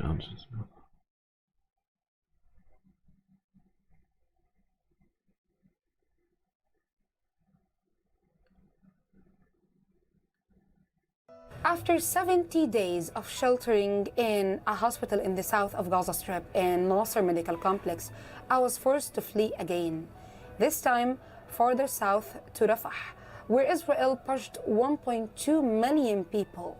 Merry Christmas, by the way. It's the 25th of December 2023. The world is celebrating and Bisan is evacuating. It's not the same. Oh, did she win the Polk Award in Journal? Oh, you know, for some reason I thought it was some sort of documentary film festival that she had won it for. Thank you for correcting me. The same, unfortunately. It is more prestigious. I'm leaving my place for the 7th time since the beginning of this genocide. I really feel so helpless.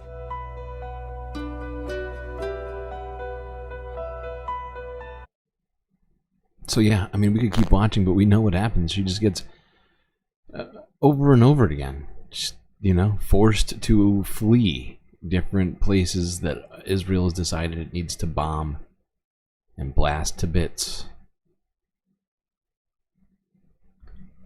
But let's quickly look at some of the stuff which apparently people had problems, or at least what people said who had problems with this Emmy nomination.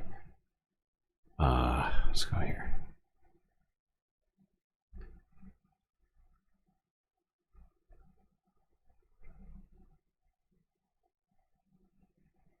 Okay, this is from The Wrap.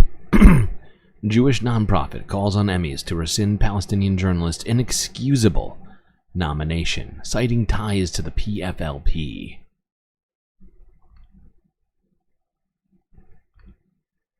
The CCFP, a pro-Israel nonprofit organization, discovered Auda's long-standing ties to PFLP, which has been designated a terrorist organization in the United States since 1997.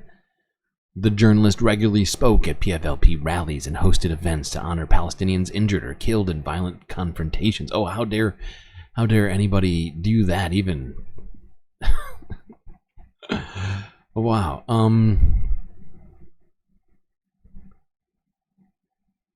And go on further to say, the Emmy's decision to honor somebody who with clear ties to a U.S. designated terrorist group is inexcusable.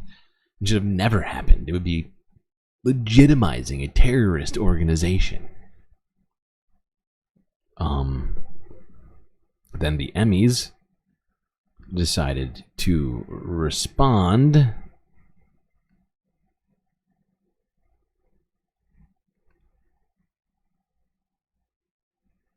The Emmys have recognized excellence in television journalism for nearly half a century. The honored programs and reports have taken viewers to the front lines of every world conflict, probed political and cultural divides, and sought to illuminate even the darkest circumstances. Some of these works have been controversial, giving a platform to voices that certain viewers may find objectionable or even abhorrent, but all have been in the service of the journalistic mission to capture every facet of the story.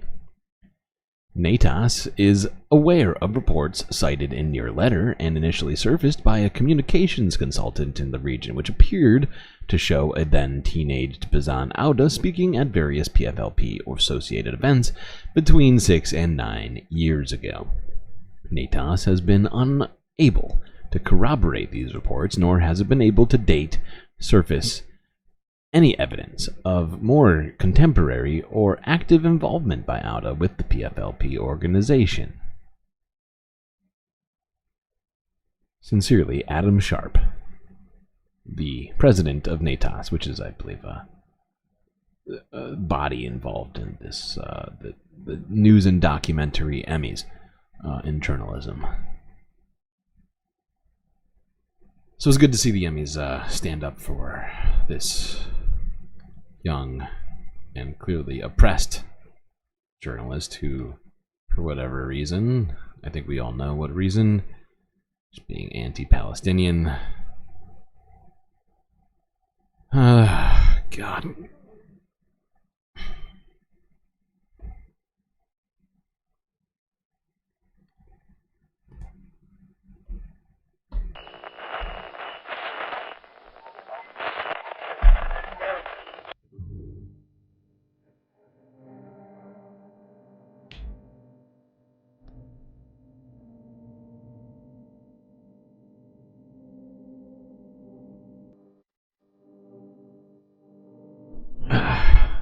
Well, it was a long and arduous journey, but we got through it together. I hope you enjoyed yourselves, or at least learned something tonight. That's gonna be it for me. Till I see you next time. You stay classy, Galactic Stream Nation.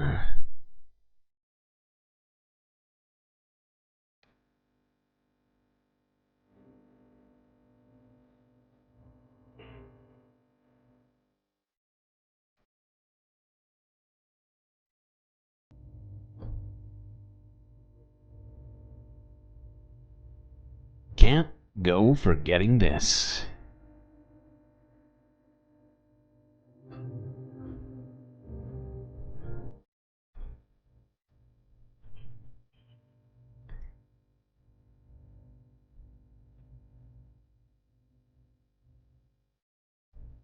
These are your galactic patrons. Gabby, Goth Dogs, Aaron W, Schmegley, PB, Midi, Afroponics, Narwhal by Nature, Interplanet Janet, Techno Apoc, Robot Cat, Disco Wolf, Selena, The Anti-Corporatist, Moanoip, Nadia, Choki, Mrs. Jen, Megastar, Sasha G, Pitchfork's Dragon, Vincent Morales, and Donald James X.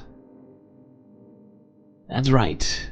All of these people here on this ever-growing list have helped in producing the show which your eyes and ears just got done enjoying. You can too for just a few US dollars a month on Patreon. The link is in the chat and my bio.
Well, welcome everyone to the late night after hours super secret galactic chill stream.